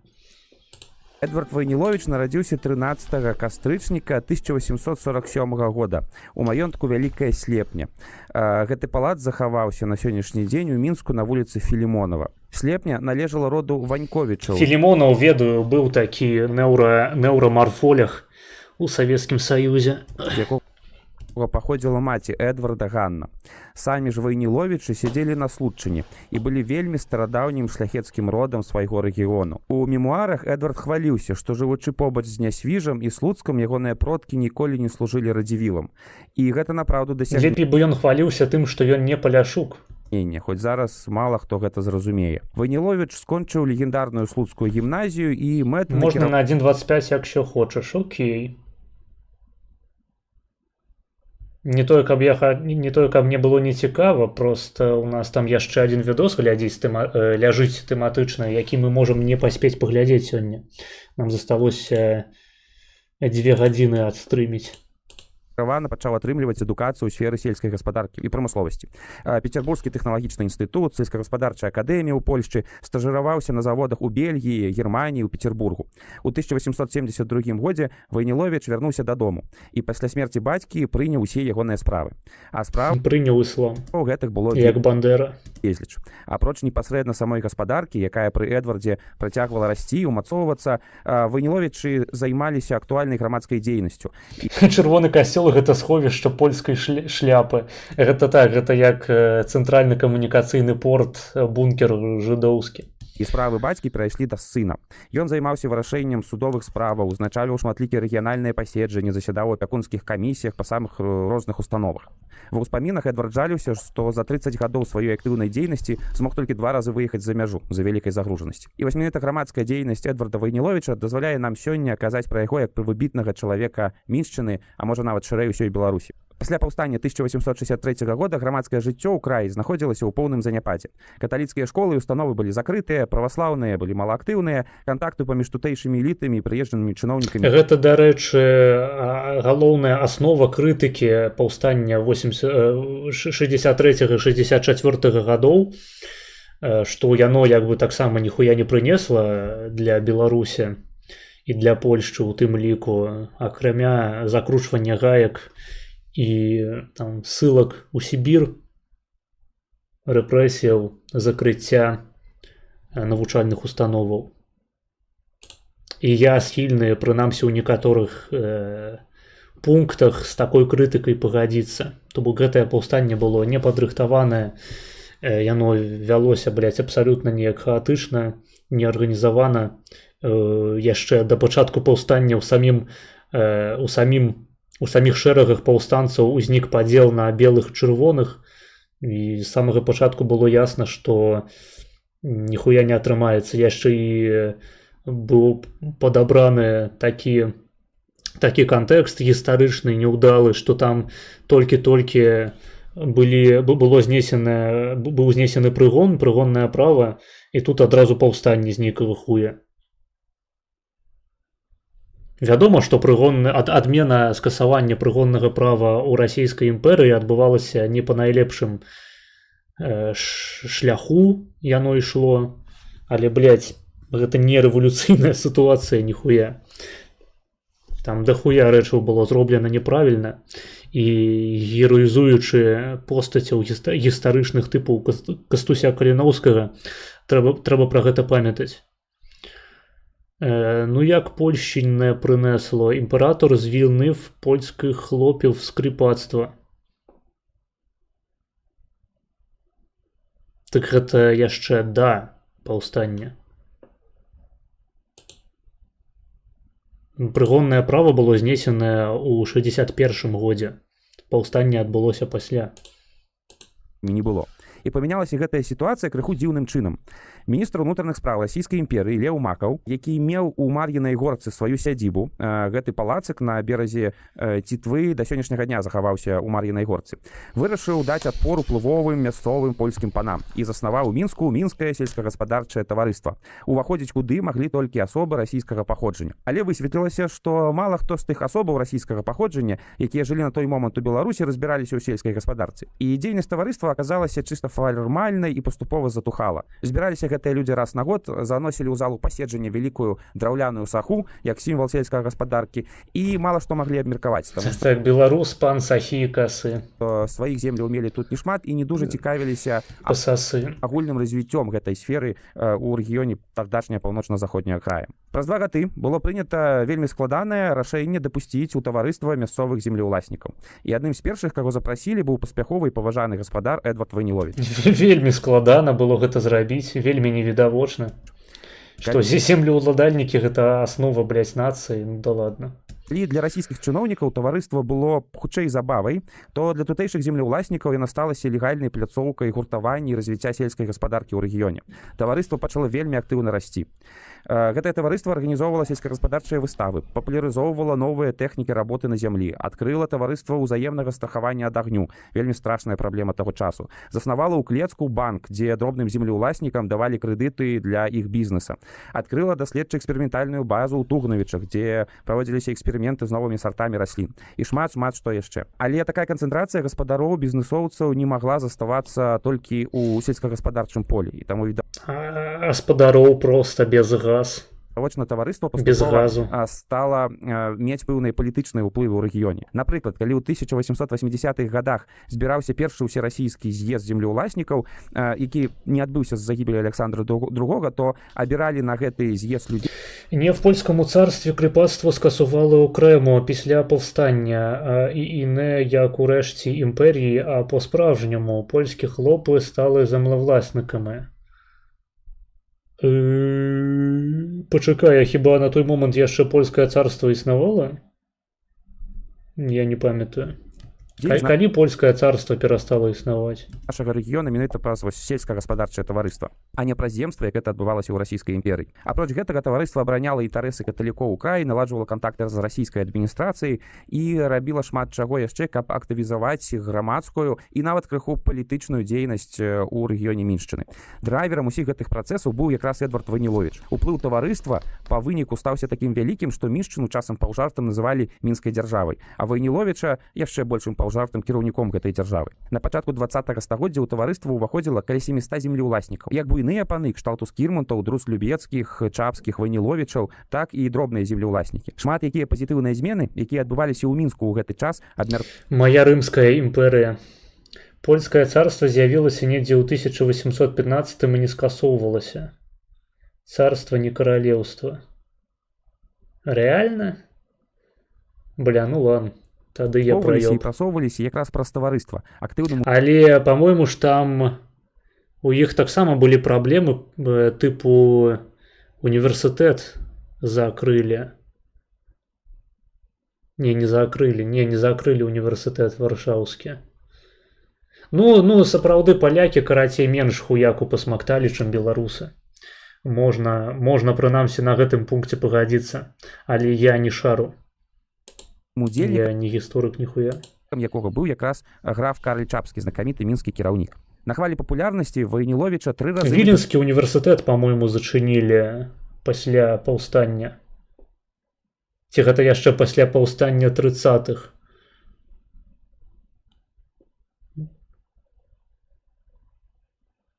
А, гэта, здаецца, яшчэ пасля 30-х, так. І Каліноўскі, ён вучыўся ў Піцеры, таму што у Вільні тады была толькі гімназія. І гімназію, па-мойму, зачынілі пасля паўстання, калі я не блытаю. Збіралі ў расійскую дзяржаўную думу. Мінскі шляхціч пасябраваў з міністрам Петром Сталыпіным, і яны шмат разоў раіліся пра зямельную рэформу ў імперыі. Сталыпін нават прапаноўваў яму пасаду намесніка міністра земляробства расійскай імперыі. Яго яшчэ пасля паўстання 30-х, ну вось так. А пасля 60-х зачынілі Віленскую гімназію, па-мойму. Шмат спраў чакала яго яшчэ на радзіме. Апроч эканамічнай і палітычнай была ў мінскае таварыства яшчэ і цікавая ідэалагічная функцыя.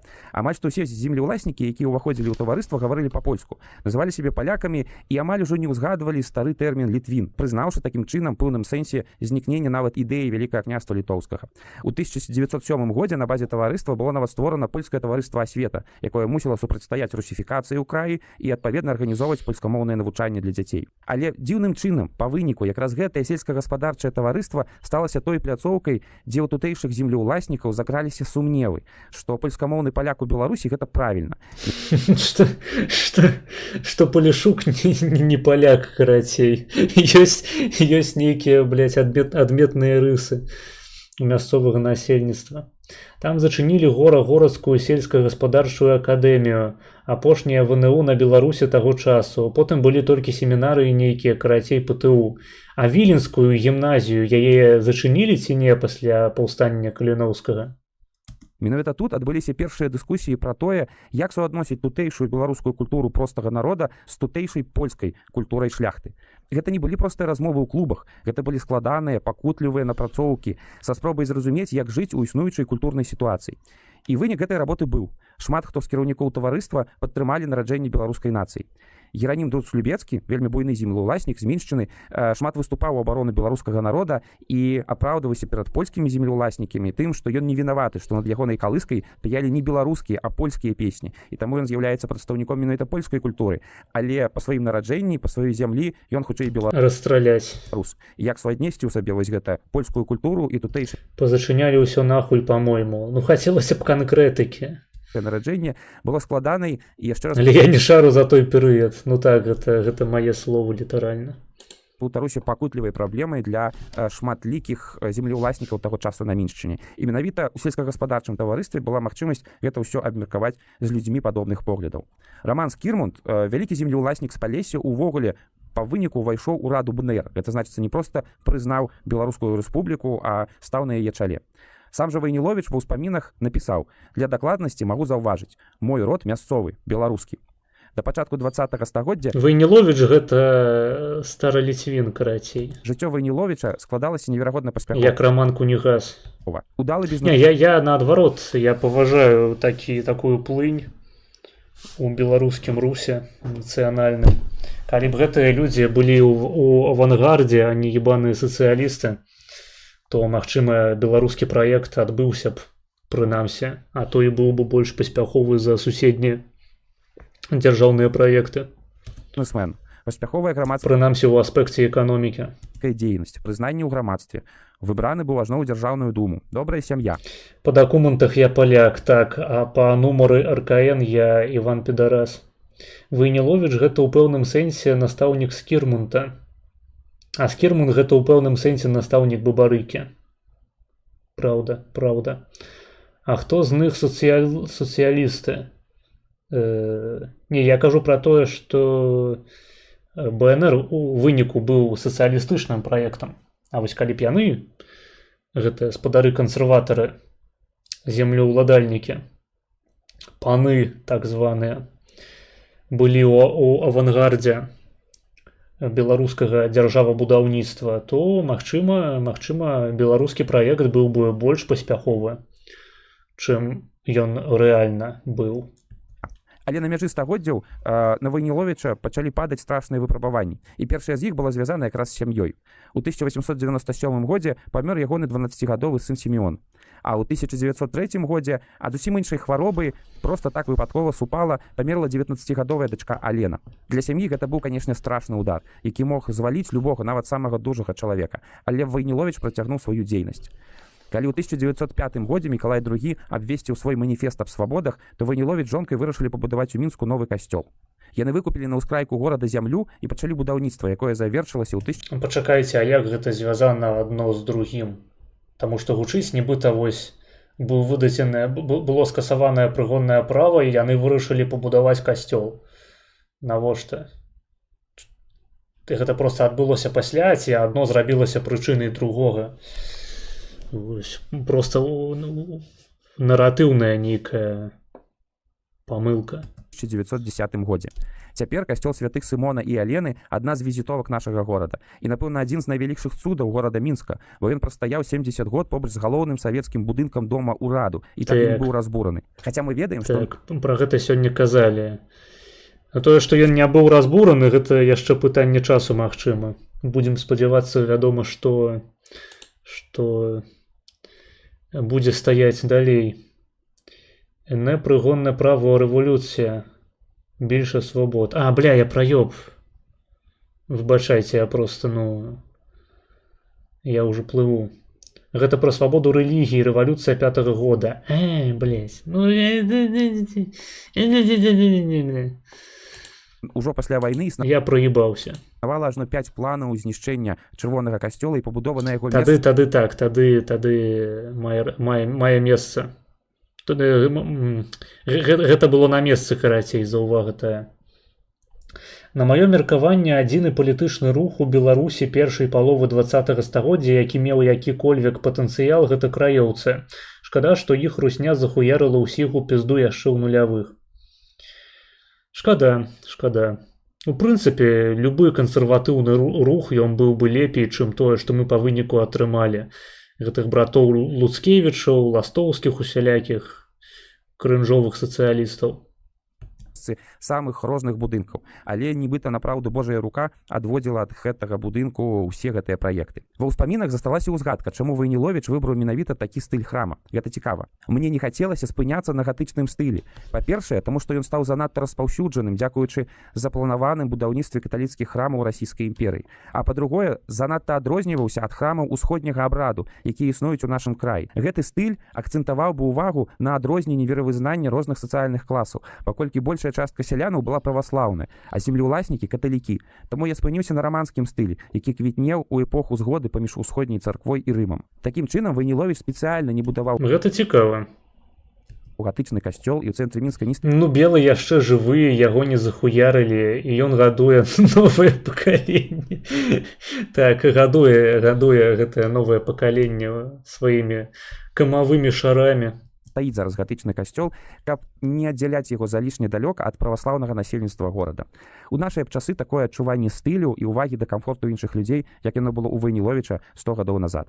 Магчыма, менавіта гэтаму храм і захаваўся, бо не быў настолькі падобны на касцёл, як іншыя храмы, і, можа, не настолькі моцна муляў вока савецкім кіраўнікам, што яны так не дайшлі. Ну, не ведаю.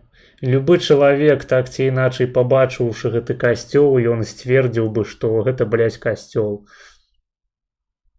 Асабліва, калі б не прыглядаўся да дэталяў. Да яго ліквідацыі. Я ўпэўнены, што савецкім педарасам гэты касцёл ён мазоліў вока. Тут трэба шукаць нейкую іншую прычыну, па якой ён застаўся. Другі удар по Войніловічу, не толькі па ім зрэшты, па ўсёй адной шостай частцы сушы прыйшоўся ў 1917 годзе. Спачатку нейкія дезерціры спалілі маёнтак Войніловічаў на Случчыне, дзе пражыло шмат пакаленняў гэтага роду. Сярод іншага згарэў архіў, дзе захоўваліся дакументы Войніловічаў ажно з далёкага 16 стагоддзя.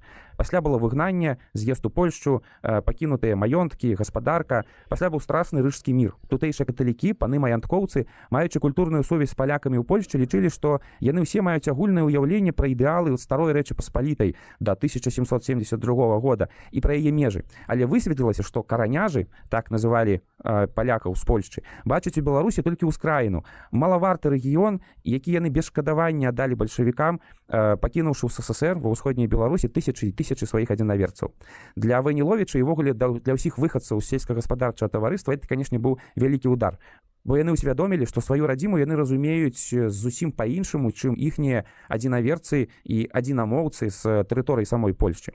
Войніловічы пасяліліся ў горадзе Быгдаш у Польшчы, арганізавалі там прытулак для дзяцей эмігрантаў. Ну так, але наіўна было б чакаць, што палякі яны будуць змагацца за беларусаў, пакуль беларус будзе бульбу вырошчваць. То бок, ну, колькі змаглі адваяваць, толькі адваявалі, а далей ужо ўсё. Далей саўкі, далей чырвоная армія. То бок за гэтымі межамі міжваеннай Польшчы стаіць, блядь, велізарная лічба загінулых польскіх жаўнераў, якія, уласна кажучы, гэтыя межы ўсталёўвалі.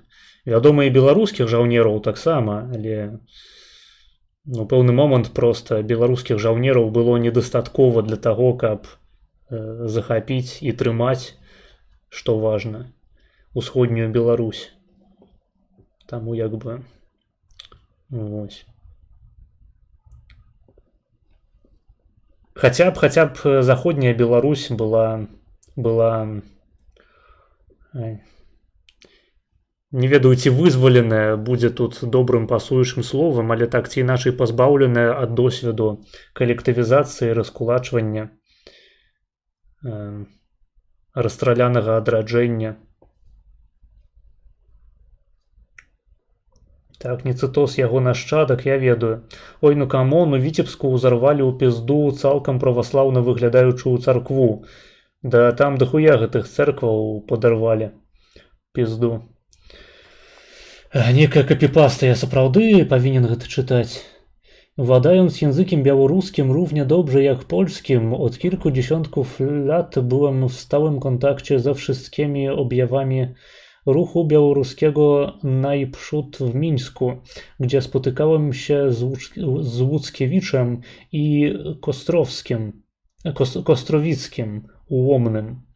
Następnie w Wilnie i Piotrogrodzie z Iwanowskim, Szypiłemi itd. Ze stowarzyszeń białoruskich zawsze na końcu się usuwałem, albowiem rozpoczęta w nich praca początkowo w kierunku samopoznania i odrodzenia się narodowego, łuczynka, socha, zachylanie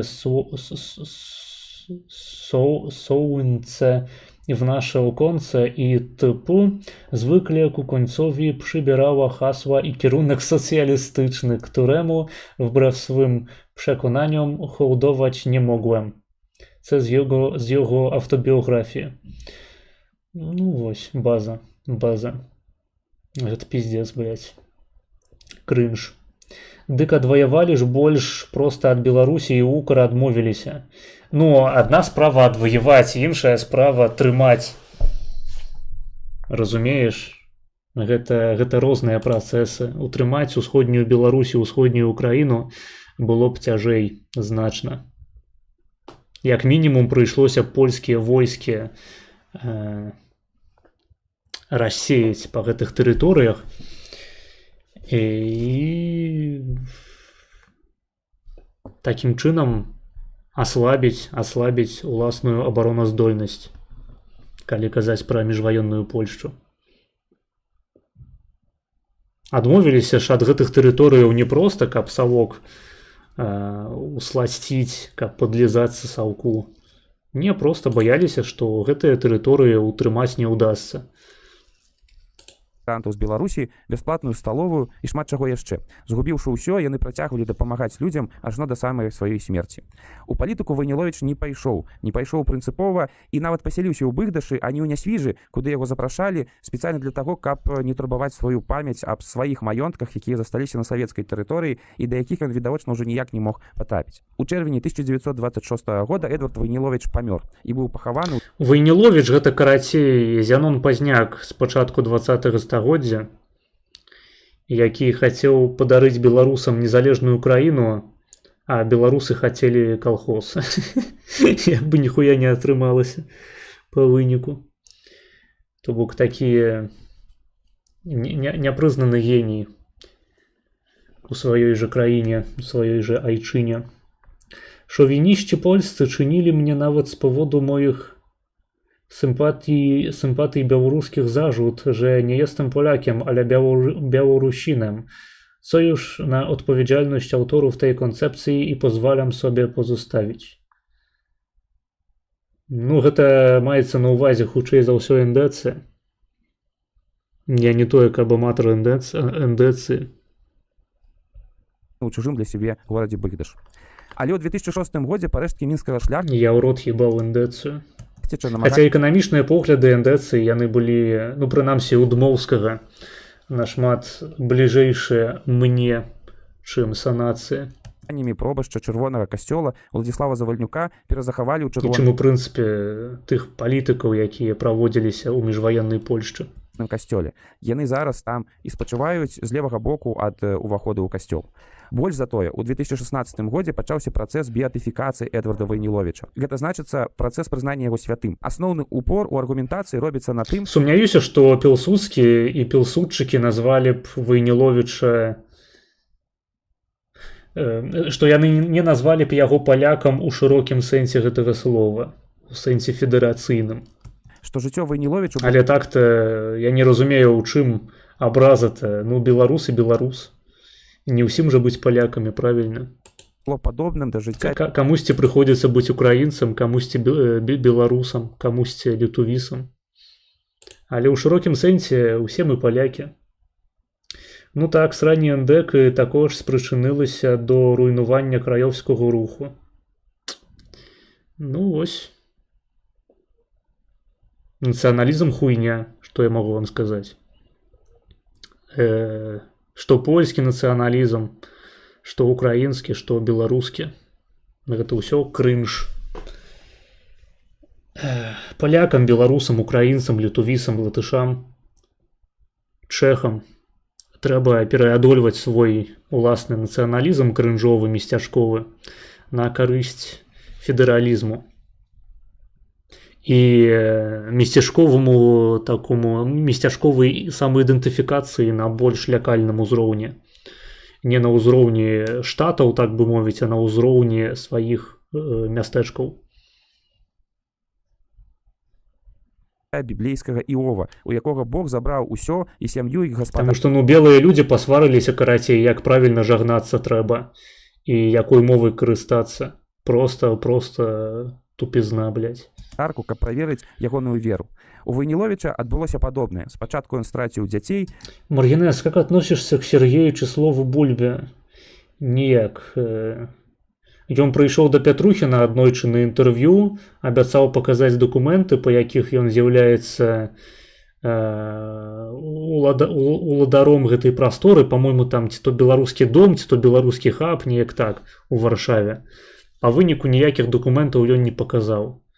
Ну, то бок, чарговае нейкае брахло, па-мойму. Пасля страціў свае маёнткі, всю сваю гаспадарку, па сутнасці страціў радзіму, але застаўся верным і годным чалавекам, які да канца свайго жыцця дапамагаў іншым людзям. Па выніку Эдвард Войніловіч, чалавек, які правёў ладную частку свайго жыцця на такой дастаткова сумнай пасадзе старшыні сельскагаспадарчага таварыства, стаўся правадніком вельмі важных зменаў на тэрыторыі Міншчыны. Зменаў эканамічных, таму што таварыства прынесла да нас шмат навінак еўрапейскіх і амерыканскіх у сферы жывёлагадоўлі і земляробства. Але ў першую чаргу тое, што цікава нам на сёння, гэта зменаў ідэалагічных. Менавіта ў таварыстве ў наваколлі Эдварда Войніловіча пачалі групіравацца людзі, якія пазней назвалі сябе краёўцамі. Людзі, якія пачалі першымі думаць, што рабіць з ідэалагічнай сітуацыяй у Беларусі, як памірыць, аб'яднаць, згуртаваць вот настолькі розныя сілы, якія існавалі на той час у паўночна-заходнім краі. Каталікоў, гаспадароў, шляхту з сялянамі, збольшага праваслаўнымі. І менавіта яны першыя сказалі, што гэтыя людзі былі адзінай нацыяй, хаця гэта было вельмі складана і голас, канешне, быў не вельмі гучны, але вельмі важны. Ад самога ж Эдварда Войніловіча, які напрыканцы жыцця думаў, напэўна, што па ім ужо нічога не застанецца, бо дзеці памерлі, гаспадарка знікла, у Мінску застаўся вельмі важны сімвал. Прыгожы чырвоны касцёл, які бачны, калі ты выходзіш на галоўную плошчу нашай сталіцы, які нагадвае пра вельмі складаную гісторыю Беларусі 19-20 стагоддзя, калі для таго, каб зблізіць праваслаўных і каталікоў, трэба было будаваць храмы ў раманскім стылі. Ой, блядь, нават увертаймнули. Дзякуй за відэа. Неблагое нагадванне пра гісторыю кансерватызму ў Беларусі. То бок фактычна можна было б напісаць нейкую працу ці відэа зняць пра гісторыю беларускага кансерватызму. Каб распавесці вось з аднаго боку пра Войніловіча, пра Скірмунта пачатку 20-го стагоддзя і з іншага боку пра БНФ, пра Пазняка, пра кансерватыўна-хрысціянскую ідэю Беларусі. Я лічу, што гэта тыя плыні палітычныя, на якія трэба арыентавацца ў першую чаргу, а не на крынжовы сацыялізм. Тэкс.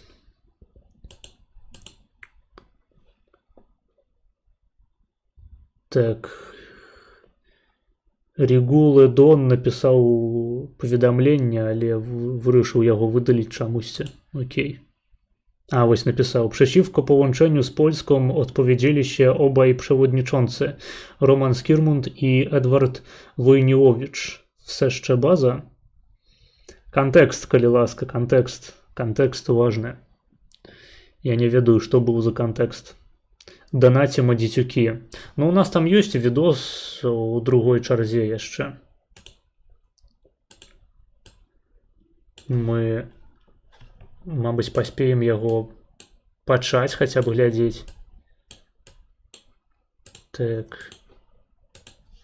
Ну, па-трэцяе, вядома, можаце данаціць. Але актуальная другая чарга. Шушкевич. А нахуя на гэта было заданачана 10 еўра? Окей, ну гэта мы паспеем паглядзець, просто я не разумею, навошта было так пераплочваць. Відос на 16 хвілінаў. Ну, дзякуй за пераплату. донаты неверагодны. Сёння дзень вялікіх донатаў, вялікіх бібаў. Походу, наступныя некалькі месяцаў я не буду атрымліваць донаты наогул. Ну, шаноўныя гігачэды, донацеры, подписывайтеся таксама на мой Patreon на ўзроўні Неўраманарху, або прынамсі на ўзроўні мецэнат, таму што вам ніхуя не варта, ніхуя не каштуе аддаваць $2 ў месяц. Пры гэтым вы атрымліваеце доступ да запісаў трансляцыяў на Патрыёне, там з Твічу і Кіка. А яшчэ вы дадаецеся ў наш прыватны чат у Тэлеграме. І там бывае вельмі весела. Тэкс. Ну, таму што як бы у параўнанні з тым, што вы закідвалі мне сёння на стрыме, $2 ў месяц гэта нішто, а плюшкі досыць цікавыя, на мой погляд. Тэкс. Ну што ж, давайте наступнае відэа з другой чаргі. Гэта ў нас відэа з каналу Свабода, падзеі і каментары. Называется «Вискули. Апошний цвик у труну СССР». Вискули последний гвоздь в гроб СССР. И тут приписка, что радио Free Europe / радио Liberty цалкам або частково фінансуецца амерыканскім урадам. Вось. Уласна кажучы тое, пра што я і казаў сёння, калі распавядаў пра раскол у БНФ.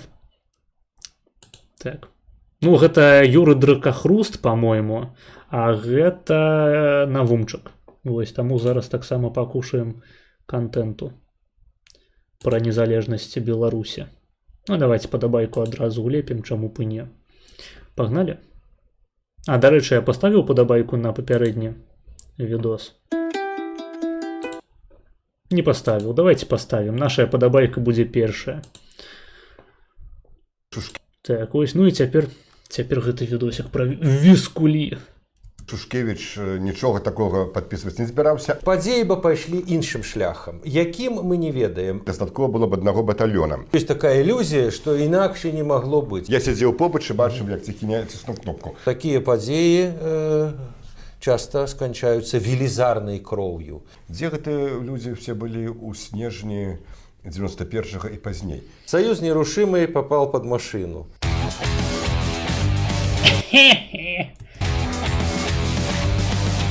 90-е forever.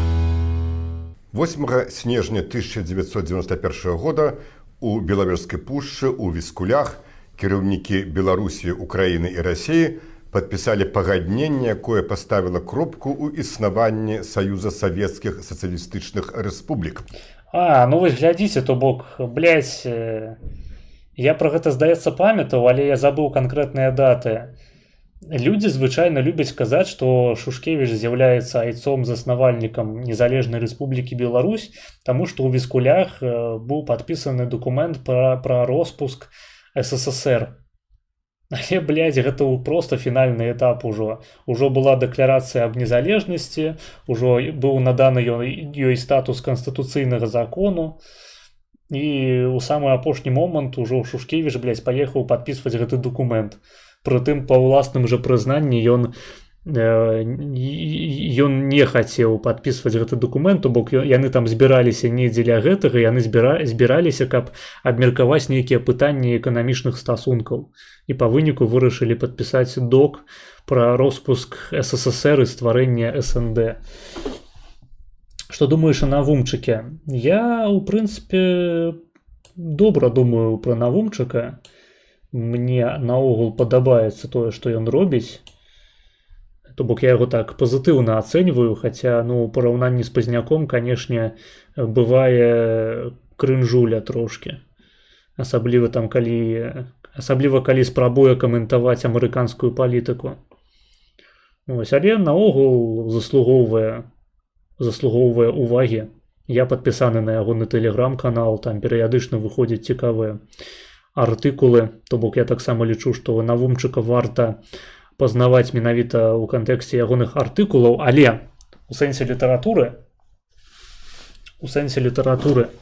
зараз вам штосьці пакажу цікавае. Вось я дагэтуль казаў, што Пазняк ён цікавы менавіта як публіцыст, як аўтар шматлікіх артыкулаў палітычных. Кніжкі я ягоныя асабліва не чытаў, таму што гэта збольшага нейкія сесіі, паседжанні, дакументы, а мне хацелася больш нейкага аўтарскага пісьма. І вось, карацей, Навумчык добра вылучаецца на гэтым фоне тым, што ў яго ёсць свая цэлая серыя кніжак пра гісторыю 90-х у Беларуси. Вам тут люструе, таму вы надпіс бачыце адлюстраваны, але тут напісана Сергей Навумчык 95. Мне гэтую кніжку падарылі сябры. Гэта кніжка з цэлай серыі кніжак. По-моему, яна пачынаецца з 90-го, ці нават з 89-го, по-моему, з 90-го ўсё ж такі. І ў яго ёсць па кніжцы на кожны год. То бок гэта такі беларускі летапіс, напісаны адным з галоўных удзельнікаў тых падзеяў. І гэта фактычна кніжка Cool Stories. Просто Cool Stories Навумчыка пра палітычнае жыццё гэтых год. І на кожны год у яго прысвечаная адна кніжка. Я чытаў толькі гэтую, я не чытаў папярэднія. І, по-моему, гэта, дарэчы, самая новая пра 95-й. Досыць драматычныя, дарэчы, падзеі апісваюцца, але фан-сторыс такіх, Cool Stories, блядь, пра хуйню Малаф'ю тут таксама хапае. Я не чытаў іншых кніжак, я чытаў толькі гэтую, як вы бачыце, я не дачытаў, толькі пачаў. Але з таго, што я бачыў, гэта досыць цікавы фармат. Не прачытаў да канца толькі пастолькі, паколькі часу не было, але чытаецца вельмі лёгка і забаўляльна. То бок гэта такая лёгкая вельмі літаратура палітычна-гістарычная пра 90-е. Каму цікава гісторыя Беларусі 90-х год, абмінуць Сергея Навумчыка і ягоны летапіс, я лічу, немагчыма. Вот.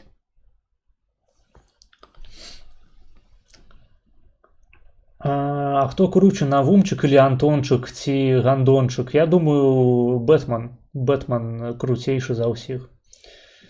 Беларускі професор Дудек. Не пізді, блядь.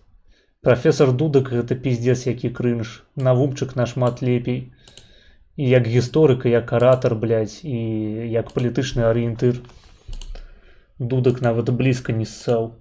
Наебальник сваім слухачам.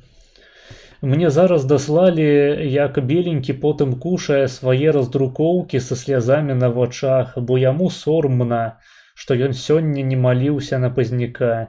Ён нават, каб не выкідваць, сажраў тую раздрукоўку з Пазняком, з якой ён выпадкова пайшоў сраць. Асуджаю, гэта ніхуя не смешна. Гэта жахлівыя падзеі ты апісваеш. Хвакты пра беленькага ў чаце. Не было такога ніколі у беленькага ў ягоным жыцці палітычным, вы хлусіце. Гэта паклёп, злыя языкі. Бо выкідваць грэх. Ідзі нахуй, блядь. Долбаёб. Где глянуць відео з беленькім? Відэа з беленькім можаш паглядзець на канале Вольная Беларусь. Там амаль што ўсе відосы з беленькім. На канале беленькага відавочна. Так, але ён называецца не Юры Беленькі і нават не Юрась Беленькі. Ён называецца Вольная Беларусь. Гэта ягоны канал. Там ёсць цэлы плейліст з Юрасём Беленькім, дзе ён на хвоне шахвы з раздрукоўкамі, як у шабухі. Ну, ёсць некаторае падабенства, правда. Название видео скажи. Блять, канал называется Вольная Беларусь. Дудек jest dobrym historykiem, dobrze opisuje politykę tamtych czasów. Nie, по-моему, Дудек это просто некий кринжовый леволиберал.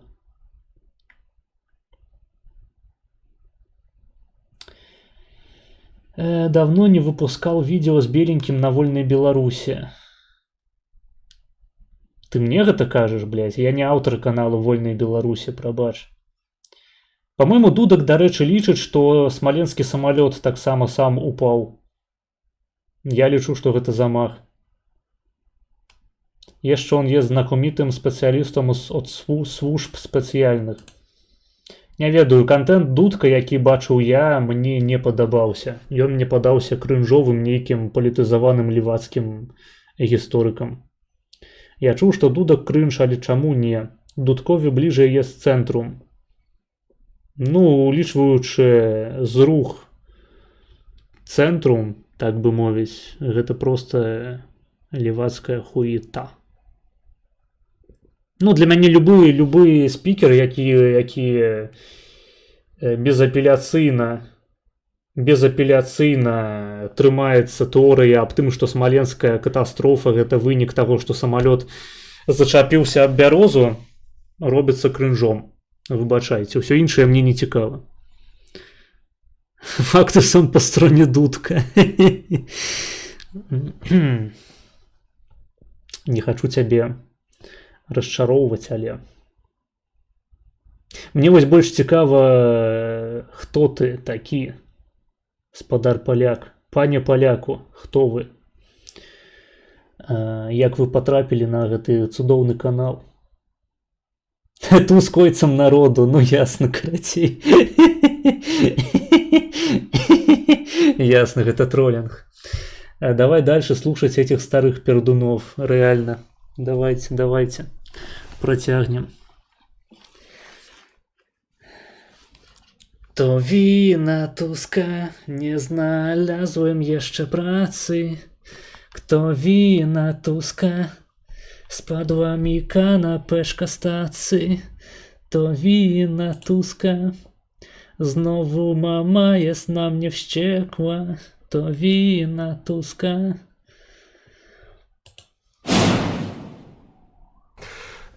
Імперыя, якая існавала больш як 70 гадоў, спыніла сваё існаванне. Вот звычайна, калі гаворыць пра Мне вось больш цікава паглядзець раздрукаваныя файлы Беленькага.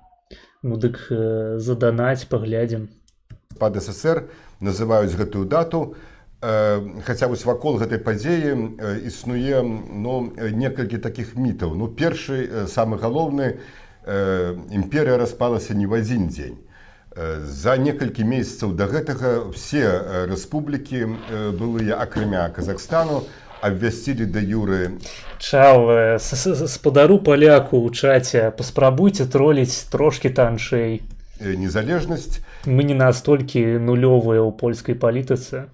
І з другого боку, не толькі 8 снежня канчатковая дата спынення СССР, бо яшчэ праз 2 тыдні адбылася сустрэча лідараў ужо ўсіх рэспублік СНД за выключэннем балтыйскіх у Алма-Ате. І вось там была пастаўлена, здавалася б, кропка, але не толькі. Вот праз некалькі дзён Гарбачоў падаў адстаўку, і ўжо вот пасля гэтага стала можна казаць пра тое, што імперыя спынілася. Ну, в прынцыпе, можна пашукаць у гісторыі шмат прыкладаў. Над Крамлём апусцілі сцяг і ўзвіўся расейскі. Так, Юра, але ў прынцыпе вось часам кажуць, ну так вот калі... Дарэчы, навумчык ён мне нагадвае тварам аўтара каналу і імені Тараса Шевченко. Вось адзін у адзін тупа. Русь атрымала незалежнасць 25 жніўня 91 года ці вот 8 снежня 91 года. Трэба разумець, што гэта такі доўгі працэс. Напрыклад, у Амерыцы ясна, калі зразумела, калі была падпісаная дэкларацыя, прынятая дэкларацыя аб незалежнасці, 4 ліпеня адзначаюць гэты дзень, але толькі праз некалькі гадоў адразу пасля лукашэнкаўскага дня незалежнасці брытанскі кароль прызнаў злучаныя... Прызнаў Беларусь незалежнай краінай. Ух, блядь. Так. Не, ну насамрэч, улічваючы тое, што Касцюшка гэта нацыянальны герой Амерыкі, то можна сказаць, што Амерыка гэта проста працяг гістарычнага існавання Беларусі. Штаты Амерыкі фактычна... Это старае відэо. Гэта відэа з 7 снежня 2019 года. Так, яно адносна старое. Незалежнай краінай. Там ввогуле гэты працэс заняў 34 гады, але вот яны адлічваюць ад таго дня. Другі міф, што трое сабраліся і падпісалі. Насамрэч, іх было не трое. Я нагадаю, што ад кожнай рэспублікі падпісывалі па 2... Дык а ў чым ён не мае рацыі? Вунь Корвін сказаў, што Туск насамрэч перакананы правак, які гэта прыхоўвае дзеля галасоў. Ну, калі ўжо Корвін сказаў, то вядома. Як з гэтым паспрачаешся-то са старой, блядь, расійскай залупай Корвінам. Я спадзяюся, ён гэта сказаў у студыі Салаўёў Лайф, спрабуючы дэфаць расейцаў, адразаючы іх ад савецкага культу Сталіна. А якога з вядоўцаў таго каналу ён табе нагадвае? Таго, што жывы застаўся. Два чалавека. Ад Беларусі гэта быў старшыня Вярхоўнага Савета Станіслав Шушкевіч і старшыня Савета Міністраў Вячеслав Кебіч. Ад Расіі гэта быў прэзідэнт Расійскай Федэрацыі Маргінез, хто самы падгатоўлены, самы абразованы з апазіцыі для пасады прэзідэнта? А вось бачу ў маім чаце чалавек з нікнеймам, дзе гэта, які лівануў на самым пачатку, з нікнеймам Ківва. Ківва 8329. Вось ён. Ён, я лічу, павінен заняць гэтую пазіцыю, гэтую пасаду. Ён гатовы. Ельцин. Корвін є старым педофілем і рускім онуцом. Правда, ніхуя сабе. І дзяржсакратар Геннадзь Бурбуліс, і ад Украіны прэзідэнт Украіны Кравчук і прэм'ер-міністр Фокін. За выключэннем Ельцина 5 з 6 падпісантаў жывыя на сённяшні дзень. Вось хто адыграў галоўную ролю? Ну вось я просто быў удзельнікам падзеі за 3 дні да гэтага, калі Станіслав Шушкевіч прыйшоў на пасяджэнне апазіцыі БНФ, гэта было 5 снежня, і сярод іншага ён сказаў, што я езджу і буду ездзіць у Новаагарова. Новаагарова... Дарэчы, той вядоўца зараз кажа, каб украінцы вяртались з Польшчы, бо лепей пад бамбёжкай, чым пад палякамі. База. Ну, в прынцыпе, так. Я за. Было месца, дзе Гарбачоў збіраў лідараў савецкіх рэспублік, каб працаваць над новай версіяй, ўсё новай версіяй саюзнай дамовы. Такім чынам ён не збіраўся, так сказаць, штосьці такое радыкальнае падпісваць, але вось праз 3 дні падпісаў. Каму, на твой погляд, все ж таки галоўная роля належыць з палітыкаў? Ну, безумоўна, Ельцину і Кравчуку. Яны былі галоўнымі гульцамі. У Кравчука была падстава, важкая падстава, это рэферэндум, які прайшоў ва ўкраіне, дзе пераважная большасць прагаласавала за незалежнасць. Што яны мелі на ўвазе пад незалежнасцю, зараз ужо складана сказаць, але рэферэндум прайшоў. Але і зразумела, ключавым гульцом, на мой погляд, быў менавіта Ельцин. Унук Елькіна. Таму што калі б прадстаўнік самай вялікай рэспублікі, Расіі, на гэта не пагадзіўся і ўвогуле не вёў гэтую гульню супраць Гарбачова, ну, падзеі бы пайшлі іншым шляхам, якім мы не ведаем. В Польsce повинні позостać tylko Białorusini i Hindusi. Літаральна, дарэчы, палітычная праграма Гжэгожа Брауна. Неяк ён пасмутнеў апошнім часам. Цікава, што ў яго здарылася. Мабыць, пад палякам апынуўся. Гэта ўсё ж такі ворагу нават не пажадаеш такога. Бля, я думаў, гэта інтэрв'ююць Навумчыка, а не Драка. Што за хуйня? Ён яго экзаменуе, тыпу, на веданне падзеяў. Не, насамрэч, яны абодва экзаменуюць зараз нас, усіх. І... судзячы па чаце, вы не здаеце экзамен. Але... Чыташ НЛЯД. Я так разумею, маецца на ўвазе новы УАД. Ну, перыядычна я слухаю падкасты. Чытаю не тое, каб вельмі ахвочу. У іх, на шчасце, ёсць аўдыёверсія артыкулаў, якія выходзяць на іхнім сайце, і я іх слухаю. Вось я нядаўна слухаў пра Лешка Міллера, слухаў яшчэ... Што я слухаў? А про войну США з Іраном, апошнія вайсковыя дзеянні. Ну, добрый подкаст.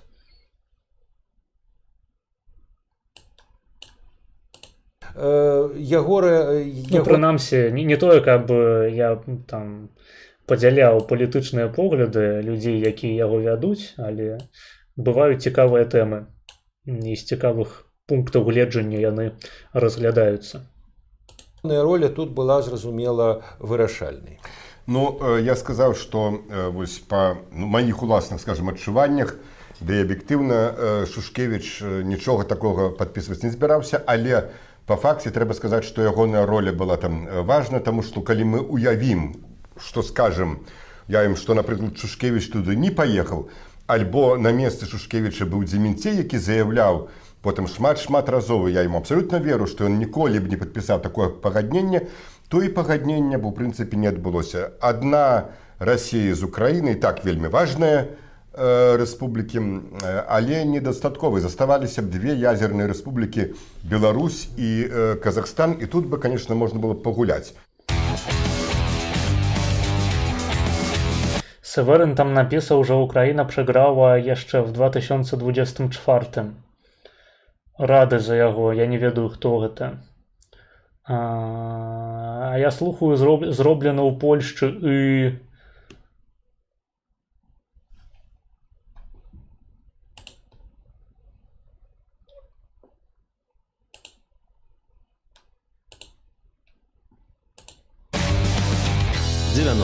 Forever.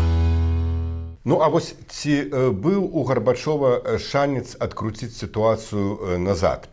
Вось калі так глядзець чыста арганізацыйна-тэхнічна, мне здаецца, быў. Я вот просто перачыслю, назову некаторы. Ну, па-першае, мог быць арышт кіраўнікоў, усіх гэтых кіраўнікоў непасрэдна ў Беларускай пушчы. Старшыня КДБ Шарковскі казаў, што дастаткова было б там, у Віскулях, казаў Кебічу, Кебіч пра гэта прыгадвае, дастаткова было б аднаго батальёна. Другое, непрызнанне гэтых пагадненняў Назарбаевым, кіраўніком буйной Савецкай Рэспублікі, да таго ж ядзернай рэспублікі. Назарбаев, як вядома, не даехаў туды. Ну, спачатку тлумачылі, што яму было трэба заправіць. Ягоны самалёт таксама упаў, зачапіўся за беларускую бярозу. Правіць самалёт, прычым... За беларускага бусла зачапіўся, карацей. Яго, карацей, проста гэтай рыкашэтам назад у Казахстан ад'ебошыла. Там не знаходзілася нібыта паліва, ну, конечно, абсолютно смешна гучыць. Вось потым яго запрасіў да сябе Гарбачоў. Гарбачоў яму паабяцаў хай эфемерную ўжо, але пасаду прэм'ер-міністра на той час. Ну, нарэшце, парламенты Расіі і Беларусі маглі не ратыфікаваць гэтае беларускае пагадненне. Украінская Верховная Рада, я не сумняюся, яна б ратыфікавала, а вось з парламентамі Расіі і Беларусі маглі быць, з Верховнымі Саветамі тут маглі быць пэўныя праблемы. Можна і яшчэ называць іншыя фактары, а вот хаця б гэтыя. Ці ты, Юрый, лічыш, што ўсё ўжо было абсолютна фатальна для Гарбачова, як для прэзідэнта, і фатальна для імперыі?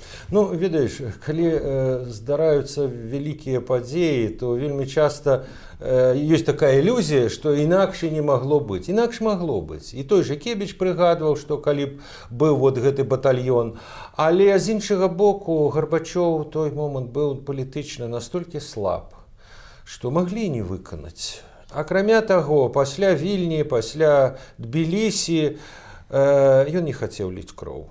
Пасля сваёй паразы ў жніўні 91-го года ён не хацеў ліць кроў.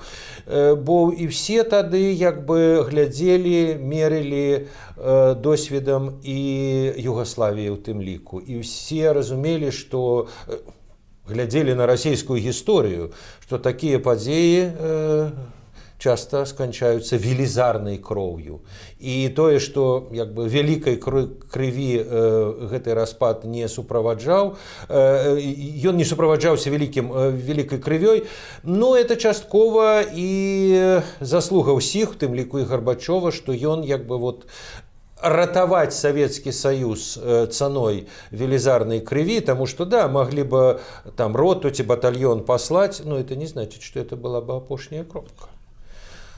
Ну, а тое, что Верховные Советы не проголосовали, ну, ухвалили гэтае пагадненне, ну, это то, про что вот мы с тобой казали уже несколько разов, вот это особая атмосфера революции, особая атмосфера, вот тады, да рэчы, зараз ужо забылася, гэта не ўспрымалася як канчатковая кропка, як не дзіўна.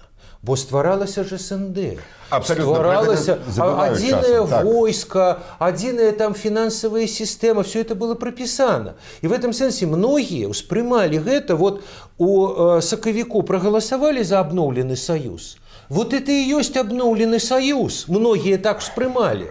Это и есть обновленный союз. Той вот кепскі, гарбачоўскі, мы як бы... Гэта нібыта немагчыма неяк іначай успрымаць. Таму што яны ж не абвесцілі пра незалежнасць асобных рэспублік, таму што гэта было зроблена яшчэ раней. Яны проста ліквідавалі савок і хацелі пабудаваць нейкі новы савок. Вось гэты СНД. Мы его хаваем, да, мы его поховали, а вот это будет больше таки, як бы, правильный, справедливый. Это многие не успрымали это як конец. Юра, я могу подтвердить. А як гэта можна ўспрымаць як конец? Гэта просто была створаная спецыяльна легенда пад Шушкевіча супраць Пазняка, што насамрэч вось Шушкевіч ён спрычыніўся галоўным чынам да паўстання незалежнай Рэспублікі Беларусь, таму што падпісаў гэтую паперку ў віскулях. Паперка ў віскулях, яна тыпу пра стварэнне новага саўка хутчэй, чым пра абвяшчэнне незалежнасці. Просто крынж. Атмасфера в авальнай зале, здаецца, 10 снежня Верховны Суд Беларусі гэта разглядаў і галасаваў. Вот у нас, ну, я маю на увазе дэпутатаў БНФ, было адчуванне, што вот не было такого адчування, што саюз все перастаў існаваць. Наадварот, у нас было адчуванне, што зноў Беларусь уцягваюць у некую, так сказать, структуру, вот уже под назвай СНД ў выніку гэтых менскіх пагадненняў. Між іншым, першыя тыдні яны называліся не белавежскія, а, як ты памятаеш, менскімі пагадненнямі чамусьці. Ну, можа, таму, што прилеталі Менскі аэрапорт і Кравчук і Ельцин. Менск 0.0. І я памятаю, калі такі своеасаблівы выступаў, ну, это ёсць у стэнаграме, калі выступаў Пазняк, ён проста шчэнт разбіў гэтае пагадненне, што вот ствараецца новая імперыя, ну, але сказаў, што так, конечно, трэба за гэта галасаваць, таму што вот кропка пастаўлена ў тым, але вельмі небяспечна, што гэта імперыя стварылася. Ну, як аказалася, СНД сапраўды, так сказать, трымаў і трымае цяпер праз амаль 3 дзесяцігоддзі гэтыя былыя рэспублікі пад Масквой, але ўжо не ў той ступені. Так, давайте чат почитаем. Пиздец минус Беларусик. Да не, я его на 5 хвилин у мьют закинул. У Міллежа выстарczy wiedzieć, że on Jaruzelskiego nigdy nie nazywa inaczej niż panem generałem. Ты думаешь, ты мне в очі зараз открываешь на Лешка Міллера? Ты думаешь, я его обоставляю як некую правацкую базу? Ты помиляешься. Kiedy sam był premierem, Wołyń nie przeszkadzało mu chlać z Ukraińcami. Разрыв покроваў просто. Я вось зараз абасраўся толькі што. Вы не чулі гэта таму, што ў мяне шумападаўленне стаіць на мікрафоне, але я просто даў жыжы. Потым пайду мыцца адразу пасля стрыму. Хуй там, Ельцин ужо кантраляваў усе сілавыя структуры, Гарбачоў смактаў хуй ужо ва ўсё ў той час. Ельцин поставіў сваіх людзей на ўсе ключовыя пасады. Пасля путчу адразу. У Горбі не было ўлады амаль. Дзякуй. Добрыя сведчанні ад удзельніка тых падзеяў. У снежні 1091 года Гарбач збольшага назіральнік. Ты, блядь, большего назиральник, иди нахуй. Почему Шушкевич не мог установить диктатуру в 92-93? Не адказваю на пытанне, як на тролінг тупасцю. Я нагадваю, у нас по правилах, афіцыйна, блядь, запісана ў правилах, под стрымом напісана, спасылка ёсць на правілы. Яны тычаць усіх маіх соцсетак. Забаронена троліць тупасцю. Я вас асцерагаю, блядь. Глупцы, вы не ведаеце, што творыце. Лукашенко единственный депутат Верховного Совета БССР, который проголосовал против развала СССР. А хіба ён не проигноровал голосование просто? Нешто у меня такі ўспамін ёсць у голове. За спробу арыштаваць у двухкосці Ельцина Горбачов поехал на матросскую тишиню надолго. Зянон хотел референдума в 92-м и перевыборов в ВС. Ну, было такое. 90-е. А Шушкевич не ухваліў подпісы, і рэферэндум не адбыўся. Юра, вось глядзі, ты сказаў, што былі такія настроі, это было, так сказать, непазбежна. Безумоўна, это было гістарычна, гэта было непазбежна.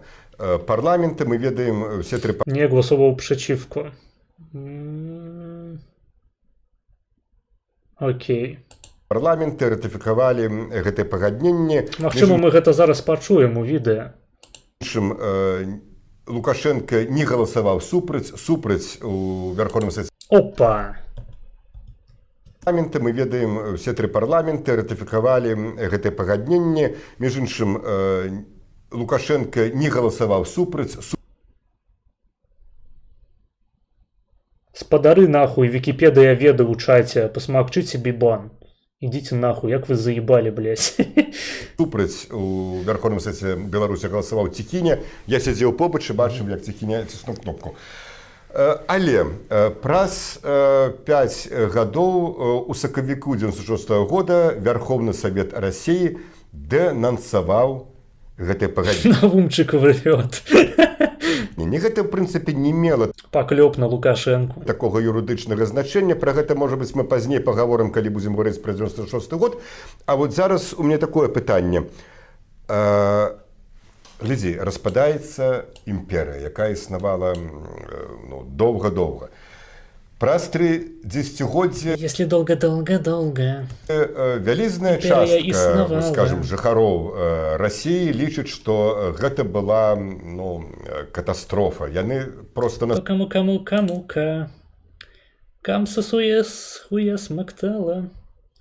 Стальгуюць па Савет... Лукашенко по факте, блять, выдалено. В Союзе Ельцину, Горбачову, і Шушкевичу, Кравчуку ставіцца гэтую віну. А вот у меня пытанне, а дзе былі все гэтыя людзі, за выключэннем тых, хто, можа быць, тады быў дзіцёнкам ці не нарадзіўся, дзе гэтыя людзі все... Дзе вы былі, спадары ў чаце? Былі ў снежні 91-го і пазней. Ніхто ж не выйшаў на вуліцы абараняць гэты Савецкі Саюз. Ну так, в этом сэнсе прыгадваецца як бы тут маштаб падзеяў, што калі абрынулася Рымская імперія у 5 стагоддзі нашай эры, тады ўжо... Блин, я хочу шоу палітычнае на Ютубе з гэтымі двума, каб яны сядзелі на чорным фоне, пілі гарбату з гэтымі са шклянкамі, з падшкляннікамі з цягніку, ціснулі на свінюшак, рагаталі і абмяркоўвалі 90-е гады, як там было ахуенна. Можна, калі ласка? Потым прагучала формула, што Рымская імперія была мёртвая, а варвары только развеяли ее попел по ветру. Потому что про параўнанне Саўку з Рымскай імперыяй я, по-моему, чуў выключна на гэтых разведопросах у Гоблина. И вот в этом сенсе понятно, что империя померла у душах людей. Вельмі хутка как-то померла. И ведаешь, я памятаю свое уражение, где-то праз паўгады иду по Минску, по спальным районе, и детенок гуляется с мячиком, что-то, и, значит, песенка. «Союз нерушимый попал под машину». Вот так вот это как-то, ну, Ясно, што не ён это придумаў, ён это дзесьці пачуў, але вот такое як бы Ну ён сам папаў як бы. Гэта было не спецыяльна. стаўленне, вот такое жыццё як бы пачалося. І в этом сэнсе, да, ты маеш рацыю, ностальгія і ў Расіі, і ў Беларусі, дарэчы, і ва ўкраіне, дарэчы, ёсць шмат дзе. Але вот высвятляецца, што гэта ностальгія па тым, што немагчыма вярнуць. Бо здавалася б, якія слабыя, якія крохкія былі ўсе эти. Дракахруст был депутатом ВС, а я не памятаю. Незалежнасці По-моему, не. Першыя гады. І в этих республіках мог спарадзіцца нейкі імпульс. Расія ўрэшце рэшт. Які мог нахуй, што ты нясеш? Як яна зрабіла у 18-21 годзе, могла, так сказаць, вернуць все. Не было сілы, не было. І в этом сэнсе, ведаеш, вот тое, што як бы тое, што вот быў 18, 17, 18 год, то есть эта імперія першы раз распалася. Ее сілай аднавілі, а потом ізноў. І яна развалілася прыкладна па тых жа як бы лініях, па якіх яна развалілася ў 18 годзе. В этом сэнсе як бы два разы немагчыма склеіць. І в этом сэнсе, калі браць аналогію з Рымам, то пасля таго, як бы Рымская імперія абрынулася, пры імператары Юстыніане, імператары ўсходняй, амаль все аднавілі. Аднавілі Афрыку, аднавілі Італію, дашлі да Гішпаніі. І потом зноў все развалілася. І развалілася менавіта так, як разваливался. Ахуенные гістарычныя паралелі, блядь, з Рымскай імперыяй і усходняй Рымскай імперыі, якія сумарна праіснавалі там, блядь, больш за 1000 год, по-моему. Вось Дракахруст неяк вырашыў насраць на стол пад канец. Гэта реально, блядь, як перадача з Гобленым і гэтым Жукавым алкашом. У гэтым чаце русакі так ссуцца, што ўжо пачалі размаўляць па-польску. Чи БНФ было правдзівым партіям, чи тільки рухом політичним? Блять, гэта была партія, так. І у тым ліку гэта быў палітычны рух.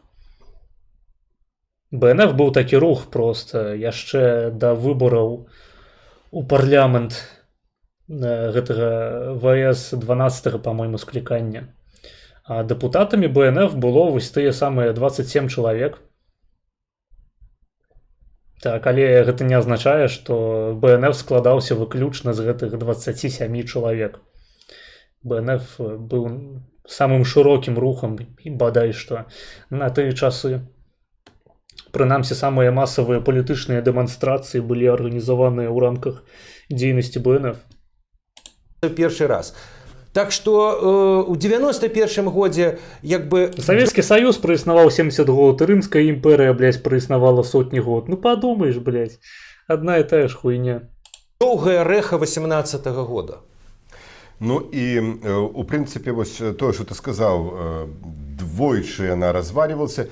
Некаторыя маглі б дадаць, што яшчэ адзін раз павінна разваліцца, маючы на ўвазе, скажам, ужо імперыю расійскую, можна па-рознаму спрачацца, але вот між іншым цікавая заканамернасць, што незалежнасць атрымалі толькі тыя рэспублікі, якія называліся саюзнымі.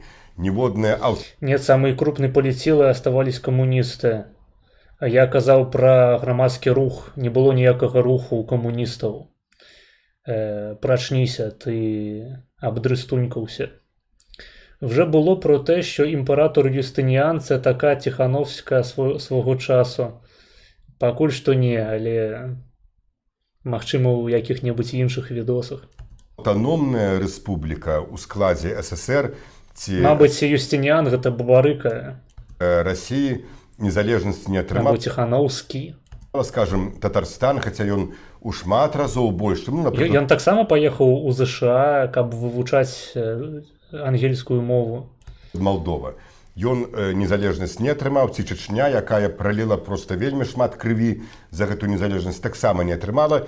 І таму, конечно, вось мы можам сказаць, што тут альбо гістарычны шансунак, а хутчэй за ўсё проста вынік сапраўды змаганняў пакаленняў за незалежнасць і ў Беларусі, і ў іншых былых савецкіх рэспубліках.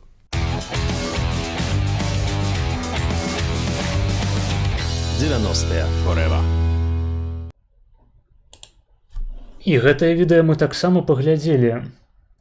Дзенькі за адповедь, не знам ще добре на історії Білорусі лят 90-х. Окей, споко.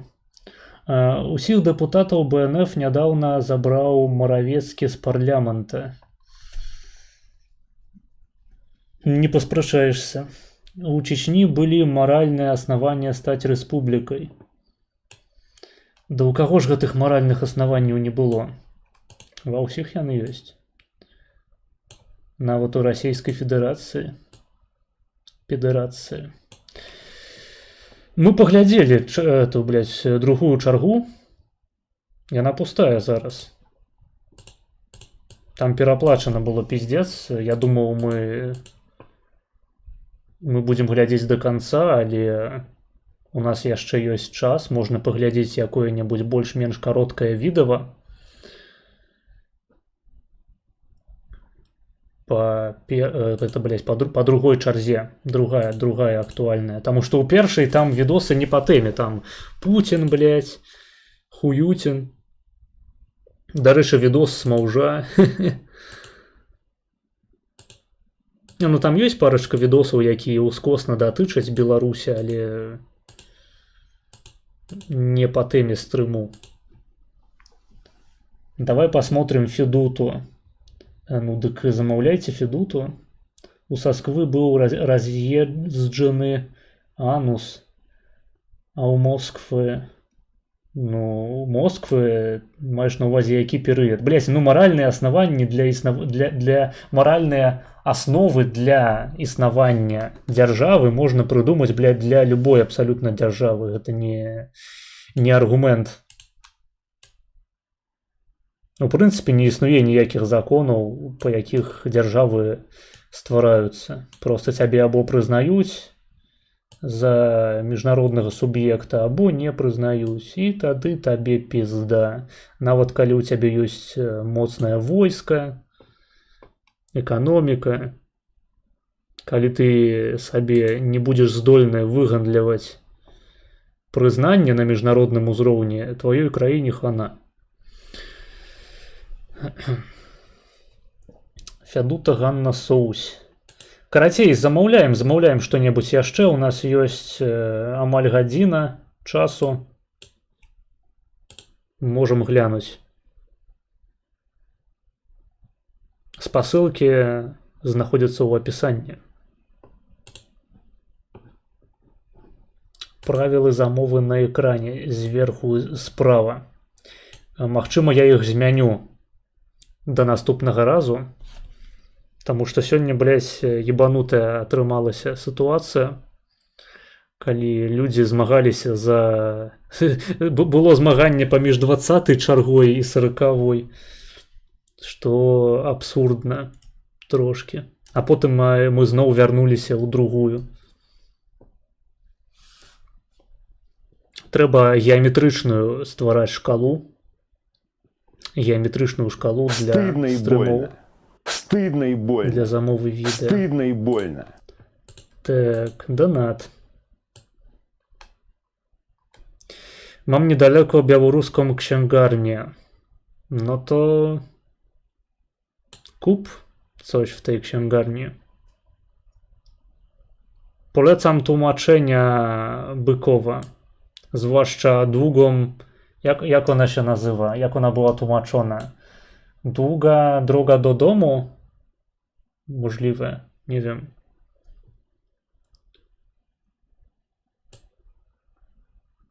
Albo jakieś tłumaczenia klasyku literatury białoruskiej, ale ja już nie kojarzę, które utwory były tłumaczone na język polski. Відео называется... Да похуй мне, як відео называется. Замаўляць трэба відосы. А, так, дарэчы, донат. Донат. Бульбик, $4. Я вернулся. Пила, ты хуесмокт. Спадзяюся, спіш. І спасылка па другой.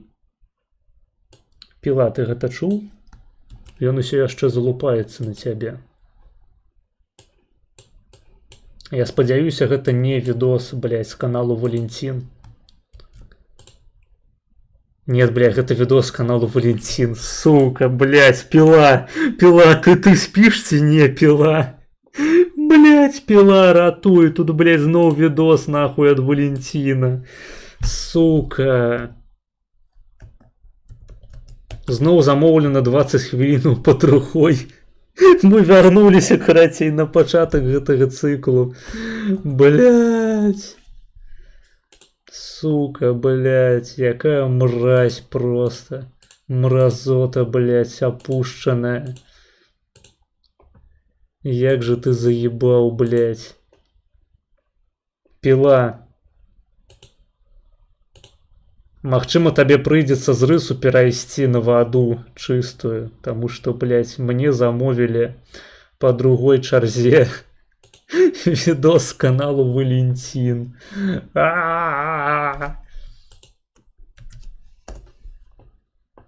Вось вам, карацей, як нагадванне пра пачатак канца.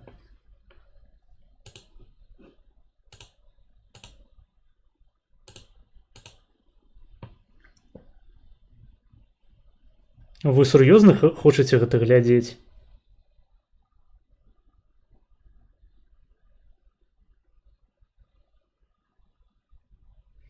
Скіп каштуе $8. Шаноўныя, давайте. Піла, нават цябе ўжо не чапаю. Ты ўжо прадаў сваю нырку, я так разумею, судзячы па донатах. Давайте хто-небудзь іншы возьме на сябе гэты цяжар. Вы павінны гэта зрабіць.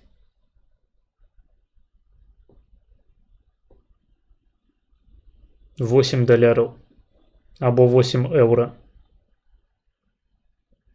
Маргинес, а что думаешь о покойном Юрии Хащевацком? Я не ведаю, кто это.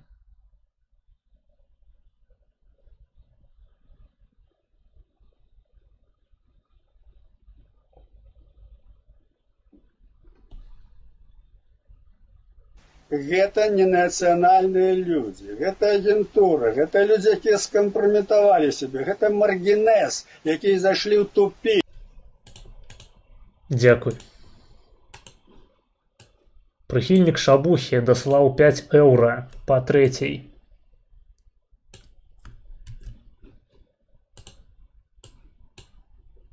Дзякуй.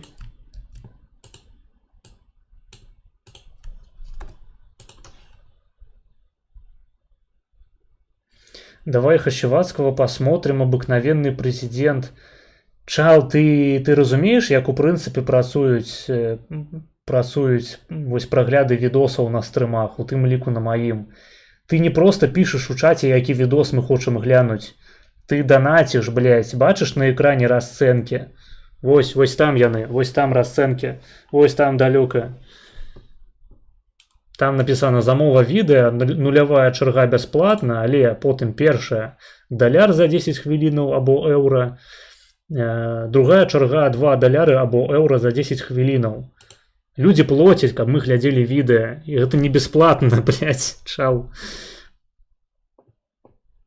Ты нешта прапусціў, по-мойму.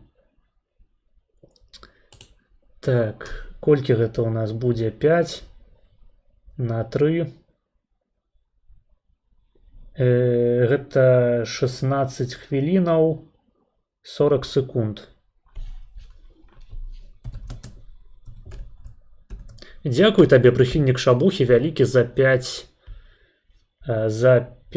еўра. Ты неверагодны. Дзякуй. Сапраўды цябе не хапала у нашых данацерскіх шэрагах. Я там, дарэчы, бачыў, хтосьці яшчэ падпісаўся падчас стрыму.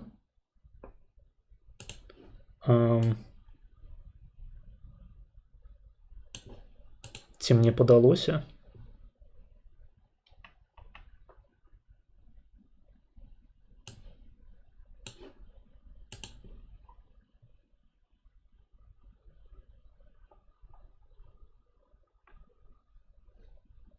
Мне здаецца, я бачыў паведамленне пра падпіску, але чамусьці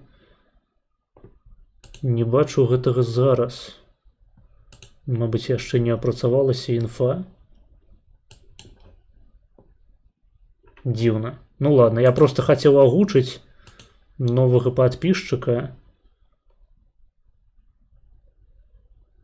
Але чамусьці я не бачу. Я бачыў на тэлефоне паведамленне, але тут няма. Ну, хуй ведае. Значыць, потым буду агалошваць. Так ці іначай, дзякую таксама і за падпіску.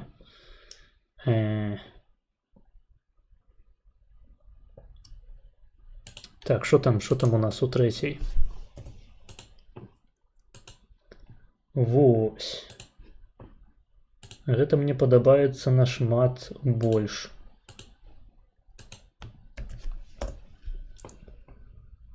Замоўлена цалкам па трэцяй. Так. Відэа у нас з каналу Белсат Ньюс. Называется «Шушкевич – абсолютный антипод Лукашенко». Навумчик. Шушкевич – абсолютный антипод Лукашенко Наумчик. Ну, охуенный антипод. Давайте послухаем. Антыбазу.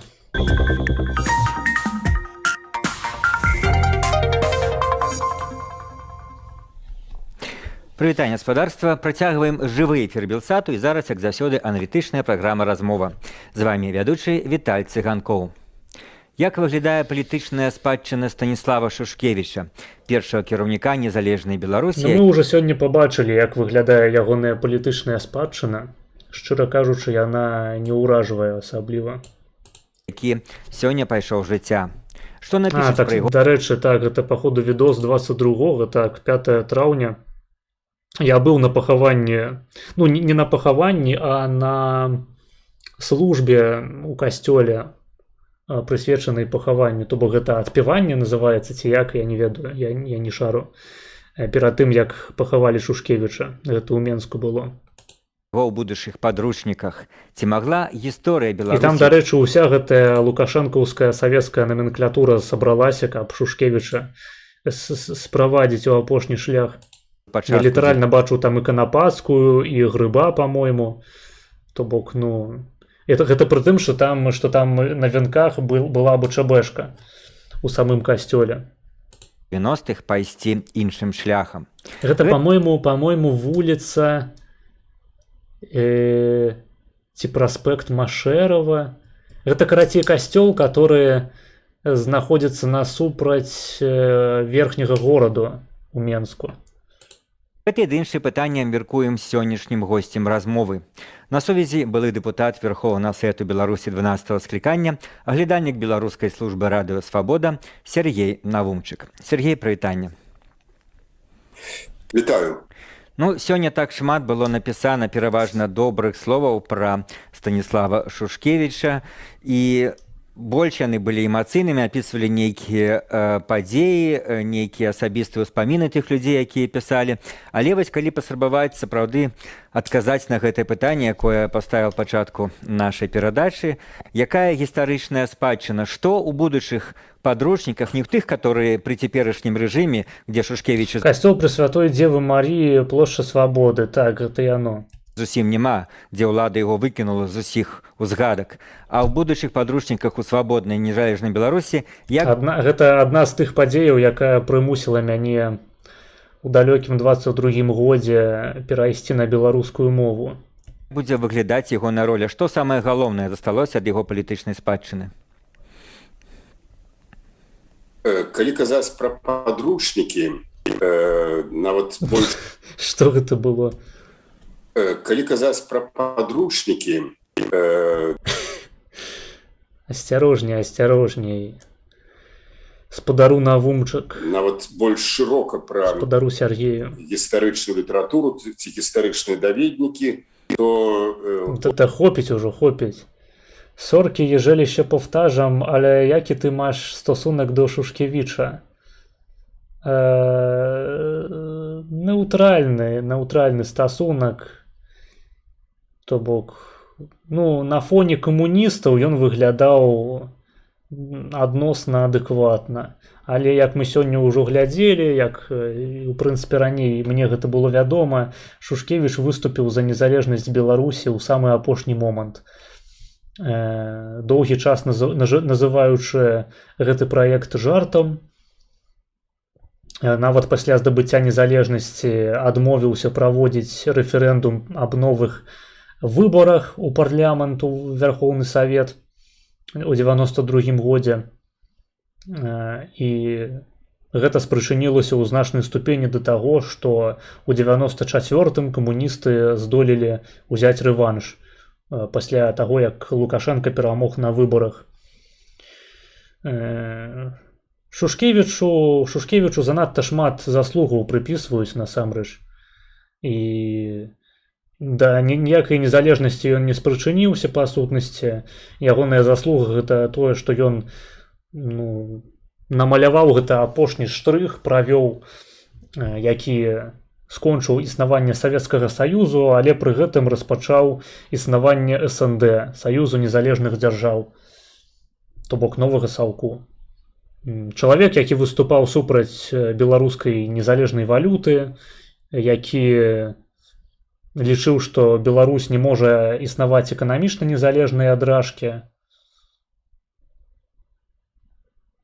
То бок, вядома, ён, напрыклад, прагаласаваў за нацыянальныя сімвалы беларускія, за бела-чырвона-белы сцяг, за герб пагоня, але пры гэтым на ўзроўні рэальнай палітыкі ён быў палітыкам мяккацелым, заўсёды ішоў на паваду сваіх сяброў-камуністаў, Кебіча і так званых новых дэмакратаў з Расіі тыпу Ельцына. Ведаеш, я б нават сказаў, што я так стрымана адмоўна стаўлюся да Шушкевіча. Вось так падумаўшы, паразважаўшы, гэта нават не нейтральны стасунак, гэта такі стрымана адмоўны. Ёсць людзі нашмат горшыя за Шушкевіча, але ёсць і нашмат лепшыя, якія для Беларусі зрабілі нашмат больш карыснага. Ён пэрнуў. Ну так, гэта вось літаральна як бы літаральна зараз. У амерыканскіх, французскіх, польскіх, японскіх, аўстралійскіх, ва ўсіх іншых падручніках. Вось. Без негатыву. Я просто стаміўся ўжо за сёння, выбачайце. Наумчик на крыску Марсе, ну литерально. Это все пиздеж Позняка про Шушкевича. Так, в Польsce комуністі теж повручили в 95 року. Гэта праўда, але ваши камуністы, яны здолелі вас увесці ў НАТО і ў Еўразвяз. Ёсць нюанс некаторы. Можна па-рознаму ставіцца да ўваходу Польшчы ў Еўразвяз, але, ну вось, напрыклад, я не бачу ніякіх мінусаў таго, што Польшча знаходзіцца ў складзе НАТО, і ўжо тым больш я не бачу ніякіх мінусаў таго, што Польшча не ўвайшла ў ніякія эканамічныя і палітычныя саюзы з Рашкай. Таму вашыя камуністы і нашыя камуністы гэта розныя камуністы. Так жа сама, як камуністы у часы Беларускай Савецкай Сацыялістычнай Рэспублікі былі самымі антыбеларускімі педарасамі ва ўсёй гісторыі Беларусі. А польскія камуністы гэта былі людзі па тыпу Гамулкі, якія спрабавалі пабудаваць камунізм з польскім абліччам. У Беларусі у тыя ж часы кіраваў які-небудзь Машэраў, за часоў якога з Беларусі зніклі нейкім магічным чынам усе беларускія школы, які ніколі ў сваім жыцці не даў ніводнай прамовы па-беларуску, у адрозненне нават ад свайго папярэдніка, па-мойму, Мазураў, яго прозвішча было. Черечень продолжатель идей Шушкевича. Так, охуенные идеи. Ну, какие идеи, такие и продолжатели, так бы мовить. Czyli do nowego Związku Radzieckiego. Блять, ну вот что лепей, увайсці ў новый Зwiązок Радзецкі по еўрапейскім пашыве ці по расійскім пашыве. Вось і думаеце. Паглядзі на лёс Беларусі, паглядзі на лёс Украіны, а потым глянь на лёс Польшчы, Літвы, Латвіі і Эстоніі. Не, акурат я jestem za członkostwem EU. Nie wiem, czyżby u nas, gdyby nie EU, nie pojawił się swój Łukaszenko. Трэба разумець, што Лукашэнку абрала вельмі несвядомае і не звязанае ўнутры сябе грамадства, якім былі беларусы на пачатку 90-х год. Палякі гэта іншы сцэнар. Палякі ніколі не былі часткай Савецкага Саюзу, і ваш польскі камунізм гэта абсалютна іншая з'ява. У вас ніколі не было калектывізацыі сур'ёзнай.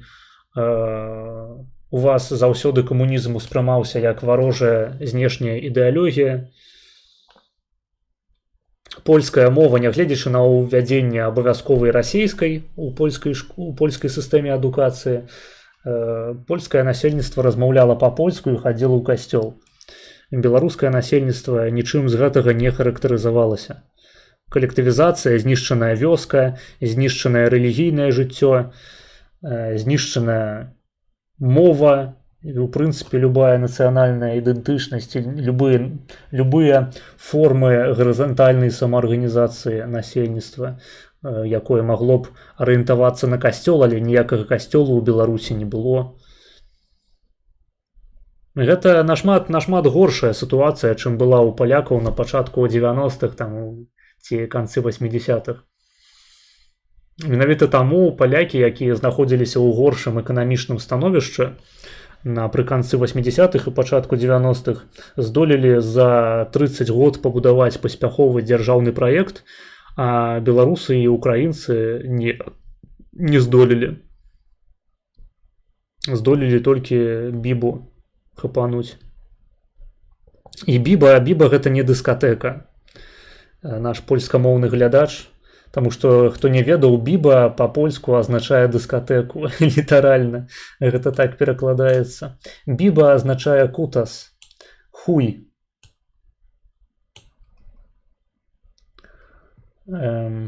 Так. Мазураў базавік, ён нават перад Хрушчовым даваў прамовы па-беларуску, чым падарваў яму сраку. Гэта праўда. У Дудка jest fajna książka poświęcona historii PRL. Мне не падабаецца Дудак, прабач. Я з большай ахвотай пачытаю якога-небудзь Анджэя Новака. Мазураў нармчал быў, ён быў беларусам, ён першы бульбек на чале КПБ, да яго былі расейцы. Ну і пасля яго як бы таксама. Будзе запісана, што Шушкевіч разам з Ельцыным і з Кравчуком мірным чынам... Да хопіць ужо, ну колькі можна-то? Спыніў існаванне... Некая гарохавая дыета здраджвае анус Навумчыка, ледзь не сказаў Шушкевіча, хаця і Шушкевіч таксама любіў пусціць вадкім пад сябе. Савецкай імперыі, СССР. Вось гэты радок, безумоўна, абавязкова будзе, ён застанецца проста ў сусветнай гісторыі, пакуль чалавецтва будзе існаваць. Калі говорыць пра Беларусь, то, конечно, акрамя гэтага, ён будзе асобай, якая волей лёсу, волей збегу акалічнасцяў, скажем так, шэрагу кампрамісаў і гэтак далей, але апынулася на чале незалежнай дзяржавы. Гэта першы кіраўнік, сапраўды першы кіраўнік незалежнай Беларусі. І якраз з гэтым імём, з імём Станіслава Шушкевіча, які ён нахуй кіраўнік, я не ебу. Кім ён кіраваў, блядь, будучы кіраўніком парламенту? Звязана, я думаю, што звязаны самы лепшы перыяд. Вось як бы ў гэтым моманце пачынаюцца тыя дэталі, за якія Навумчык мне не вельмі імпануе у адрозненне ад Пазняка. То бок, што... Вось чаму вядучы, напрыклад, не задае нейкія удакладняючыя пытанні ў гэты момант? Якім кіраўніком дзяржавы быў Шушкевіч? Ён быў кіраўніком парламенту, блядь. Паўнамоцтвы ягоныя былі хуй пасмактаць, блядь. Закон прапанаваць, сесію адчыніць, вывесці якое-небудзь пытанне на разгледжанне, выступіць перад народам з з прамовай, са зваротам. Усё, блядь, ну што яшчэ-то? У той жа момант Кібіш, які літаральна, блядь, кіруе краінай, у якога ёсць кабінет міністраў, і ён ажыццяўляе гэтую савецкую палітыку. Я не ведаю, Навумчык хоча сказаць, што дзяржаўная прапаганда, якая вялася ў тыя гады супраць таго ж самага БНФ, кіравалася Шушкевічам. Шушкевіч кіраваў гэтым наборам дзяржаўных каналаў, якія лілі бруд і раўнялі БНФ і пазняка ў прыватнасці з нацысцкім рухам і Гітлерам, блядь, літаральна. Чым ён там, блядь, кіраваў-то нахуй? Лепшыя гады увогуле у гісторыі існавання Беларусі. Я маю на ўвазе не 20-е толькі стагоддзя, а вогуле існавання Беларусі за 1000 гадоў. Я маю на ўвазе канкрэтна 1991-1990. Карацей, тут пярдзёж не проста так прысутнічае ў ягонай прамове. Ён мае сімвалічнае значэнне. Навумчык абасраўся. Вось той час, калі ён узначаліваў Верховны Савет. Я не верю, что что-то было в Беларуси до Лукашенко. І гэта быў якраз перыяд нацыянальнага адраджэння. Гэта апошняя хваля нацыянальнага адраджэння, падчас якой нацыя і дасягнула незалежнасці Беларусі, і дасягнула росквіту палітычнага і з іншага боку, гэты відос быў прысвечаны смерці Шушкевіча, таму як бы пра мёртвых або ліцьва, або ніяк. Народнай арэне да гэтага ніколі нічога падобнага не было. Так, безумоўна, было дасягненне незалежнасці Беларусі, абвяшчэнне незалежнасці, дакладна скажем так, 25 сакавіка 18 года Беларускай Народнай Рэспублікі. Гэта вельмі важная дата, і не важна, што там рэспубліка прыснавала, незалежнасць прыснавала некалькі месяцаў. Гэта не мае значэння у такім аспекце, калі мы будзем разглядаць імкненне нацыі да незалежнасці. Дарэчы, я ўсё яшчэ нагадваю, трансляцыя хутка скончваецца, падабаек на стрыме ўсяго 13 гледачоў, у цяперашні момант 18 чалавек. І гэта азначае, што далёка не кожны з вас праставіў падабаечку, таму давайте, не ляніцеся. Але калі мы будзем гаварыць пра пэўны перыяд, пра нейкія рэальныя дасягненні ў розных сферах, то не лянуйцеся. Вось гэтыя дні і гэтыя гады фактычна... Я зразумеў, у Навумчыка гэтыя дні.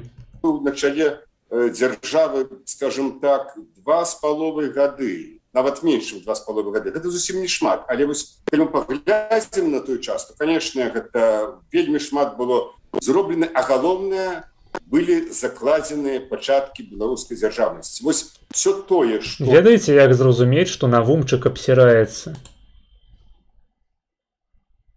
Ведаеце? Ён пярдзіць.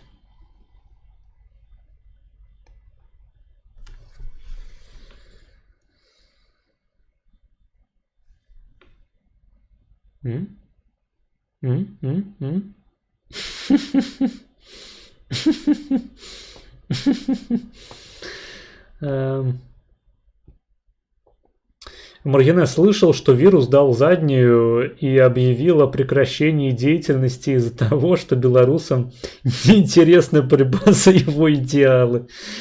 Ой, блядь, вирус. Вирус. Як же мы без тебя? Без твоих заказных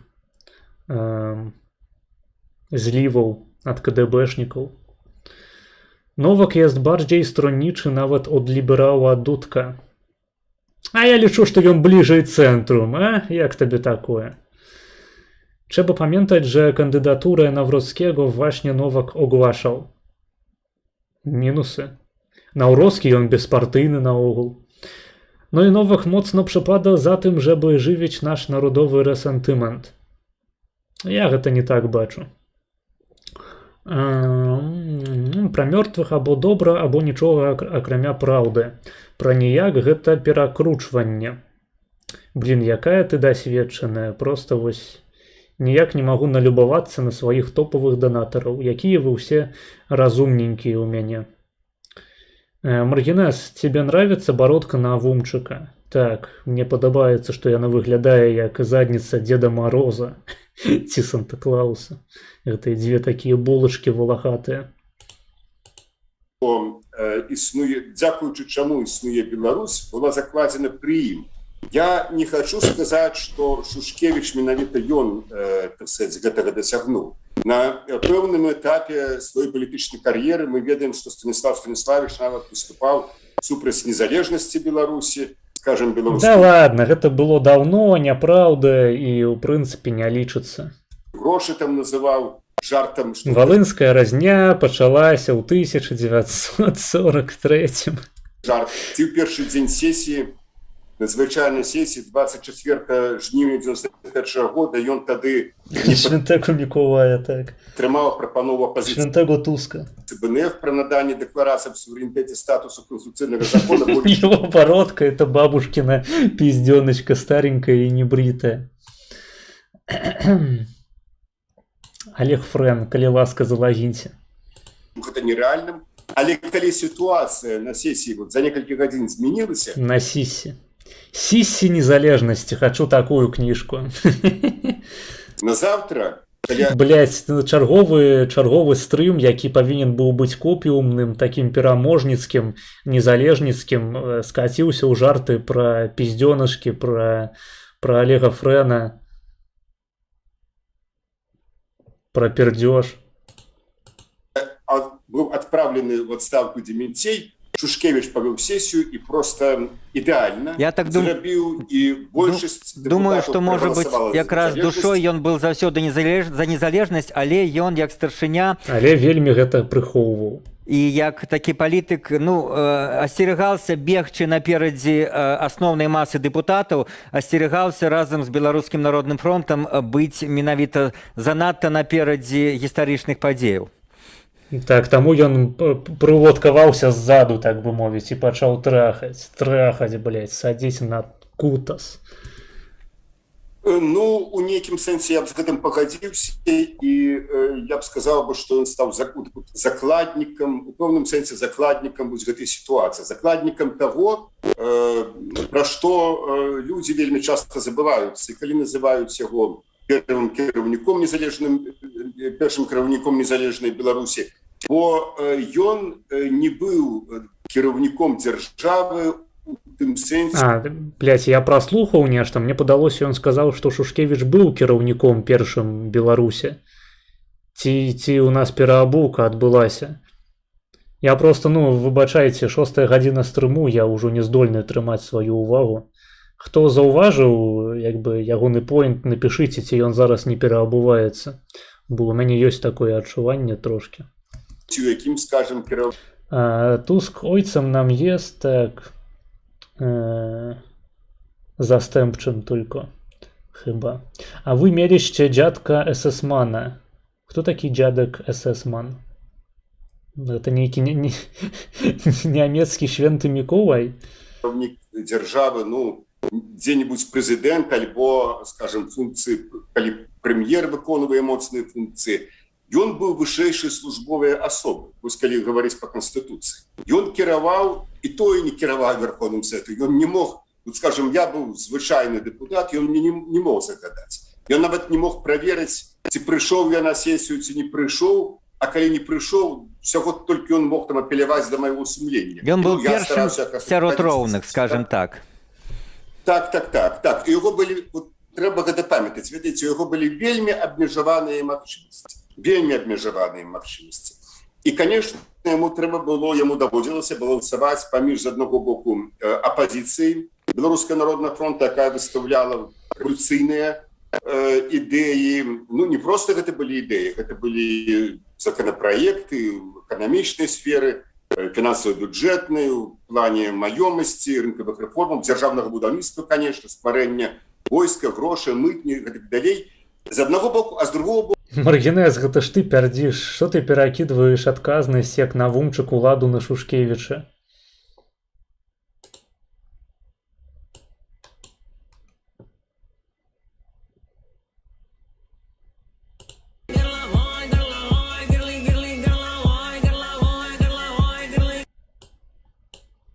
Przymusowo został zmobilizowany i wcielony do wojsk SS. Tak, dziadek Tuska.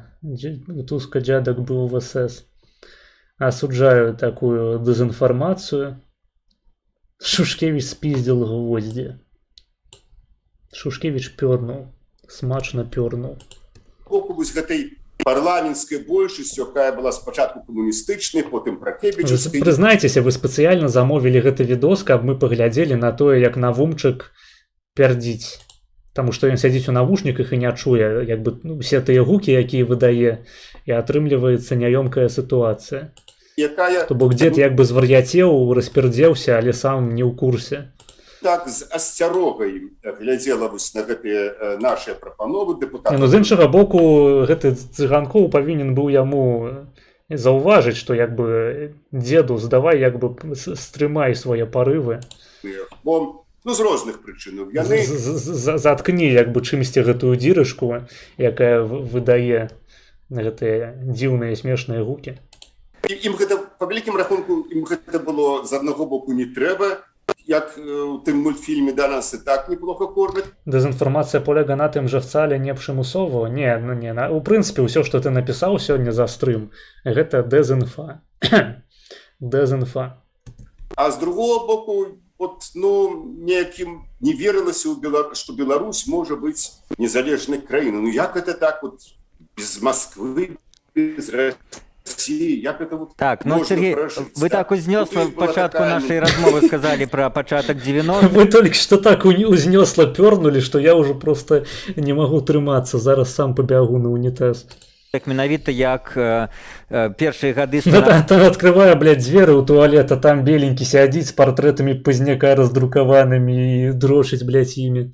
Аўленне і фармаванне беларускай дзяржаўнасці, абосранымі. Є інстытутаў дзяржаўнасці беларускай мовы, дзе Шушкевіч таксама быў вельмі, ну, скажем, паслядоўны прыхільнік дзяржаўнасці беларускай мовы. Але для многіх, ну, тут нашы гледачы могуць сказаць, што для многіх пачатак 90-х быў звязаны з іншым, з магутным эканамічным крызісам, сацыяльным разладам, в пэўным сэнсе з разгулам злачыннасці, хаця не такім, як там в Расіі, што зараз міфалізуецца. Але тым не менш, менавіта гэта можа і прывяло да таго, што адбылося ў 94-м, калі пад спудам всіх гэтых эканамічных праблем народ выбраў папуліста. Наколькі это было заканамерна?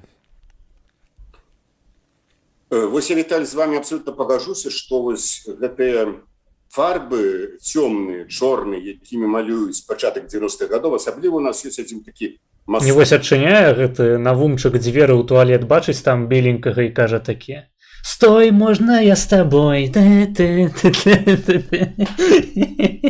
Ну, ведаеце, вялікая беларуская культура.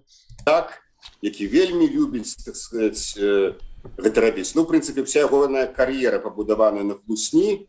Я маю на увазе Александра Лукашэнку. Гэта вялікае перабольшванне і пра там разгул крымінала, і пра ўсё іншае, пра дэфіцыт. Вот дэфіцыт быў у канцы якраз 80-х гадоў. Недзе году з 92-го ўжо сітуацыя пачала выпраўляцца. У вялікім разе ў крамах, ну, крамы былі даволі поўныя. Пытанне, што сапраўды не хапала грошай, і гэта таксама, вот, што не хапала грошай, што сапраўды, так сказаць, была, ну, эканамічная сітуацыя была не ідэальная, гэта безумоўна, нават не добрая, але гэта быў вынік пералому, вот такога пералому фармацыі, пералому грамадскай фармацыі, эканамічнай фармацыі, палітычнай фармацыі, і па-іншаму проста нідзе не было, ні ў Польшы, ні ў Літве, нідзе, ні ў Чэхіі, скажам, дзе я зараз знаходжуся, не было па-іншаму.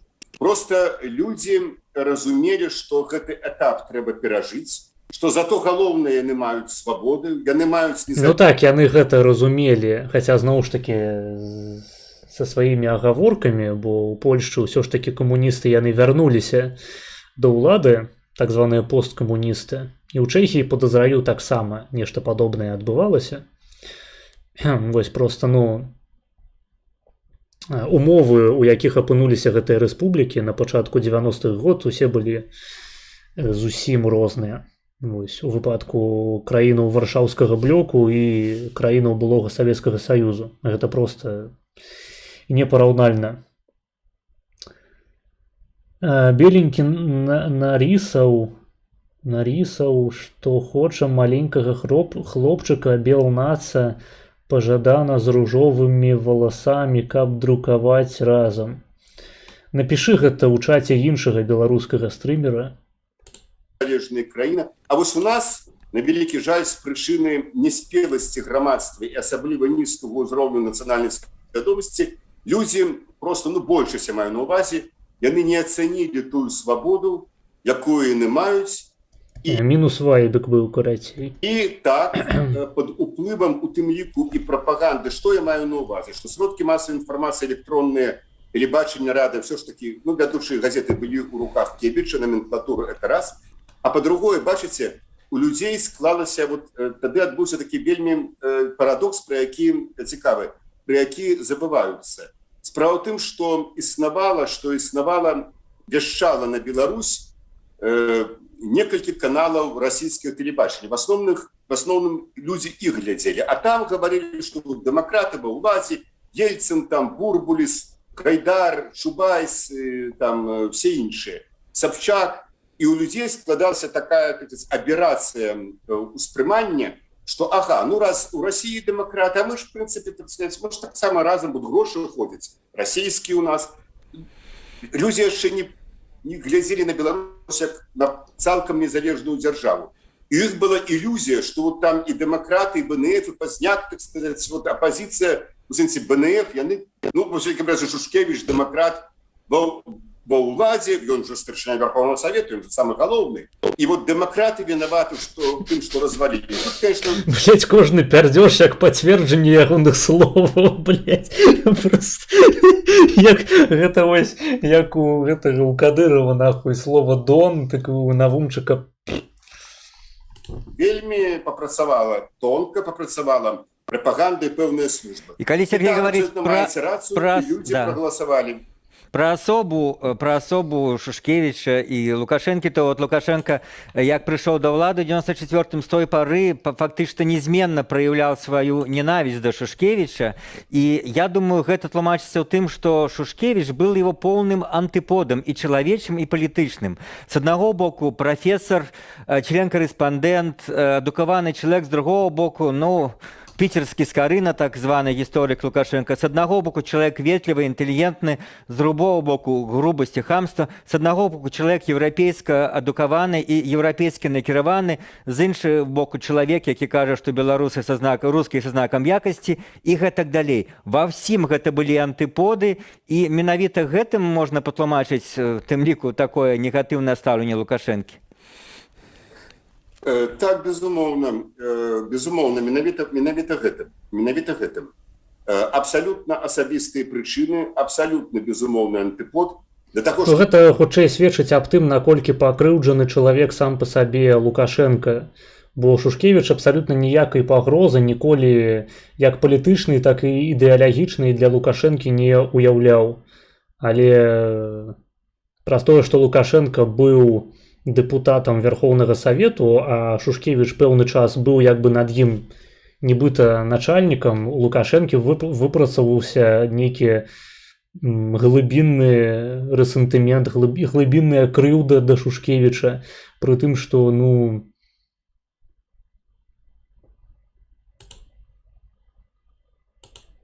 Шушкевич ніколі не знаходзіўся ў пазіцыі, каб рэальна паднасраць Лукашэнку. Вось ніколі, абсалютна. Вы пералічылі, Віталій, я цалкам пагаджаюся з усім. Я яшчэ дадам одну важную рэч.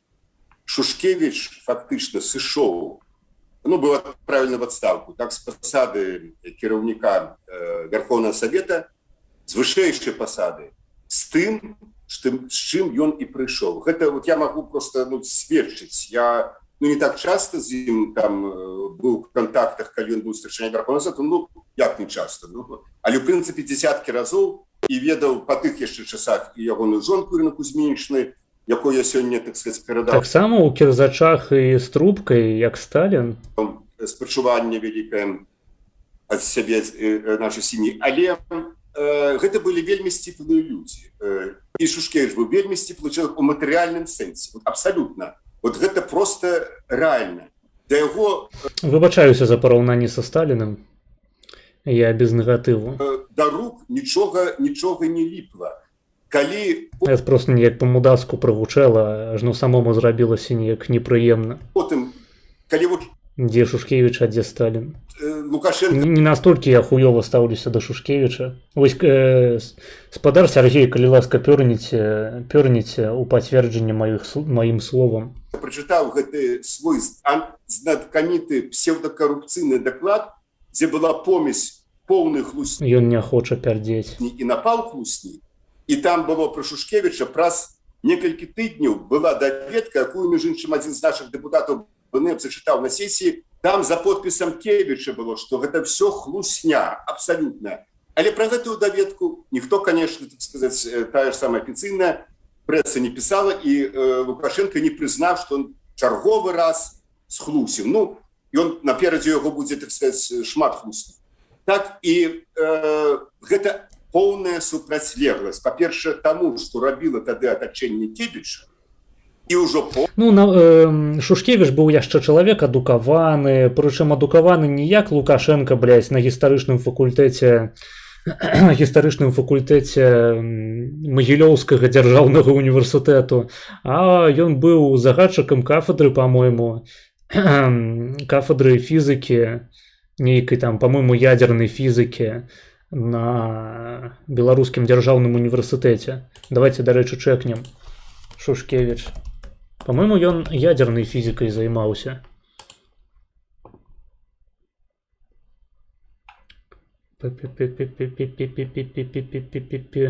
Аспірант, малодшы навуковы супрацоўнік Інстытуту фізікі. Во, старшы з 61 по 67 старшы інжынер, галоўны інжынер, загадчык сектару лабараторыі ядернай фізікі БДУ. Так, кандыдацкая дысертацыя, прарэктар па навуковай працы Менскага радыётэхнічнага інстытуту, 71-73 выканаўца абавязкаў прафесара, прафесар, выканаўца абавязкаў загадчыка катедры ядернай фізікі БДУ. Так, з 73 па 90 загадчык катедры ядернай фізікі БДУ. Адначасова ад 86 да 90 прарэктар па навуковай працы БДУ. Вось, ну, як бы разумееце, то бок чалавек адукаваны з вышэйшага такога інтэлігенцкага заслоўя, а Лукашенко ебаны калхознік з фейкавай адукацыі Магілёўскага гістарычнага факультэту, што таксама выклікае натуральную зайздрасць у такіх людзей, як Лукашенко.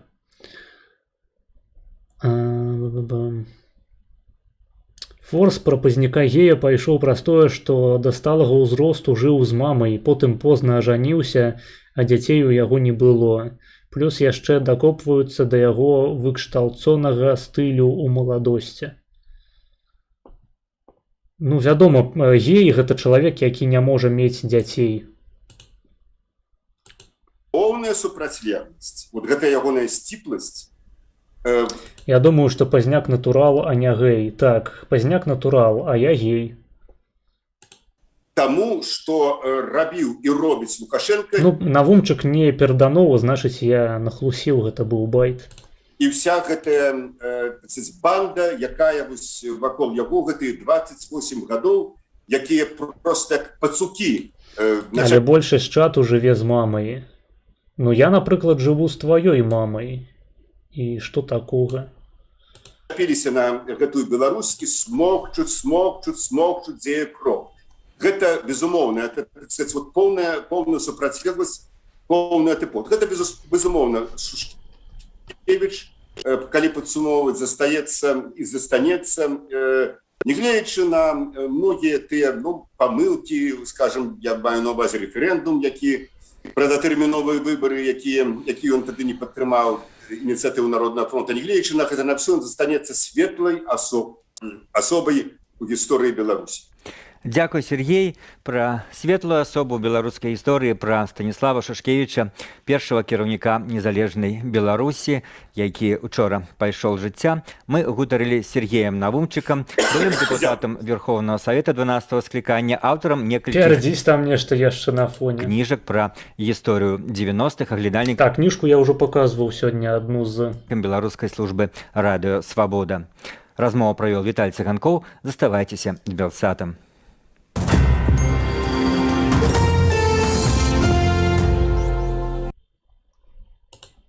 Фух. Паглядзелі мы і гэтае відэа. Шаноўныя. Гэта ж трэба, га?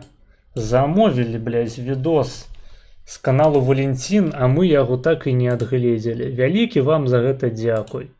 Вось нам трэба ўжо сёння завяршаць трансляцыю. Сёння абсалютна ўсе відосы былі па тэматыцы стрыму у гонар Дня незалежнасці Беларусі. За гэта я вам кажу велізарны дзякуй, што не прыйшлося глядзець духаніну зноў пра Польшчу вачыма украінскіх аналітыкаў. Абышлося сёння без хахласрачу амаль што. Відео з канала Валентин цяпер. Не, мы ўжо разыходзімся. 6 гадзінаў сядзім.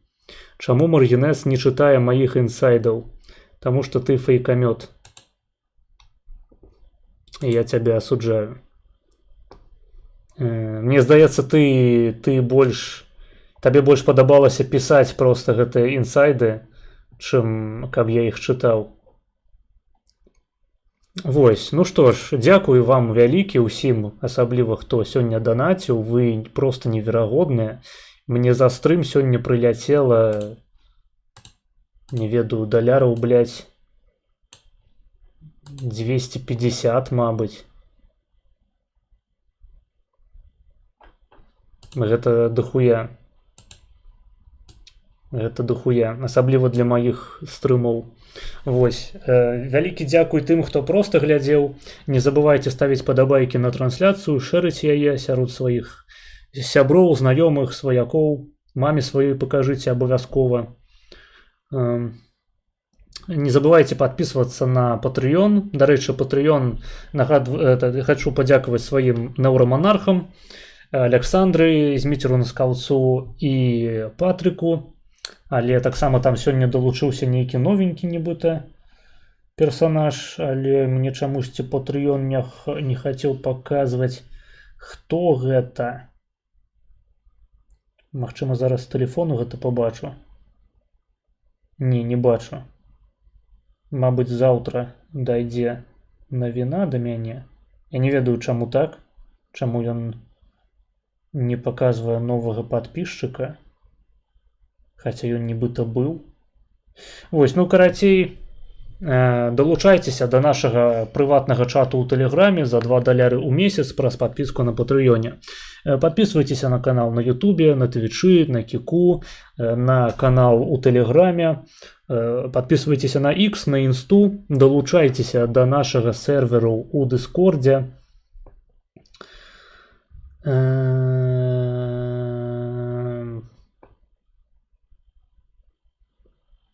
І пабачымся з вамі ў сераду. Здаецца, пра ўсё сказаў, пра што не сказаў, на ўсё спасылкі знойдзеце ў апісанні стрыму.